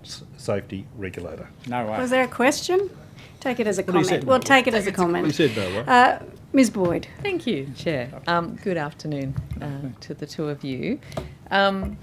So, procurement. Yes, back to that. Back to that. Let me just start with a simple one. I guess we have seen concerns that wages and conditions and other things are the first things to be cut when people are working towards providing the lowest cost tender. What safeguards would you want to see put in place if we were to suggest some as part of this inquiry to make sure that that doesn't happen? Did you want to answer that? Yeah, I certainly speak from the bus space. This is something that was never foreseen by the advocates of privatisation, is that state transit semi-professionalised a non-professional industry, and they conducted a great many activities that resulted in alterations to procurement. The fire suppression system would be an example of that, where that was a STA-driven initiative and eventually became to be included within procurement as something that was of value. That process was done internally through the Fleet Safety Committee, which was direct consultation between a range of our division's delegates and asset management out of STA. A lot of aftermarket modifications were done to make the buses safer and more fit for purpose, and no one's picked up that work. Instead, unfortunately, we're in a situation where we don't have oversight over a lot of things. There's a lot of anecdotal issues coming to the fore now in terms of maintenance not being done on time, the general poor quality of the buses, wages, conditions, etc. And obviously, from our perspective, we'll always advocate for better wages and conditions. The last 5 years has been spent actually trying not to go backwards. That's, or to minimise how much we go backwards, because in none of the privatised areas have we actually managed to hold exactly where we were. I think the general principle of designing something, and we're talking between $750,000 to $1 million per bus now, of not having the end user involved in that, is it's lunacy. It really is, because there's the fact that you can lock the external buttons outside the bus where you can press the button and you can open the doors independently. The fact that there's a lock on that hatch is an STA aftermarket modification. They didn't come with hatches. Anyone could just press the button and get on a bus at any time wherever it was parked. These are common sense things that objectively you look at and you go, okay, well, that makes sense, but nobody's saying them because this is not how transport has been operating. And now the rest of what was STA is gone, their higher standard is gone, and what is been the status quo for the rest of the network is washing into that space, unfortunately. So I guess, so some of this then comes back to, I remember the inquiry into bus privatisation, where it wasn't, not only was the contract not made transparent, people didn't know what the contract said or what the specific terms said, but also the government, there was nobody within the government who was providing that sort of monitoring and oversight of compliance with the contract. It was sort of based on a kind of self-reporting from the contractor. But then even when there were breaches, they weren't called to account for breaches of contracts, and I don't know if that's improved. Would it help then if we had, I guess a greater standard of transparency over all of these contracts to enable people like yourselves to be able to call out when there have been breaches of contracts? Without a doubt, the single biggest impediment to our bus network running efficiently for all parties, for taxpayers, for end users, for drivers, is to have a modicum. I'd settle for a modicum of transparency, because at the moment there is absolutely nothing. It is, you've got over $3 billion in bus assets, and I believe you have 2 people in transport looking after them. There is absolutely no oversight, and to my knowledge there has always been very, very little oversight. And again, STA running, the core regions of Sydney, where over 75% trips daily are done, held themselves to a higher standard as the embodiment of the authority to employ, the Transport Secretary. They're gone. They're gone. So now the entire network has been run in the same way, which is there is no oversight.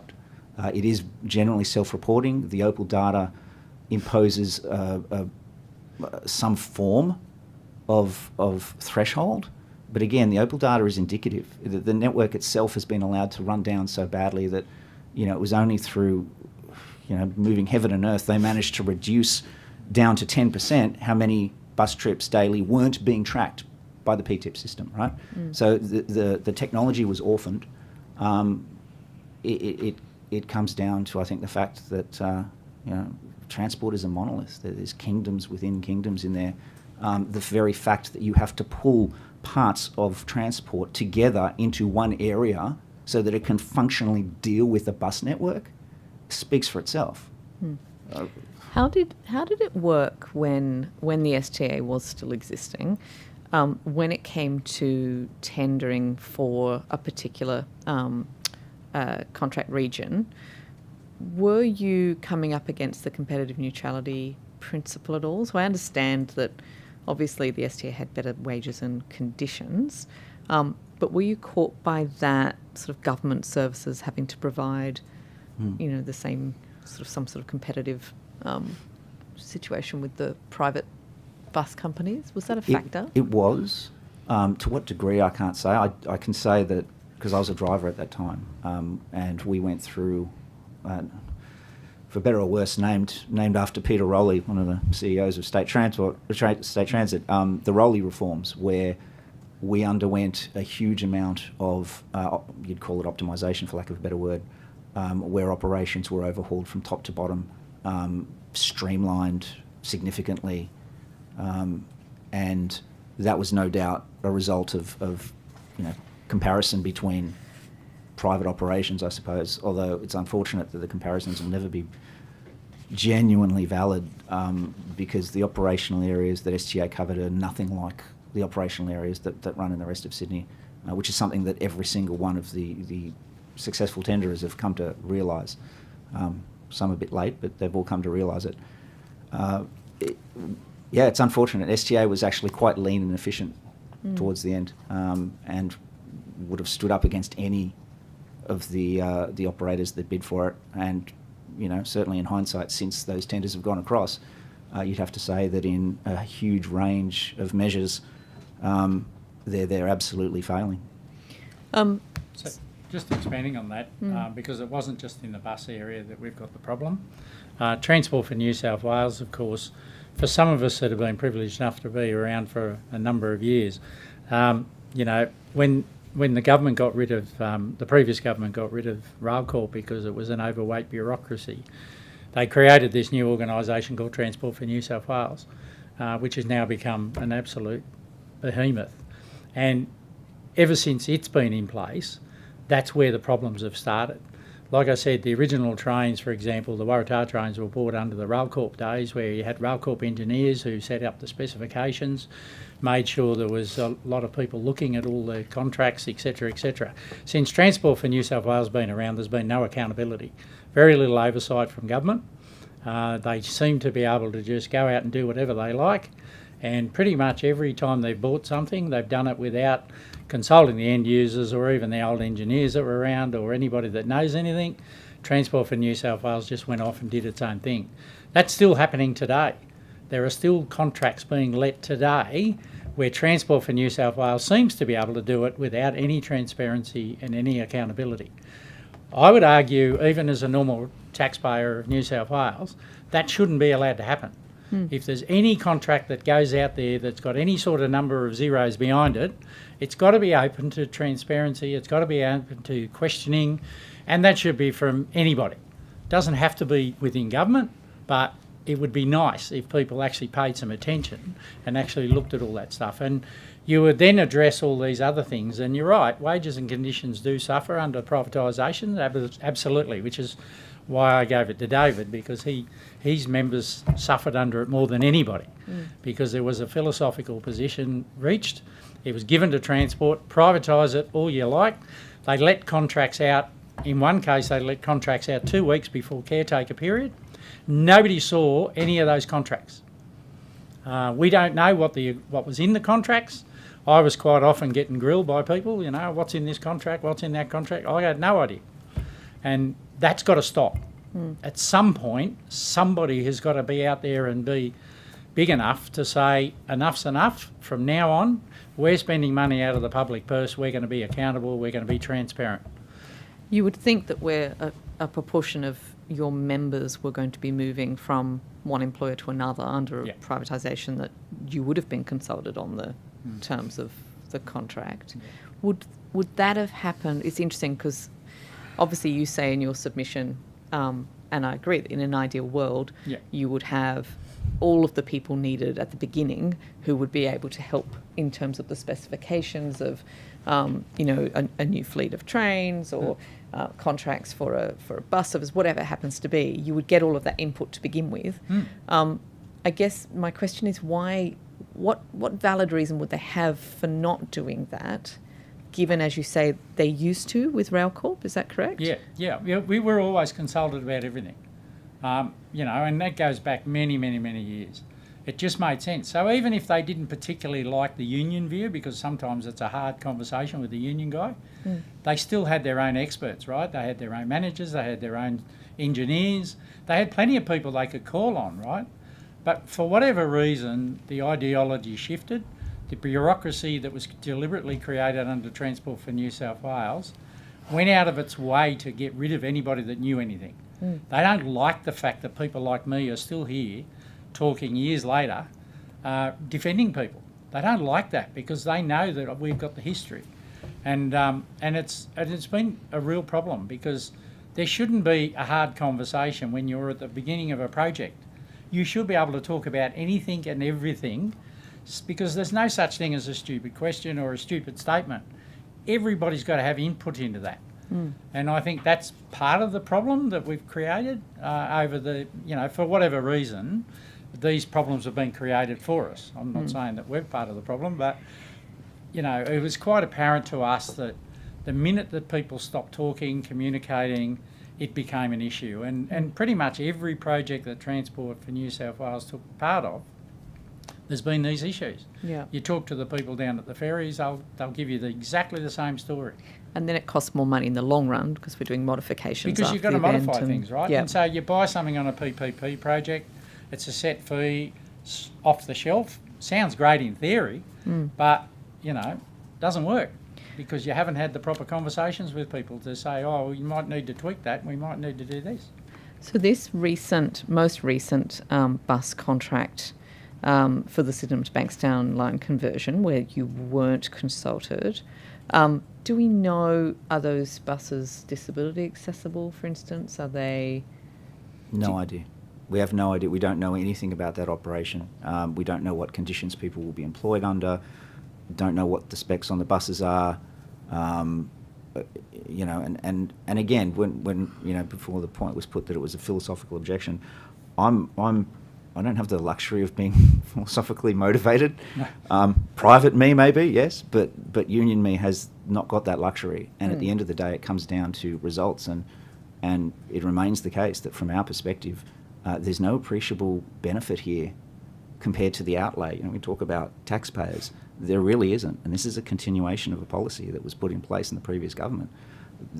If we can get to a point where there's an appreciable outcome that's worth the expenditure, then certainly we can talk about the specifics. But at the moment, Transport are just charging along the course they've been set.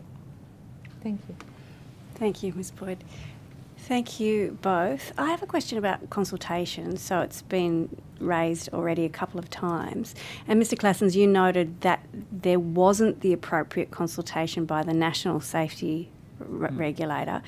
I wondered if you could talk us through what is meant to happen. So what was meant to happen there? Are there conditions in the award, any agreements, any other?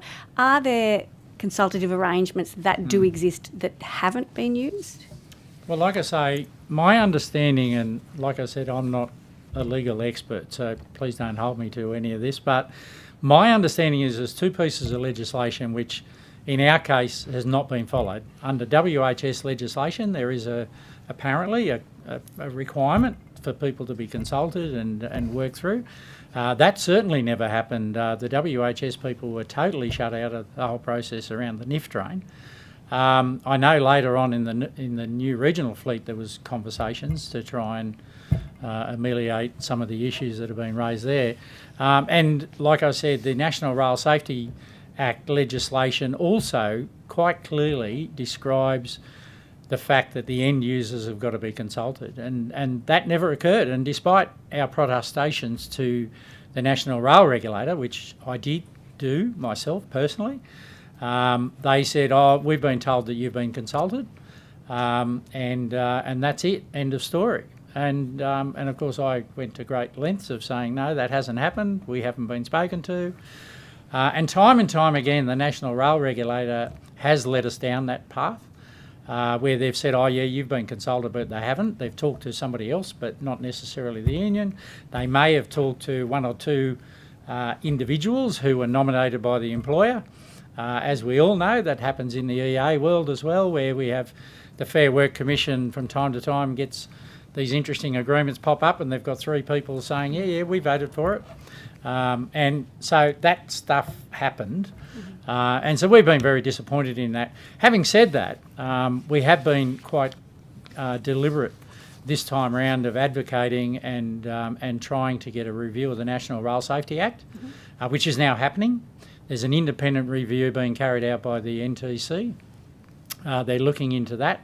And obviously one of our submissions there is better consultation, better involvement from the end users, etc., etc. So people are listening now. They are starting to realise that, you're much better off having the conversations up front, even the difficult ones, than at the end of the process. So we are quietly confident that at a national level at least, there is now proper conversations about reviewing the National Rail Safety legislation, buying stuff in Australia, consulting Australian workers and doing all that stuff properly is now certainly the view that's coming out of people in Canberra.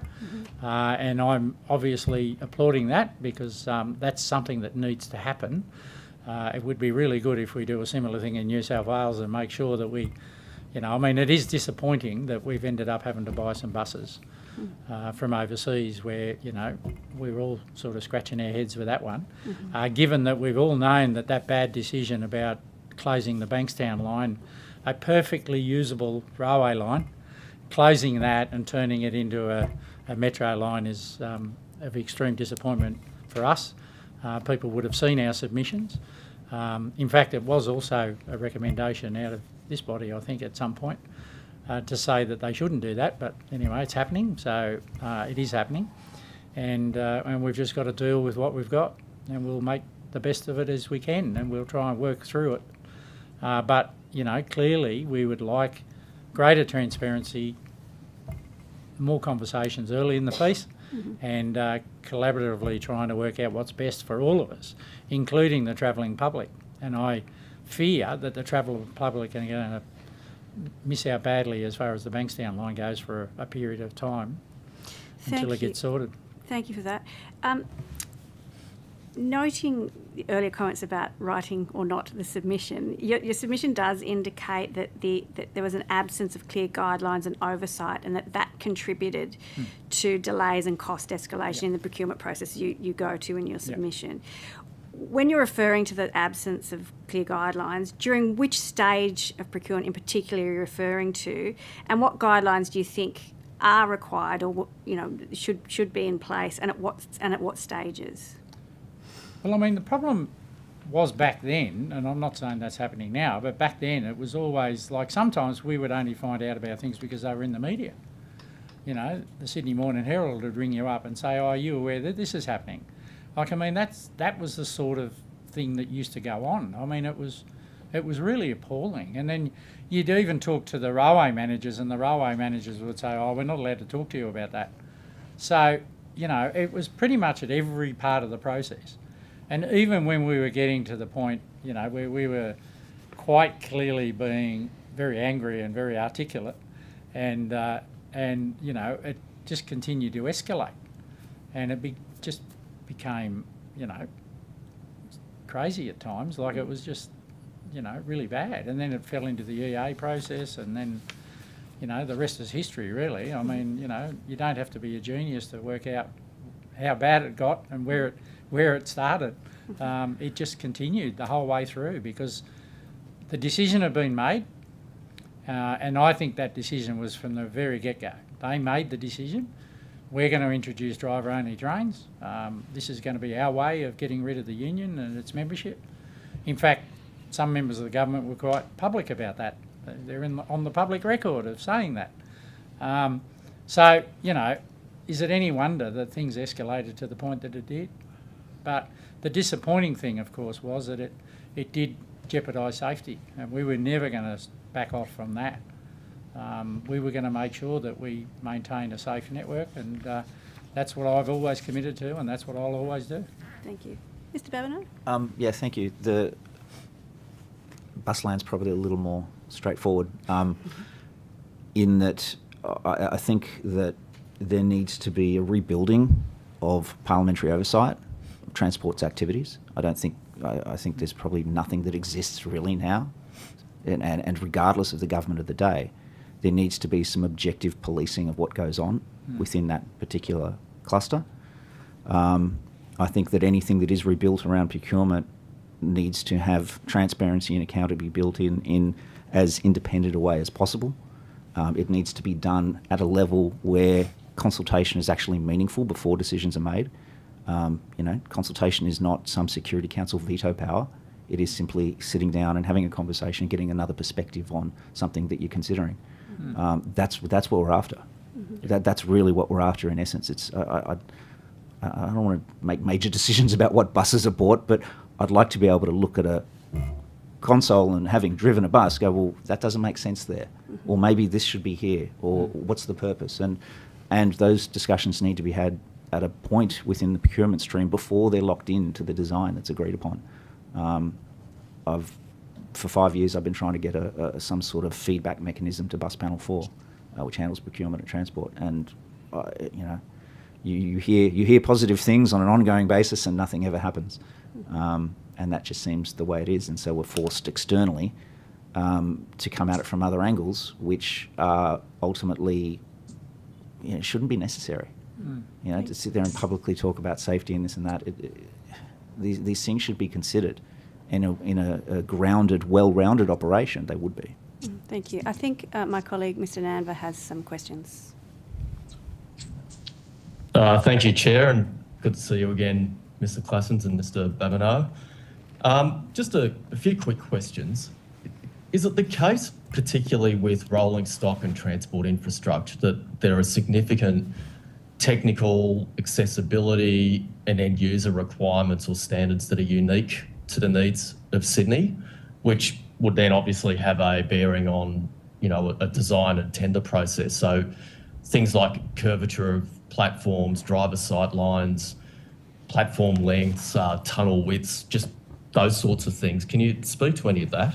Oh, absolutely. And as you be aware, there are also disability guidelines that we've got in New South Wales which are specific to us. And we're operating on a 150-year-old railway system that was designed a long time ago, and we didn't have the benefit of being able to make sure that every station had a perfectly straight platform and that there was no gap between the train and the platform. Because we run freight trains through our network, we do all sorts of things. So you're right. I mean, all those things were catered for by the engineering standards. There's braking standards. There's we've got a thing called the TOC manual, which actually outlines all the specific conditions for every type of rolling stock and all the things that were all designed by the engineers and put in place by the previous RailCorp engineers. So all those things are there. But they basically, when they went to the procurement of the NIF, they threw all that stuff out the window. They didn't worry about any of that. They just said, we don't want to be tied up with that. We're going to go and design our own train, or worse, buy one off the shelf. And then when it comes to Australia, we'll see where it stacks up, which of course is our problem. And we didn't want any of that to happen because we knew that we had specific requirements in New South Wales. Everybody likes to compare us around, other systems, but the reality is our system doesn't compare with anybody. We run double-decker trains. Nobody else in Australia runs double-decker trains, for example. We've got a whole bunch of things on our network that nobody else does. So, to try and, say that we're all the same is just ridiculous. And anybody that knows railway knows that we're not. We are totally different to everybody else, be it for better or for worse. Does that help? Yeah. Mr. Babineau, I don't suppose you have anything to add to that? No. But thank you. So just with the fact that there are so many Sydney-centric requirements and technicalities, if a government is driven by a value for money proposition which leads them to off-the-shelf rolling stock, it's inevitable then that there are just going to be additional extra expenses to retrofit that rolling stock to suit Sydney's needs, which then leads to the obvious question, are those cost savings then outstripped by the additional costs involved in retrofitting that rolling stock like the NIF? Well, the only way you'd ever know that is if the whole project was truly transparent for everybody to see. Because, see, part of the problem that we had with the whole NIF project, and even the NERF project for that matter, nobody knows what the figures were. So we don't actually know what the cost overrun is, whatever the numbers are. So the only way you'd ever know whether it stacks up or not is to be able to have all the information from the get-go. And that never occurred under the previous government. So, I mean, until you get that, I mean, in theory, there is no reason why you couldn't buy an off-the-shelf train and then modify it to suit. But you can only do that is if you know what you're paying for it up front and what needs to be changed on it. And you need to obviously consult very early in the piece. You need to see what it is that needs changing, and then you've got to get the costs for that. Because part of the problem that we've always had, of course, is that, and particularly if it's a government project, we always joke about the fact that, the power point in your house might cost you $200 to get an electrician to come and put in. But if a government contract is in the offing, it's usually add another zero onto the end of it. It's probably $2,000 to put a PowerPoint in because the government's paying. And that's just me anecdotally saying that. So, you know, that's part of the problem. And we've seen this in a number of cases through the transport sector, even in privatised freight. I saw it happen where they bought wagons from overseas because they thought they were good and cheap. And they brought them over here and then they realised, oh, hang on a minute, we've got to make all these modifications. And the modifications to make them here in Australia cost a lot more money than what it would have been to do them over in China, obviously. And the cost overrun happened there too. So it is one of those situations where open transparency and accountability right from the get-go is the answer to the dilemma that we're faced with. Thank you. Is it your view that a lot of these... Oh, sorry, Chair. Sorry, Mr. Nava, we're out of time. Yep. Thank you, Mr. Glassons and Mr. Babineau, for being here and for your union submission and for the work that you do. Thank you very much. Thank you for the opportunity. Appreciate it.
Dr. Day, thank you for making the time to give evidence.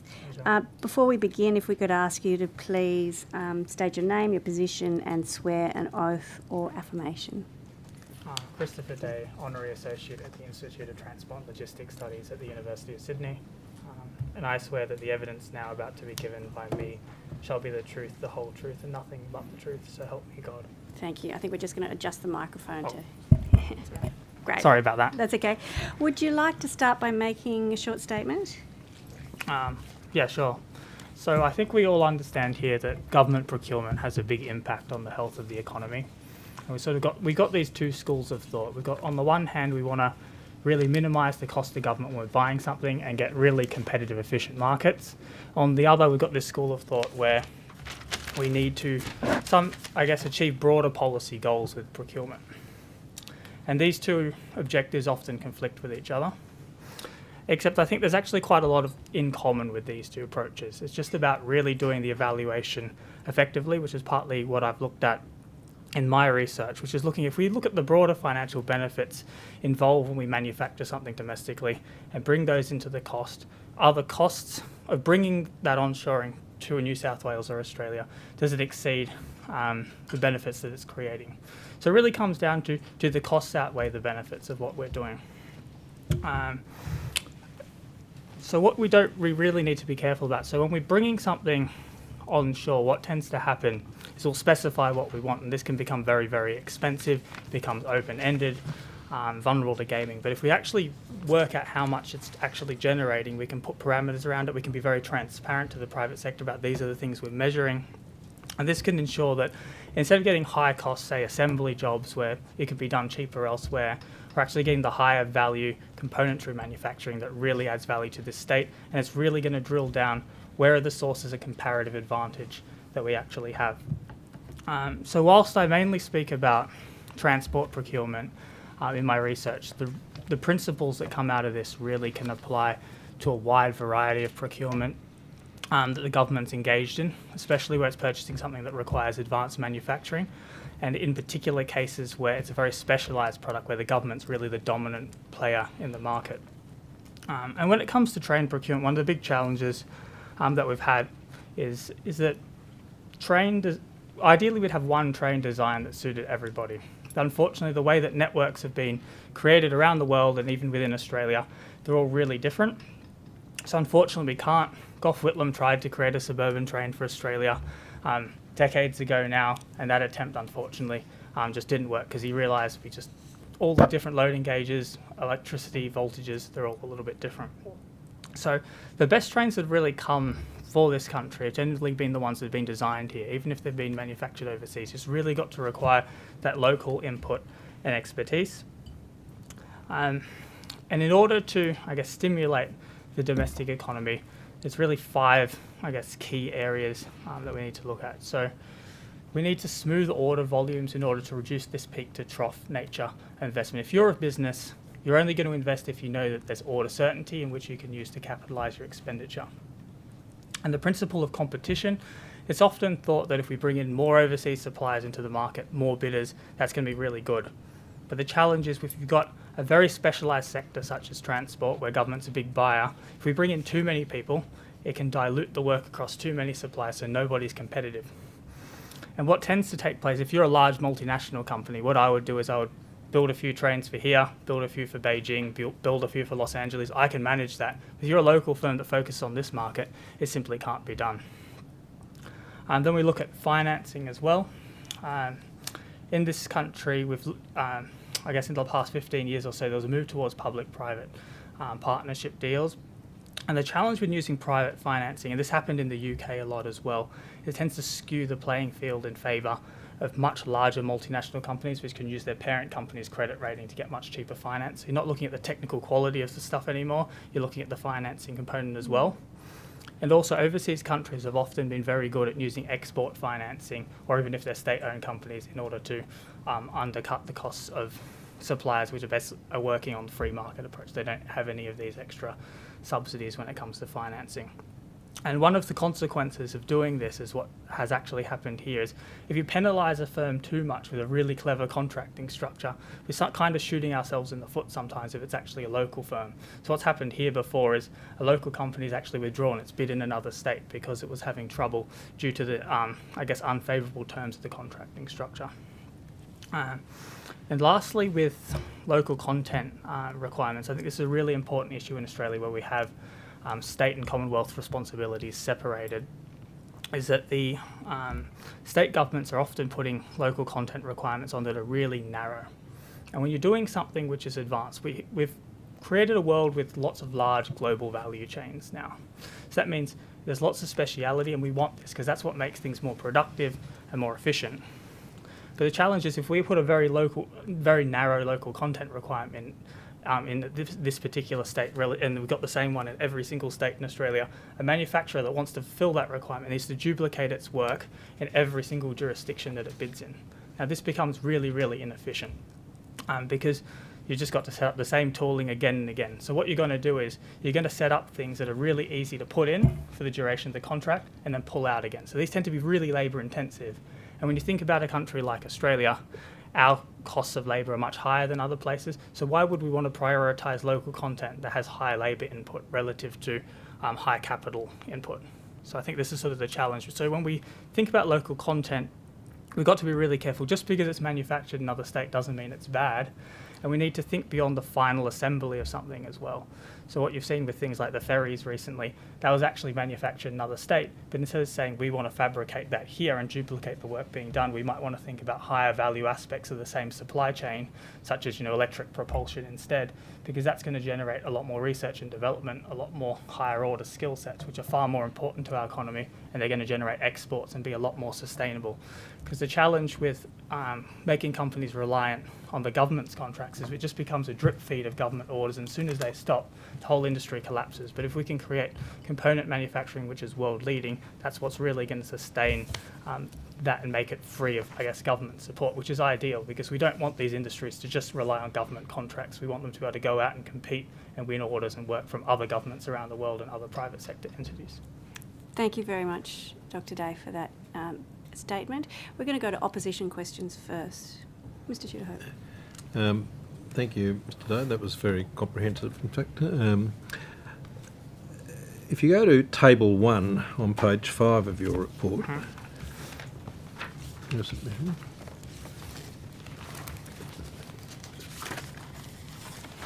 There are some adjustment figures that you included for the purposes of the illustration which you have created. Yes. How did you arrive at those figures? Okay, so most of these are from Australian states. So everything except for domestic design and manufacture are from Australian state case studies, and domestic design and manufacture is from a UK manufacturing facility, just because there's not very much full manufacture rolling stock that actually takes place in Australia anymore. So I wanted to look at something that was actually really, really efficient. So these adjustment factors were developed by looking at actual company spending in the economy. So I looked at train completion work, so I looked at the Dubbo regional rail fleet work that's being undertaken for train assembly. I looked at the Perth C-Series trains, which are being built by Alstom, being assembled in Perth. And for domestic design, I looked at the Queensland next generation rolling stock, which was designed in Queensland but built in India. And for domestic design and manufacture, I looked at the Crossrail trains being built in the UK. I looked at the number of cars that were being created, the amount of investment into facilities that was required for each of this order, the amount of employment that was created, the length of time that employment was created, the amount of training that would have been put into those employees in order to make that happen. And in the very latter case, the adjustment doesn't include this, but I also looked at follow-on orders that they were able to get because of the investment that they put into it. But I took that out because that's a fairly subjective area, because you can't, I guess, presuppose what the exports are going to look like. But to a degree, they involve a lot of assumptions. Would you agree with that? No, they were based off the broader financial spending of companies in the economy to fulfil those contracts. That's different. Well, go to the Dubbo one, for example, $119,162. Yes. Break that up for me. I mean, you can read the full thing here. I won't go into it now, but you can read through it all if you'd like to. All the assumptions are in there. I mean, I worked out you can look at labour costs per hour. Like, I don't have exact data, and this had to be scaled for inflation, so that's why you would get, a slightly odd number. If you're wondering why it's not 120,000, for instance. Well, the price of the line above, of course, then includes the price of the contract. How did you assume what the value of the contract was for the purposes of getting to those figures? For train completion works. Okay, so I worked out what it would cost to make a standard 6-car electric multiple unit in Australia, where you bring in basically the very, very minimal amounts of onshoring. So it was a very conservative estimate that I came up with. So in this particular case, with train completion works, the Dubbo contract required making trains that were regional in nature, so they'd got much longer distance travel. They required bimode technology. So the actual costs of buying the carriages wouldn't have been comparable for this estimate, because I wanted to make an electric multiple unit. So what I did is I basically took the cost of offshoring it and then made it a little bit more expensive for onshoring. So that's an assumption. Yeah. But the actual adjustment, those numbers are real based on what you would spend. The assumption is in the head cost of the contract. Yes, but if that's wrong, of course, all those bottom line figures. Well, I've assumed it to be much lower than it is. I think it'd be much higher than 2.6 million per carriage. I deliberately went quite low, because you're requiring the manufacturer to set up a whole facility. In addition, basically disrupt their global supply chains in order to. Well, does it take into account, for example, that labour costs might be significantly lower, and yet they might be able to get a purchase price which is significantly lower? Because it's being done in a regional area? No, because it's being done potentially in an overseas jurisdiction. No, because that's the amount that's being. I'm not talking about I'm talking about the offshore design and manufacture. It might be considerably lower than the $2.4 million which you've. Oh no, that's based off trains that have been offshore designed and manufactured. Well, that's a real tender price. Well, are we comparing apples with apples though? When you go to the next line, when you are comparing, starting with the price range of $2.6 billion. Well, it is more expensive to do a train completion job than it is to completely offshore design and manufacture it. And why is that? Because you're disrupting global supply chains in order to ask for it. So in this particular case, you'd be putting seats in, windscreen wipers, vinyl siding, all these sorts of pretty easy things to put on, and you're doing it with fairly expensive labour. The company that's doing it, in this case CAF, they don't want to do it. They want to do the whole job in Spain. So you are paying quite a large premium on it. So I've added less than 10% premium on that, and I suspect it'd be much higher than that. One of the things that you said in your report is, sorry, my understanding of the fundamental point that you're making is that simply setting a target for local content in rolling stock, say it was 50% was the target for rolling stock, as the current government has committed to achieve by March 2017, this runs the risk of focusing on a relatively easy to achieve local assembly, maintenance and depot construction with low job skills and poor value adding. What is needed is a more sophisticated approach that necessarily includes cooperation across the states. Yes. And with the Commonwealth. Yes. And a pre-tender and tender process that fully explores opportunities for value adding, especially through local design and local advanced manufacturing components. Yes. Is that a fair summary of the... That's fair. Of the point that you would be making, and that setting the 50% target potentially encourages local manufacturing just to grab the low-hanging fruit, yes, rather than having a comprehensive model, which would, in fact, encourage the whole of a manufacturing industry in Australia. Yes. No, you raise an excellent point. In the past, what has happened, I think in Victoria, is they set a 50% target and they didn't specify what went into it, and it all got fulfilled through the maintenance contract, which added no extra value at all. It's got a little bit more sophisticated since then. They have specified it has to go into manufacturing, but you're spot on that manufacturing, the easiest manufacturing to onshore is the labour-intensive stuff, and you often just pass on that cost to the government and it'll increase the price of the train. Yeah. So that's why you've got to be really, really careful about that. And what I'd really, I guess, urge the committee to think about is that you don't want to put a 50% requirement on and specify that train has to be made here if there's a Victorian facility that's sitting idle which could do the assembly work when we could do something else that was more productive with that. So we could make the traction equipment, we could make the bogies, like all of these sort of, we could make pantographs. And can we do that? In many instances, yes, some of the suppliers around the Hunter still exist from when we had a strong train manufacturing sector. So you'd have to do an audit of where's comparative advantage lie.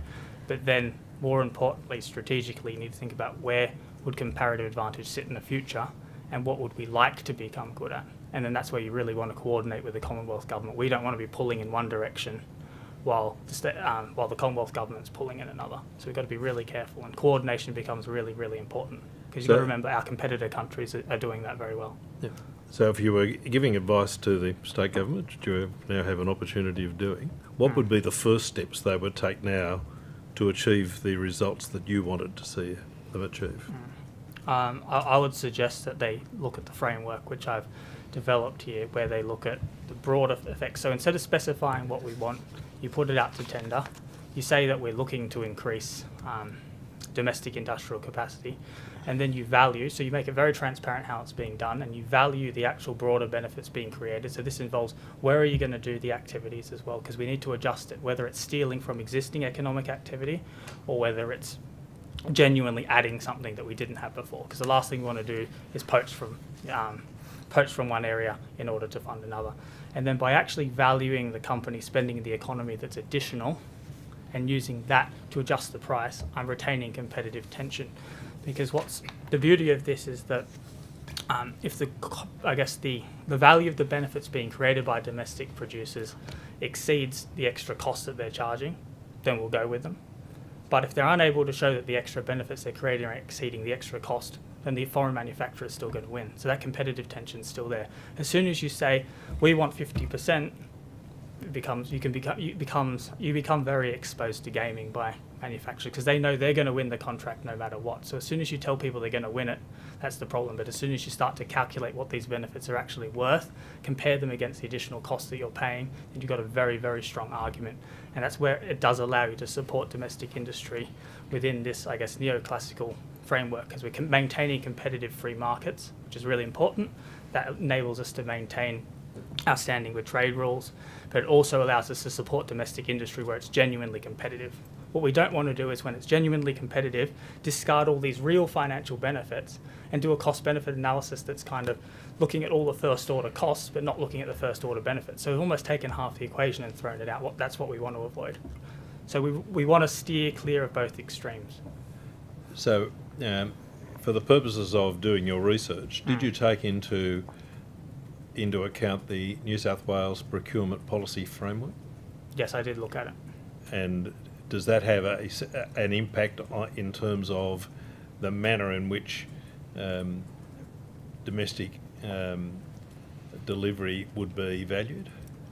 Well, I looked at it a couple of years ago, so unless it's changed since then, I couldn't find anything that looked at these broader financial effects. There was discussion about support for small to medium enterprises, social procurement, environmental benefits, but these were often mandates that you would stick into it. So for instance, if you're supporting a company which employ disabled people, you're not too worried, it's a bit more expensive, you're deliberately using government money for more, but this actual, I guess, methodology to try and take broader financial costs and benefits within, I guess, a framework that's cost competitive rather than just trying to support a deliberate sector, that wasn't in there. So is there any way you can cost that? Sorry? Is there any way that you can cost the value of the procurement policy framework as a component of the delivery of domestic manufacturing? So I'm not quite sure what Well, you're saying there. if there are add-ons because a tenderer has to, in fact, comply with the procurement policy framework, can you value what that is? Well, they're the components that I don't particularly worry too much about because they're not cost components. These are when you're using procurement to achieve a policy objective, which I'm steering clear of. I'm trying to look at this as actually financial effects that we're looking at. If I wanted my train manufacturing to support some Aboriginal businesses in the Central West, then I wouldn't worry that it's costing more because that's a specification in my procurement contract. Like I might put aside an extra 10 million to achieve that, but I'm willing to do that because I know that's going to bring out positive outcomes. That's a policy decision. What I'm saying is with the manufacturer, if we strip all of those things out, because I'm not worrying about social procurement or environmental procurement, we just stick to the financials, costs and benefits, the real ones. These aren't economic effects, these are real price effects, and make those adjustments. That's how we can maintain competition in the market and really try to do that, what you're saying, an apples for apples comparison. So that's really what I was trying to get at with this. Thank you. Ms. Boyd. Thank you very much, Chair, and thank you, Dr. Day, for your very interesting submission and for your time today. I've only got a couple of questions, I think. The first one was, do you have any suggestions for for sort of overcoming, I guess, the structural advantages of multinationals when it comes to their financing costs versus local? Using public financing is probably the very easiest way of doing that because that gives you the cleanest approach. You're just comparing the technical capability of the two offerings, what broader benefits they're delivering to your economy and using that. And I mean, I work in finance and government can borrow more cheaply than the private sector. So I would avoid using it. And in fairness, the government, both here and in other jurisdictions around Australia and in the UK as well, they've actually tended to move away from private financing in the last 10 years and back towards contracting where the government funds the upfront bill. They might outsource the maintenance contract to get the efficiencies from that. But the actual funding all comes from the government quite often now. So I think that was a really positive step in the right direction. Thank you. And the other question is just, you've talked a lot about how obviously it doesn't make sense for New South Wales to be producing every single thing and then for every state to be doing the same thing, and we need that kind of national coordination. To your knowledge, are any of the other states and territories doing that work of coordination? You know, where are they at in this process that we're now at? Yeah, unfortunately not that I'm aware of.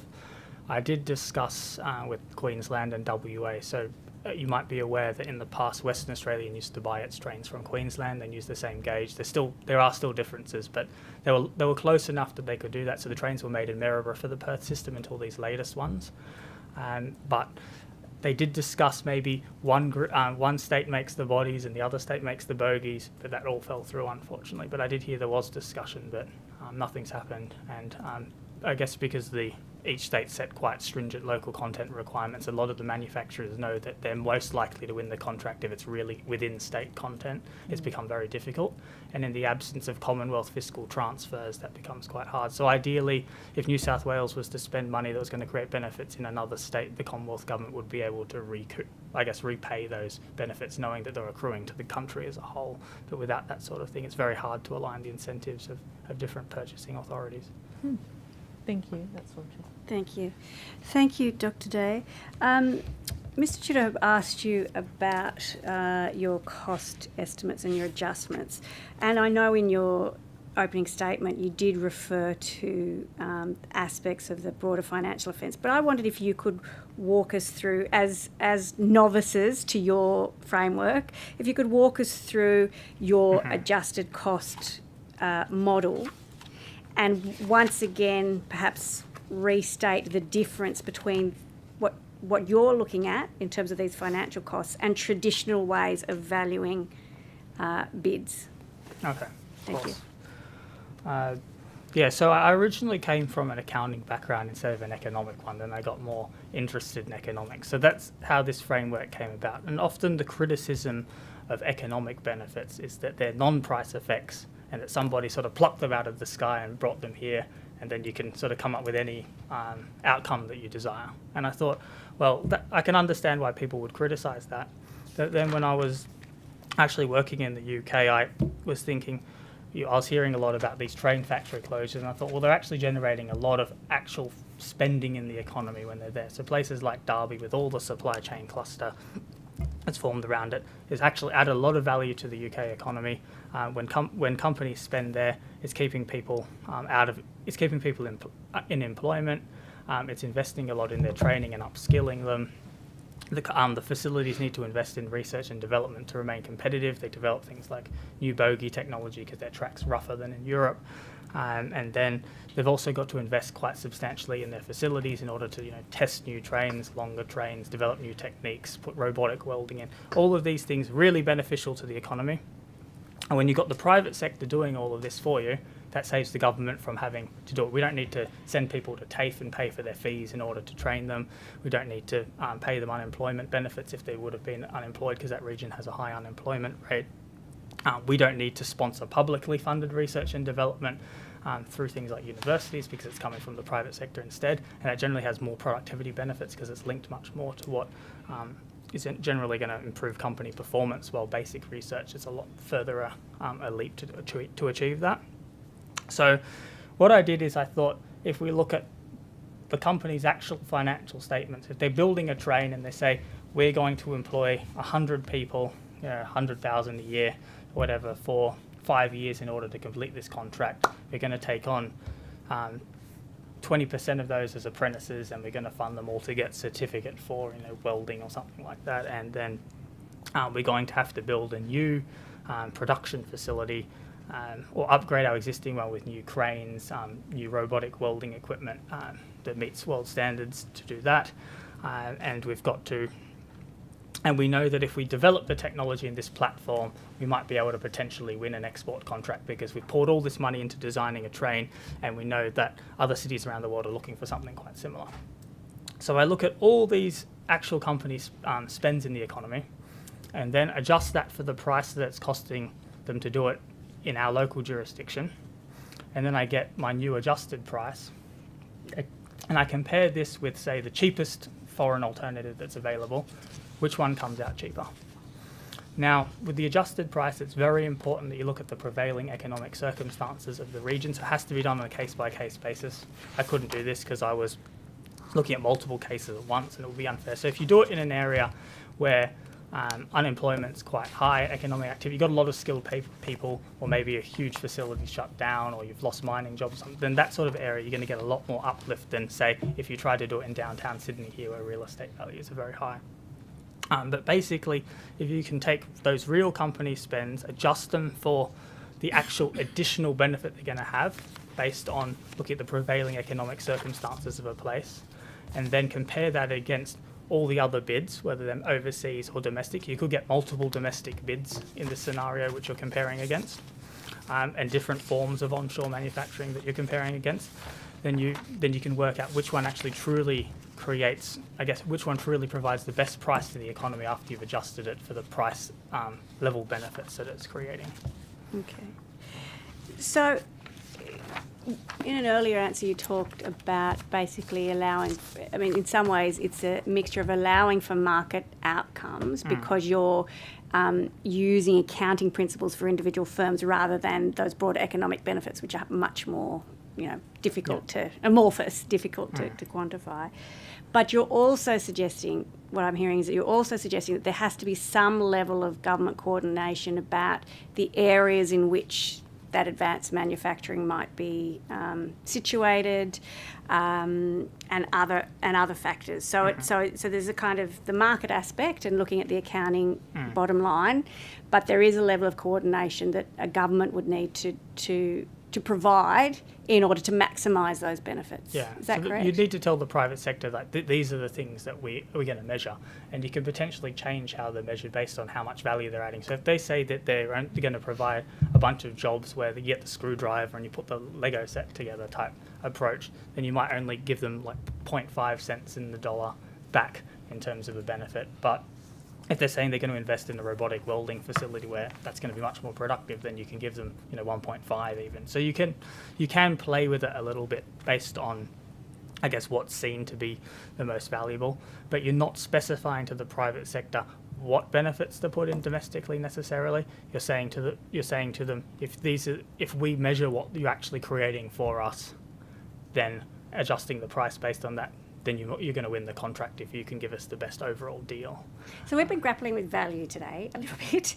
So what I'm hearing you say is that when you look at these adjusted costs and you look at the value that each organisation is contributing, you're less reliant then on defining value or measuring value in the later stages or in the output, because part of what you're measuring in value is that input. Yes. Yeah. Okay.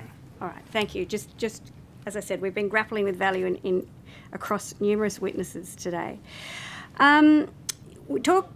Yes. Yeah, that figure is reliant on a detailed assessment of the company accounts. Is that how you arrive? Yeah. at So that? you would ask them to send in the information of how they're planning to do it as part of the tender, and use that to make the adjustment. So you should be able to get pretty granular level information and bind that to the contract.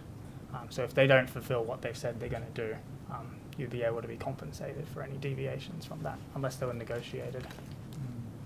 And the broader financial effects that you include in your model were employment, expenditure on R&D or equipment, and exports. Capital investment as well.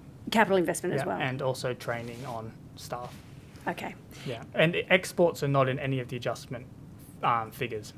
I took those out. You took those out? Yeah, because I knew that exports are something that they're nice to have, but in a lot of industries we're not going to get any. And even if we do, how can you measure them before they actually occur? They're sort of a bonus factor, and they can be quite substantial. And in one of the cases I looked at, they were quite large, but I don't include them because it's a bit of a fuzzy area. Okay, and so those factors that you included, do you consider those to be comprehensive? How did you make the choice to include those particular factors? They're all things that appear, I guess, in company financial statements, so they're real things that I could actually measure without me trying to derive how much they were worth. So that's why I chose them. And the literature said these are factors which generate value to the economy. Okay. So that's how I narrowed in on those. Excellent, thank you. Yes, carry on. So doesn't that then just make the tendering process more expensive for domestic tenderers? They have to, and then of course the compliance side of that, actually validating that, makes the tendering assessment process much more complex and more, I suppose, labour intensive. Is that a fair assessment of the consequence of adopting a framework like this? That it would cost more to put in a tender because you'd have to have a level of granular detail that's not currently required, and then on the other side of the ledger, the assessment side would be more expensive and more time consuming to do a proper assessment. It definitely would add an extra step in the tendering process. I mean, tendering processes are already fairly complicated with companies in terms of how onerous it was. I would expect them to have a pretty clear idea of the breakdown of costs before bidding, because if you bid for one of these contracts and you get it wrong, you get really burned. So if you assume you're going to win the contract, I would hope that they've already done a fairly detailed assessment. In terms of the government's role in assessing it, if they provided that information, I wouldn't see it taking a huge amount of time to do it, because don't forget, it is contractually bound. So if they've made it up, they're going to pay for it if you don't actually see these benefits arising. So they've got a very strong incentive to make sure that they are, I guess, true and faithful representations of what they're claiming to achieve. In your submission, and I think in your broader thesis, you talk about comparable jurisdictions, and we've had Treasury in here today talking about New South Wales's obligations under trade agreements. And I think, as I said, that you note in your submissions that there are, you talk about comparable jurisdictions and that how they have managed local content issues despite having very similar trade agreement obligations as Australia. Could you talk a little bit about that? No, that's a good point. So that one perplexed me at first. When I first looked at this, I was thinking, how do some countries seem to add whatever factors in that they want to adjust prices and seem to get away with it, and they're under the same WTO rules that we are? The first thing is the approach that I've taken is tried to avoid that problem because we're looking at financial benefits. So straight away we wouldn't be in breaching any rules. We're not providing additional favour to domestic firms. We're simply looking at the benefits they're creating. But aside from that, an academic at UNSW about 5 years ago looked at South Korea. So they're a very prosperous industrial economy. They follow exactly the same rules as we do. Except they've used significant state support to build their manufacturing sector. So they've substituted imports, they've turned their small, medium enterprise into these large global players in supply chains. They've financed strategic industrial expansion, and they've all been able to do this within rules, and it explains how they've been able to do that. So our rules look very, very similar as countries, but their approach and their interpretation has been very broad, and they've obviously been able to do that. And then other papers also talk about the wriggle room that we see within World Trade Organization and other bilateral trade agreements actually favours greater, I guess, technologically advanced economies. So we do stand to benefit. The wriggle room isn't in the lower value stuff. You can get away with things where it involves R&D and capital investment, because that's often where the exemptions have been negotiated. Okay, thank you.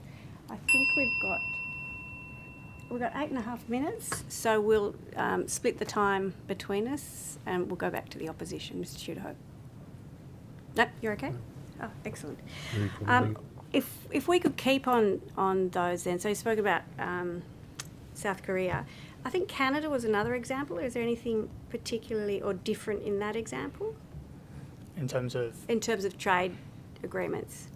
Though they're bound by very similar agreements to us. Okay. And if you look at the United States is bound by a lot of trade agreements, and they've got all sorts of Buy America exemptions, small business innovation research grants. Even currently their Inflation Reduction Act, it's an absolutely massive industrial strategy. And you can see that it's got China rattled in terms of how big it is. And that they fit in a lot of these agreements. We've got free trade agreements with them. I've actually seen the Commonwealth government trying to step up its investment to try and compete with theirs right now. So, no, the wriggle room that's there is certainly quite large. And sorry? It'd have to be the Commonwealth decision too. No, I'm saying that the wriggle room's there. We're not particularly bound by anything. Nothing that we've spoken about here would breach WTO rules. I'm just saying the Commonwealth government's already doing things that are trying to match what the United States is doing. And they're a very large peer economy, and they're spending trillions of dollars at the moment bolstering their renewable energy generation sector and semiconductor sector. A key theme in your broader work is innovation and advanced manufacturing, and you've touched on it here. What role does, domestic procurement or local procurement play in fostering advanced manufacturing and innovation? So the way the world's changed with, I guess, as things have gone up the value chain and got more complicated to build, the success of manufacturing firms becoming less based on the individual person, or I guess individual company's success and the skill of their management, but much more the ability of that firm to, I guess, learn from those around them. So that's why they have this idea of industrial clusters. So when you it's kind of like if you put lots of smart people in the room together, they're going to come up with lots of good solutions together because they can bounce ideas around with one another. And the same thing's starting to work with firms, including what we call advanced manufacturing firms, because they're able to share much deeper supplier bases with one another, so they get much more specialised equipment than if you're outside that. They can trade staff with one another. The individual firm doesn't like that, but the cluster as a whole benefits from that. And as the world's becoming, I guess, more and more advanced in its manufacturing, the line between services and manufacturing started to blur. So even though we see, the manufacturing sector might not be doing as well now, a lot of what used to be manufacturing, industrial design, research, engineering, consulting, that used to all be counted as manufacturing, but now it's being counted as services. So that makes your services look a lot better. Now the challenge is if you've got this strong services sector that developed off the strength of a former manufacturing sector, but you lose the manufacturing, you're losing that link between them. So a lot of learning that comes from services comes from learning from what's actually happening in production. So you're improving product processes, you're looking at errors that might be arising. Is that tacit knowledge that's passing up and down? So if you're an engineering consulting firm and you're no longer doing that on a day-to-day basis, you become gradually less competitive.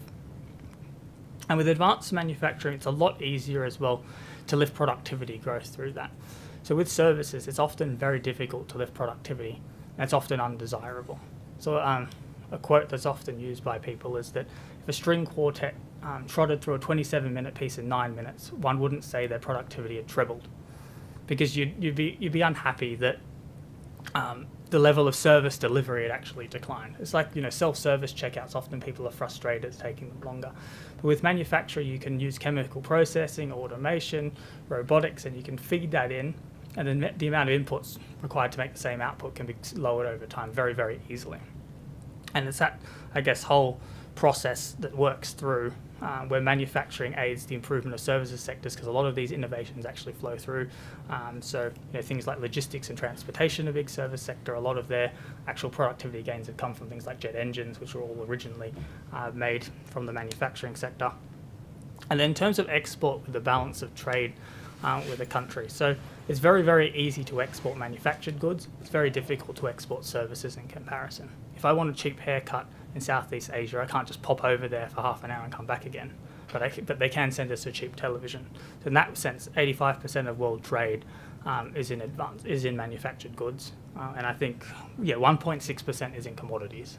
So even though it looks like it's a big piece of our pie, in terms of the global standing of things, if we want to lift it, it's actually advanced manufacturing is a very good place for us to do that. Thank you.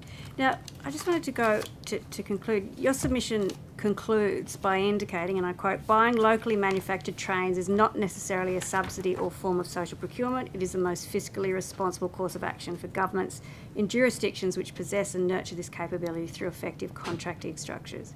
So you've spoken about that today and expanded on your framework about how taking into account those broader financial effects.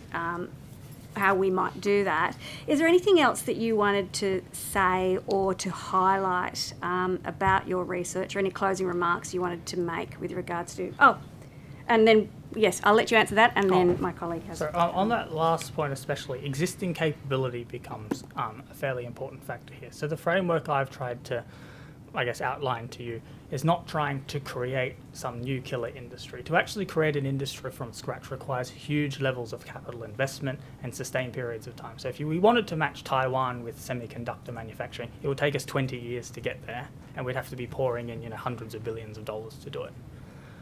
Adjusting the benefits to the local economy, because especially the higher value stuff's going to be worth more, being able to do that, if you don't have an industry here, or it's a really uncompetitive industry, it's not going to work.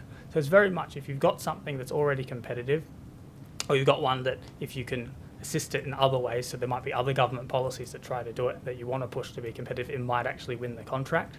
But if it's totally uncompetitive or it doesn't exist, it's very unlikely that a manufacturer from overseas can promise to do locally manufactured things here and actually do it at in a cost-effective manner.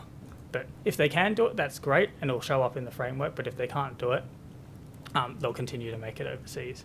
So it is very much looking at how do we support what we've got, let the market decide what's going into the local content, and I guess trying to make sure that when we do have local firms, we are supporting them, and that the contracting structures through the 5 points that I mentioned in here as well are set up to really allow domestic industry to thrive. Because the big problem is a lot of contracting structures ironically undermine the competitiveness and health of our local firms to the advantage of overseas firms. And that's the very first basic level. We don't want to skew the playing field against ourselves using our own procurement. If we can get that right, and then we bring in these adjustments, I think we'll find that a lot more contracts will go towards domestic firms on a financial basis. Thank you.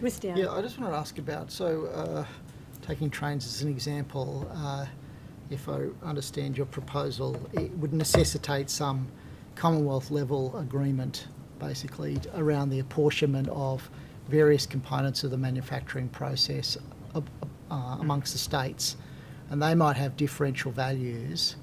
And I think I heard you say that you would then adjust for that with Commonwealth transfers.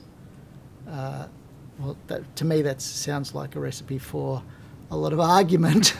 How do you ensure that New South Wales, if we agree to manufacture our trains in Victoria, and there's how do we make sure that we're getting, a fair adjustment? What's the mechanism for quantifying that adjustment in terms of the various apportionment of the componentry of the manufacturing process? Okay, so if I provide a quick illustration, this is how I'd see it happening. If it costs $2 million to buy it from China, $2.2 million to buy it from Victoria, and it generates $400,000, and it all goes to the Victorian economy. We'll just pretend that it all does. Some of it might come to New South Wales in reality because we might make some of the components. So Victoria would think it's great that we picked that. We think it's a stupid idea. It's costing us $200,000 more. We could, if that was one of the bids, and one of them was all in China, we would crunch the numbers, and then we could actually say this one's costing us 1.8 million instead of 2 million, but the benefits accruing to Victoria, federal government, this is how much it's cost. Do you want us to go with this one? And then there would be an expectation then that these are the numbers that are being provided. We've all agreed that this is a way of evaluating it. I'm sure we'd get a good deal from the Commonwealth on that. but that's really the sad challenge. Like if they don't want to be able to do that, it becomes very difficult to put the onus on the state to actually cough up the extra money, even though they're not getting the benefit. I mean, you could have between state agreements, because it would be in the Victorian government's interest to create $400,000 worth of benefit per carriage for a $200,000 cost. Yeah. So, I mean, if you went to the Victorian government, I would hope that they would think that was a good idea. One of the arguments for why we have trade commissioners is because we can't trust the Commonwealth to actually represent New South Wales' interest. So, I mean, if we don't have that level of confidence in the ability of the Commonwealth to I mean, state-to-state negotiation might work better than. And we do want to make things other than just trains. Sure. Absolutely. It's just the example, isn't it? There's lots of things that could be manufactured if we had some level of We've got a constitutional issue as well.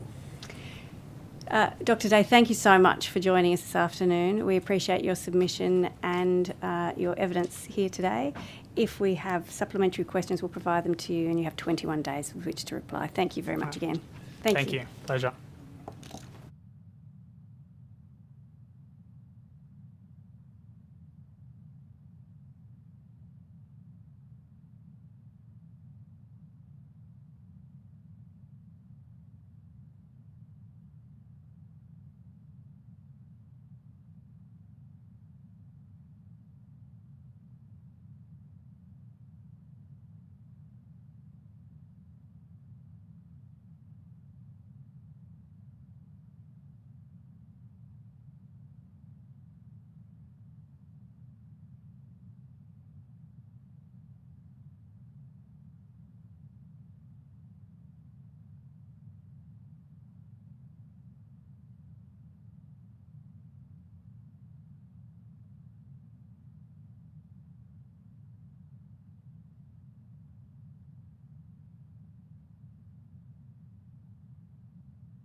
Thank you very much for joining us this afternoon. Before we begin, could each witness please state their name and position, title, and swear either an oath or an affirmation, starting down that end. Thank you, Chair. My name's Lewis Rangots. I'm the Executive Director of Corruption Prevention at the New South Wales ICAC. I solemnly, sincerely and truthfully declare and affirm that the evidence now about to be given by me shall be the truth, the whole truth, and nothing but the truth. Thank you. My name is Benjamin Marks. I'm a Principal Officer of Corruption Prevention at the New South Wales Independent Commission Against Corruption. I solemnly, sincerely and truly declare and affirm that the evidence now about to be given by me shall be the truth, the whole truth, and nothing but the truth. I'm Chris Lamont, New South Wales Small Business Commissioner. I swear that the evidence now about to be given by me shall be the truth, the whole truth, and nothing but the truth, so help me God. Thank you. Mark Frost, Director of Advocacy at the New South Wales Small Business Commission. I solemnly, sincerely and truly declare and affirm that the evidence now about to be given by me shall be the truth, the whole truth, and nothing but the truth. Thank you very much. Would either group like to make an opening statement? I can start with you. Yep. Thank you, Chair. Thank the committee for the opportunity to make a submission and provide evidence today. As New South Wales Small Business Commissioner, my team and I provide assistance, information and support to the almost 850,000 small businesses in New South Wales. Our assistance has included the development of the Selling to Government program and a suite of references since October 2021 to assist small businesses in tendering to government. As a major purchaser, the New South Wales Government is an important client to many businesses, both big and small. At times, however, we see small businesses who could make a greater contribution to supplying goods and services to government, but due to the complexity, overly onerous contractual or tender obligations, or just a sheer lack of awareness, are missing out. This is not just a loss for business, but a loss of competition. The New South Wales Government should support measures designed to encourage small business participation, not only to maintain a vibrant small business sector, but to ensure a diverse and competitive market, which is vital for ensuring best value for money for the New South Wales taxpayers.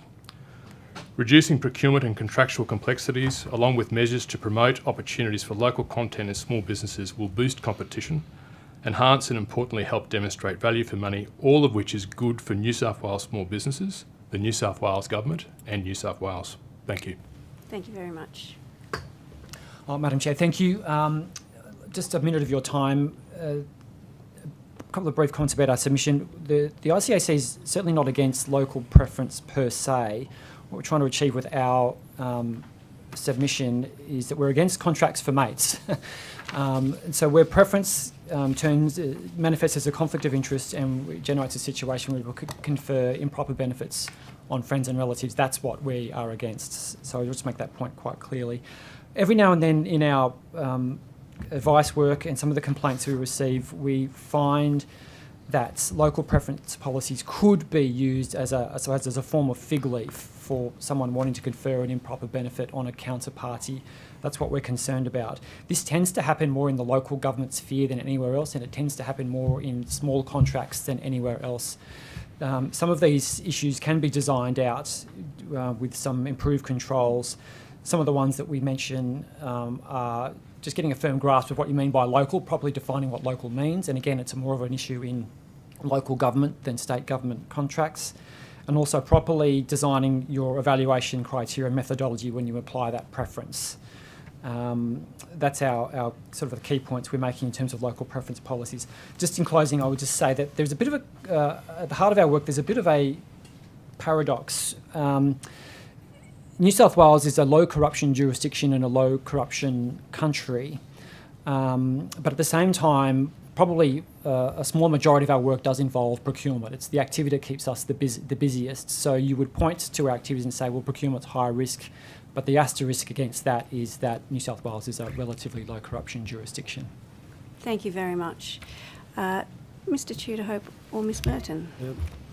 Mr Lamont, we heard earlier from Business New South Wales, and one of the issues which we raised with them was the small businesses which, being well educated by you and the tendering programs or how to tender with government programs that you have developed, often tender for work with the New South Wales Government, but repeatedly miss out, and generally the same contractor who has won the confidence of the agency is selected time and time again.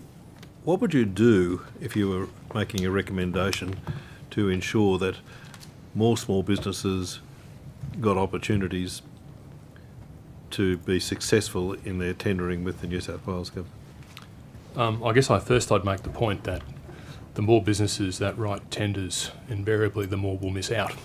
So that's a consequence of having, I guess, greater contributions and greater tenders to any government procurement process. So that's something I guess we need to understand. By equipping people with the skills to tender, there generally speaking can be only one or two.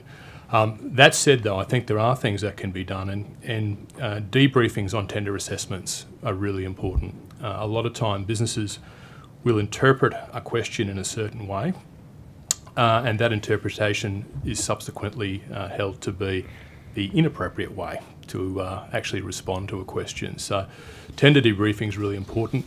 The other comment I'd make is that panels, there are New South Wales government panels with literally hundreds, if not thousands, of businesses on them. So the chances of a small business, particularly in a regional remote location of New South Wales, winning any work on that panel is sometimes, pardon the pun, remote. So I guess a degree of appreciation for what being on a panel actually means. It's no guarantee of work. And for agencies, to the extent possible, look at ways to actually rotate panels through. So where there is an opportunity to diversify, where there's an opportunity to spread work, to look at that realistically. Thank you for that. We had a program called Business Connect. Has there been a reduction in the assistance offered by Business Connect over the last 18 months? Look, not that I'm aware of. The focus may have changed. There was a period during COVID where businesses were being assisted to respond to various government, state and federal programs to secure finances and funding. I think the needs of businesses have probably changed since that period to some extent, but I'm not aware of any change in the service. One of the other issues you raised was in relation to ISO requirements. Have you raised that as an issue with the New South Wales government? Yeah, we raised this in a submission. We've heard from a number of businesses and industry associations that increasingly they're seeing tender requirements that include new ISO requirements and at times draft ISO requirements. So this is an ISO that's been in consideration, not actually mandated or published yet. So that's been a concern that we've received from businesses themselves and from industry associations. So I suppose that's a contract issue to ensure. Well, yeah, it may well be a tender specification issue. I think a lot of projects and having been on both sides, there's an adage that you defer risk wherever you can, and potentially including an ISO requirement may be seen by some as a way to de-risk a tender assessment. I guess the issue with that is it proportional with the benefit that's gained, and does it allow competition within a tender to take place, or are we simply limiting it to larger companies which may be multinationals, and because of their standing, their size, and their sophistication, that they have ISO qualifications that may not actually be necessary for the work that's being requested. There are provisions in the local government general amendment tendering regulations relating to offering ongoing employment to employees of a previous contract before being able to tender for a new contract, and of proposals in several submissions before this committee from unions that would impose commitments to secure employment for employees before a supplier could tender for certain kinds of government procurement. Would that act as an impediment for lots of small business in tendering with government? Potentially. I would need to see whether they would be contracts or have an understanding whether they'd be contracts that a small business would actually tender for in the first place. Some of these contracts are actually very, very large, and you may not have that many small businesses that would be interested in tendering for them. And the Insurance Council of Australia says this: the New South Wales government and its agencies continue to contract out of proportionate liability, requiring small business professionals to assume liability for other parties' negligence. And we heard some evidence about that earlier today. This is a practice which requires small business to take on a disproportionate amount of the insurance obligations. Do you think this needs to be looked at, and have you got a view about how that would be properly apportioned? I've mentioned that in my submission. Queensland, in one particular industry, prohibits that practice. The other states are either silent, or allow it by virtue of history. So that is something that we have been receiving representations on. Thank you very much. Thank you very much for the opening remarks and clarification in relation to the weighting for local content. You said that can be ameliorated to a degree by proper scrutiny or alternatively proper contracting. Just want to expand on that a bit more, how you would eliminate potentially the corruption risk associated with mandating local content.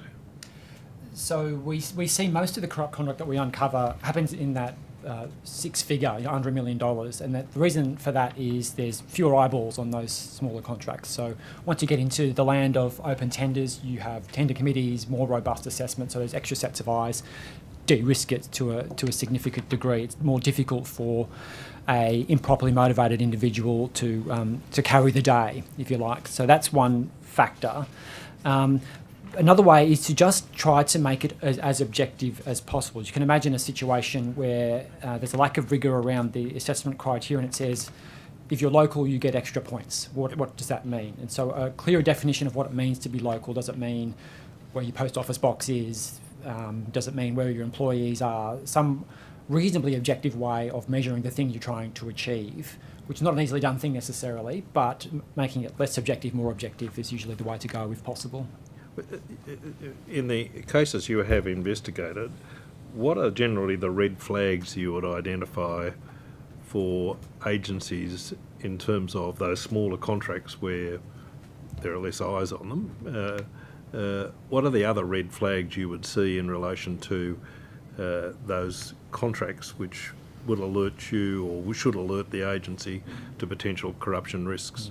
Well, the main one we see is groupings of purchase orders or contracts just below some relevant thresholds. So we know from our work that corrupt individuals try to minimise the amount of scrutiny. So you would see, for instance, groupings of contracts just below $250,000, for instance, whatever the relevant thresholds are. So that's a bit of a telltale sign, which we call order splitting.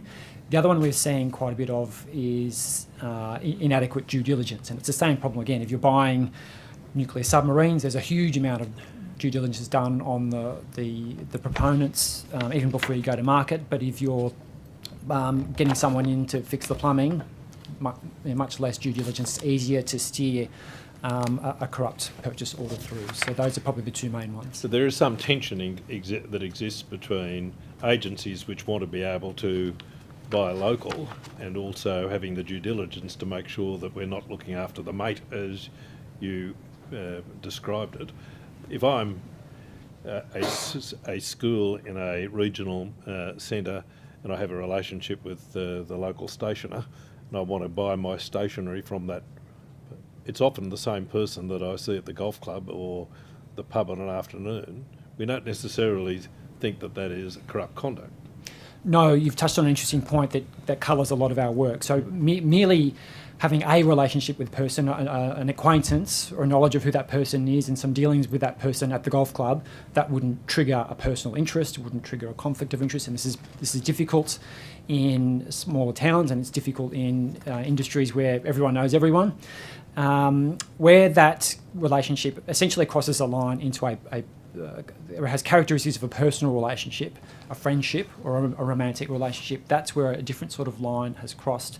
And where in the mind of the procurer, they are buying the thing because of the relationship, you're crossing the line into corrupt conduct potentially. In a small town, that's a very difficult problem. It's a challenge, It's challenging.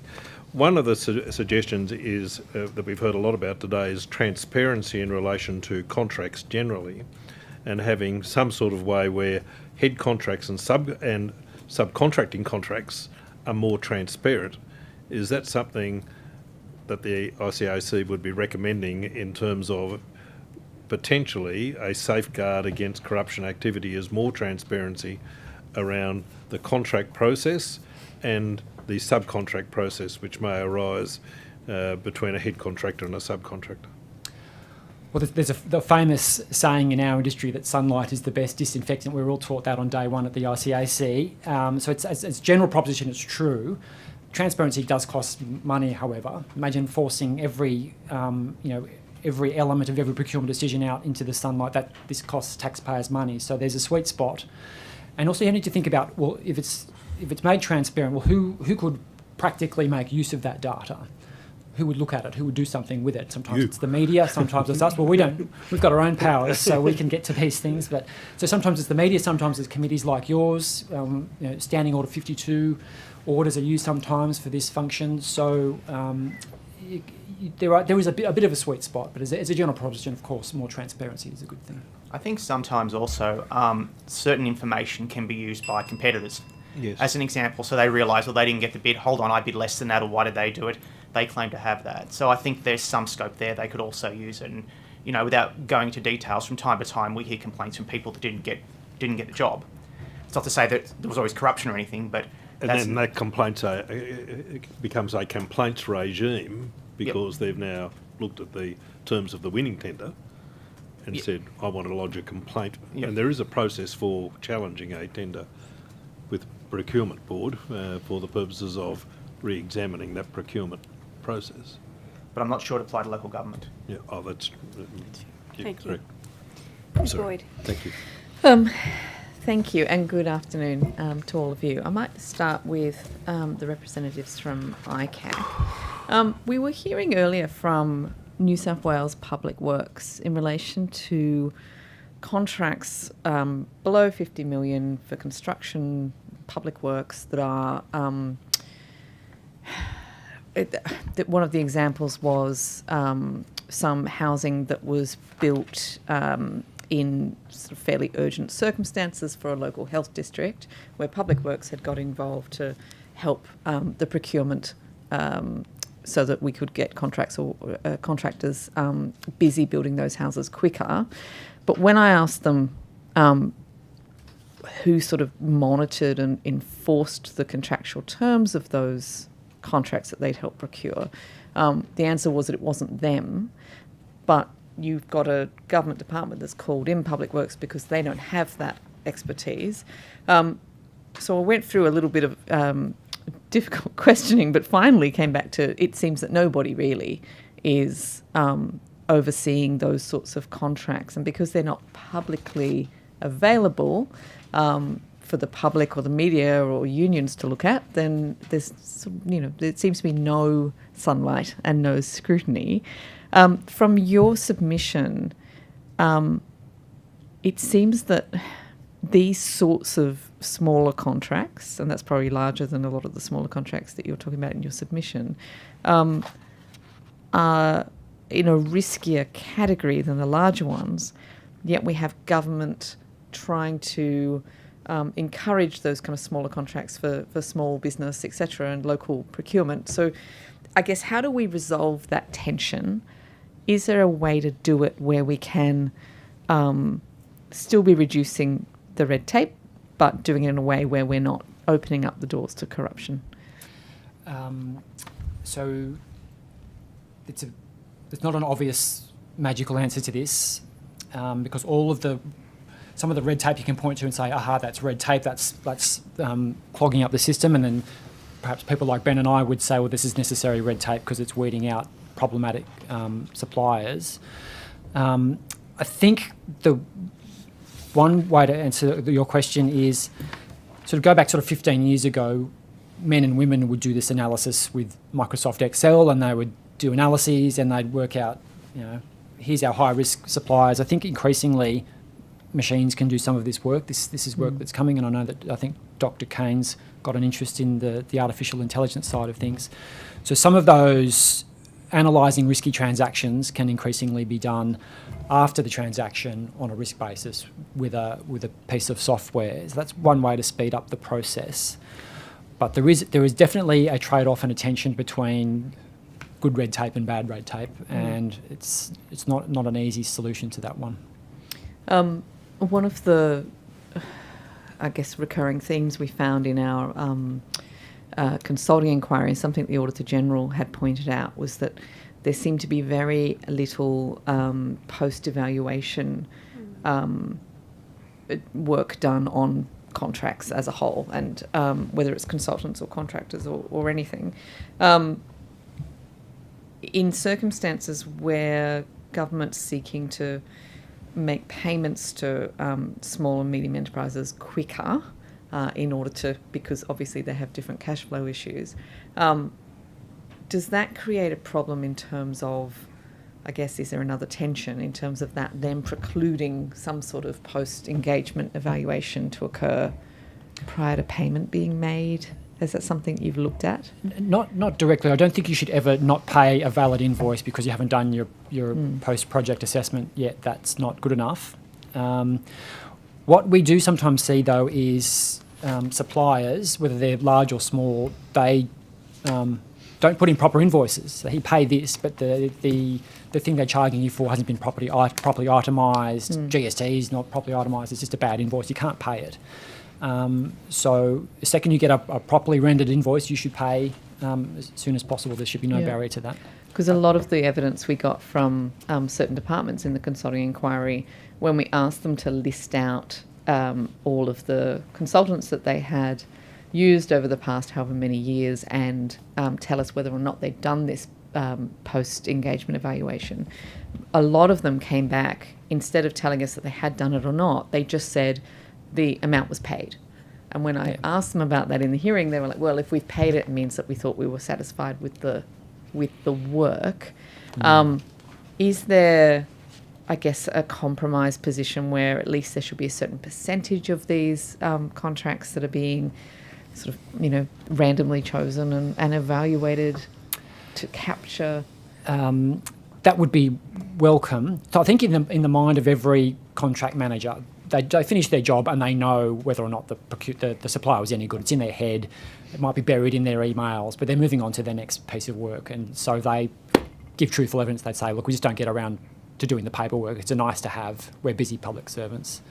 And I think that were they to give that evidence, that would be the truth. And it wouldn't be just for consulting, it would be all sorts of types of procurement. But maybe one in every, 1,000 of those examples, somebody was deliberately covering up bad work for whatever reason, and we wouldn't know. Possibly. I haven't seen that specific example of where they've given that evidence and they've said the fact that we paid means it was okay. I don't think you can put too much weight on that. Okay. Another area that came up in our consulting inquiry a lot was, of course, in relation to contractors and the use of contractors, where we found examples of contractors sitting on recruitment panels for other contractors in which they potentially had an interest. You've made some comments about that in your submission. Is there ever a circumstance in which, even if you've sort of declared your conflict of interest, that you should still be allowed to be on a recruitment panel in those circumstances? Preferably not. I could imagine a situation where that individual's expertise is so important that they need a seat at that table. You'd rather not have them voting. They'd be better off just as an advisor. That would be the one exception that leaps to mind, but it sounds fraught. Another part of your submission, you talk about the potential for contractors or employees to leave a department and then go and work on the other side for a supplier and have a bit of an advantage having been there and known what the department was after. Have you ever had any, do you have concrete examples or have those concerns been brought to you in any form, or is this was that statement more a statement of what could potentially occur? No, this is a real issue, and I can come back with some detail on notice if you wish.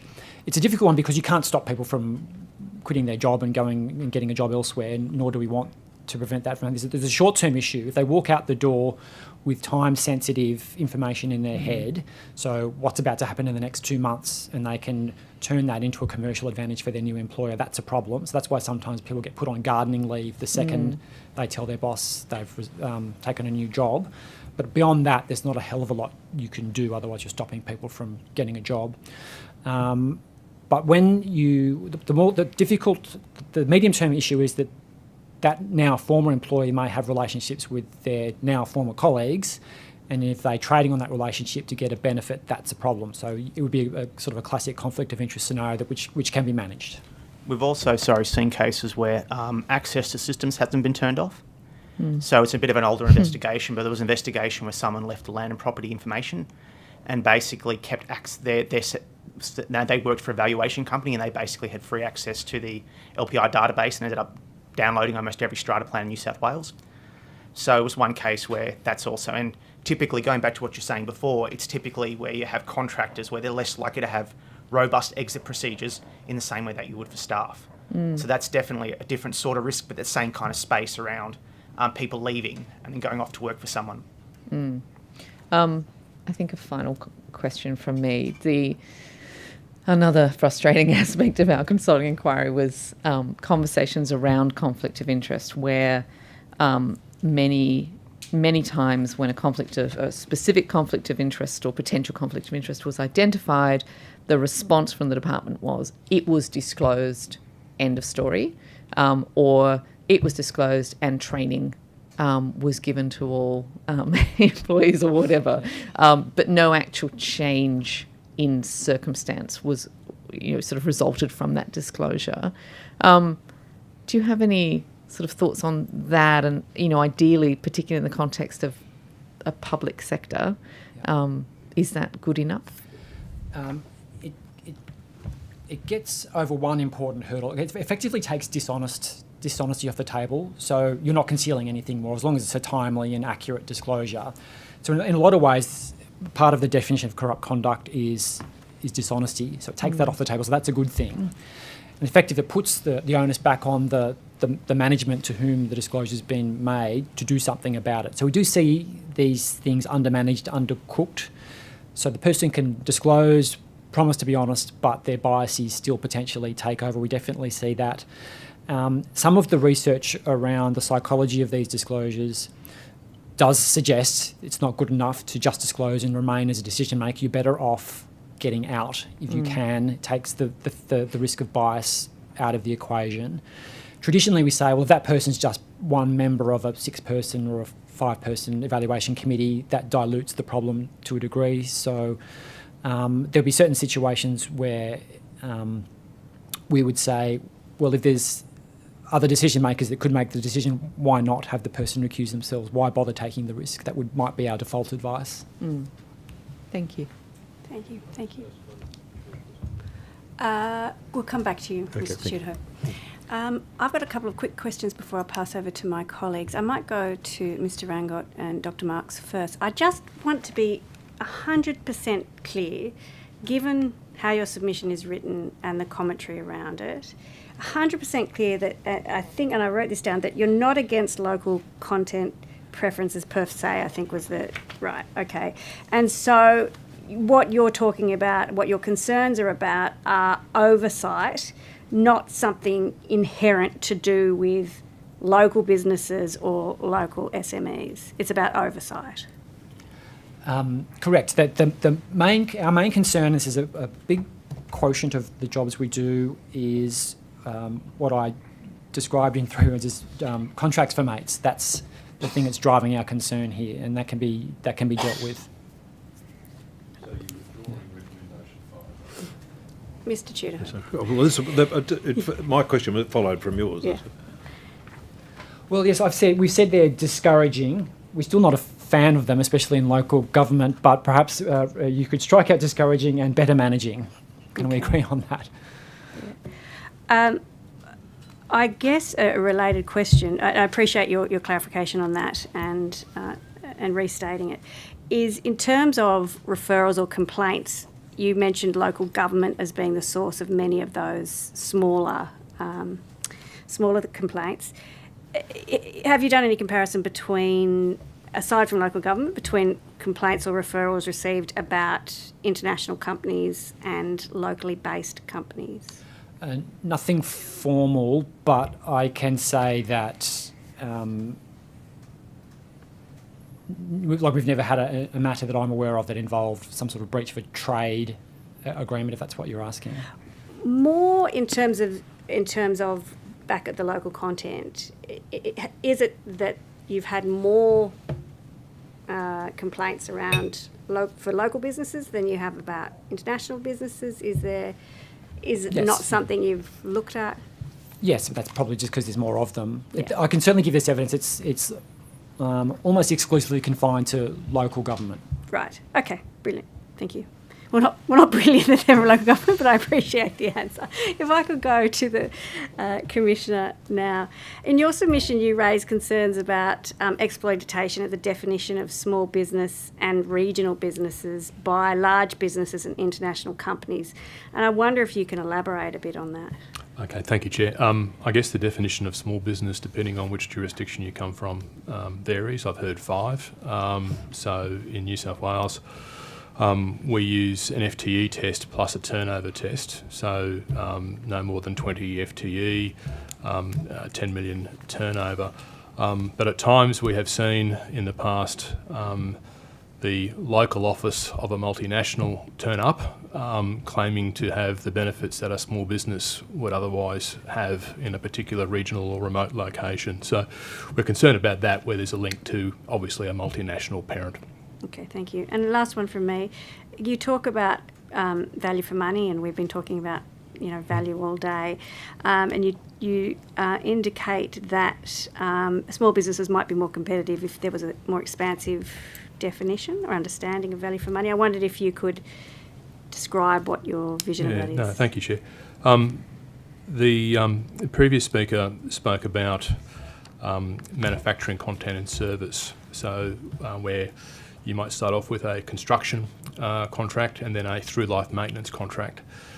Where we see particular benefit is where local businesses are involved in manufacturing or installing or constructing something. Then the government has an obligation or a requirement to maintain that asset for 30 or 40 years. Where we've seen particular benefit is where local content was used to build is actually best placed to maintain and provide significant savings in that regard. So that's a very practical example of where we see value for money, and value for money can be what the government determines it to be, being set out with those longer term benefits beyond the original procurement decision. Okay, thank you very much. Mr. D'Adams. This one's directed to ICAC. So in your submission, you have quite an extensive contribution about labour hire. And obviously with labour hire, you're not necessarily procuring goods and services, you're actually procuring people. And the contribution highlights a whole range of issues that that I suppose could be boiled down to measures that appear to be trying to avoid the requirements under the Government Sector Employment Act around how you recruit and retain people. I know that the Public Service Commission in the past had some frustration in terms of the development of a workforce strategy that didn't encompass or couldn't encompass, for jurisdictional reasons, consideration of that component of what actually is a component of the overall public sector workforce. You don't make any recommendation about labour hire in your conclusion. I wonder whether you think it would be appropriate that the management of the contingent workforce scheme should be shifted to the Public Service Commission and treated as part of the overall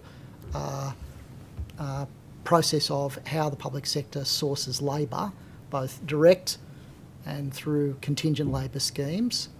So I wanted to get your commentary on whether you think that would be an appropriate course of action. I have a memory that the PSC already has at least some guidance material on short-term labour hire. I I can correct my evidence later, hopefully. So I think they might have some sort of oar in the water there. But this is... I doubt, but they don't have any official jurisdiction. Yes. So this is, if I can just back up one step, we see this a lot in our work. It's something that a normal person would see this as an employment activity, but on paper it's a procurement activity. And so it does sometimes fall between those two stools. And so we'll see sometimes an investigation, we're examining the activity and we'll say, well, where was the HR department and all this? And they didn't even know what was going on. So that split of responsibility, even at agency level, I think I would say that is a problem. Whether handing responsibility from, if it's New South Wales procurement across to the PSC would solve that, or whether that would be a good idea, I don't think I can give a clear answer on that. I suppose if we're procuring labour, should we have a different set of arrangements to the kind of arrangements that we apply to procuring other goods and services? It is a different kind of category, isn't it? I mean, you're dealing with people. Yes, I think I would say that it's good advice for an agency as part of its overall workforce planning to think about all the different types of employee or staffing they might have, and that would include permanent, full-time, part-time and short-term labour hire, and how they go to market and how they blend those together. So that, I think, is just a statement of common sense. Whether putting the PSC in charge of all that is the answer, I'm just not quite sure. Thank you. Ms Savelle? Thank you. And my question is also to ICAC, and just referring to your submission, talks about the existing system of accreditation, which I'll quote, the existing system of accreditation should not be seen as a robust mechanism for ensuring that agencies comply with the procurement framework. I just wondered, this is sort of under the title of accreditation, wondered if you had thoughts about what is a robust mechanism, or could suggest something to the committee about what a system would be that would be robust. Well, I think your colleague Ms Boyd talked about, potentially the benefits of some sort of assurance. Maybe it's auditing, checking whether people comply with these various procurement board directives. So some auditing, but you can't audit everything. Sometimes you can only audit 5% or so of things. And again, increasingly that can be done in a less labour-intensive manner. But I think one of the fundamental problems is New South Wales Procurement, they do a lot of really good work, but they are a very small organisation. It's not fair to ask them to police all of procurement activity in New South Wales. So there has to be a significant degree of responsibility put back on the individual agencies. So when it involves corrupt conduct, where the police officer, sometimes the audit office checks, but it's quite common for central government agencies to put out directives and for the frontline agencies to be expected to comply with their own systems. So would it be, in effect, best if the agency was doing the auditing, or is it for New South Wales Procurement? A combination would be good. Now, don't get me wrong, just about every agency has a well-run internal audit program, and procurement gets onto the audit program from time to time, and audit and risk committees all across the public sector check these things and get reports. So there is some compliance work going on. Some degree of assurance applied from central government would assist. It's often a case of where the holes lie. So in our Operation Paragon investigation, we looked at the area and we went to the Chief Procurement Officer and they said, this isn't my area, I do goods and services, this is construction procurement. So none of the assurance activities I do around accreditation would apply. We then went and spoke to the person who was in charge of construction procurement, and they said, I didn't even know that you did construction procurement. So while I did this assurance activities, it never ever actually landed on that unit because no one had told me that they did it. So often it's a structural type issue internally, and I don't know whether there's scope to give advice about how to do that because each agency has different structure, but that's often what we find. There's often pockets and stuff. They have assurance regimes around the accreditation so that when people sign the things, it's there, but there's often you find these little isolated units where things tend to happen. I think Mr Nanva will have what will be the last question. Mr Nanva. Yeah, thank you, Chair. Again, this is directed to ICAC, but in your submission, you've stated that most agencies have adequate documented policies and procedures that align with the procurement policy framework. However, the corrupt conduct results from failures to monitor compliance with and enforce these policies and procedures.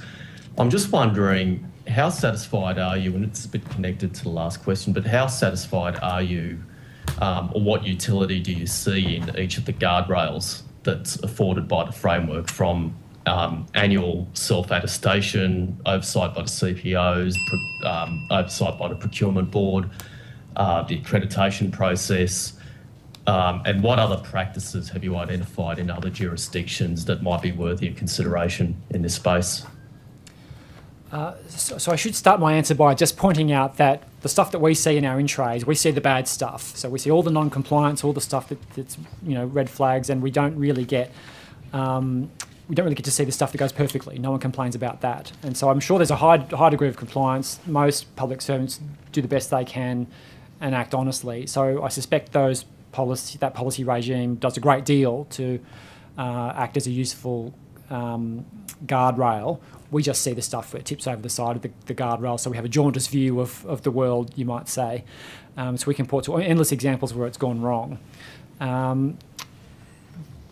The one thing we sort of pick up on in our submission is that generally the power and the decision-making power lies with the budget holder in an agency, and less power is with the procurement department. So I've been spoken to many procurement professionals, and they'll say to me, well, I told the buyer, don't do X, it's a waste of money, don't do X, you're breaching policy, and I just got ignored, and I'm just the poor ignored procurement officer.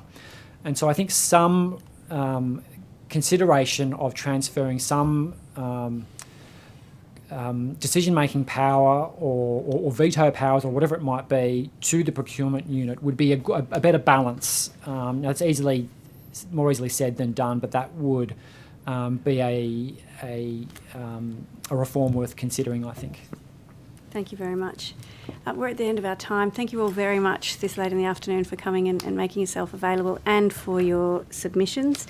If there are supplementary questions, you'll have 21 days to provide those, or if there were questions taken on notice. But thank you very much again. We do appreciate your time. Thank you.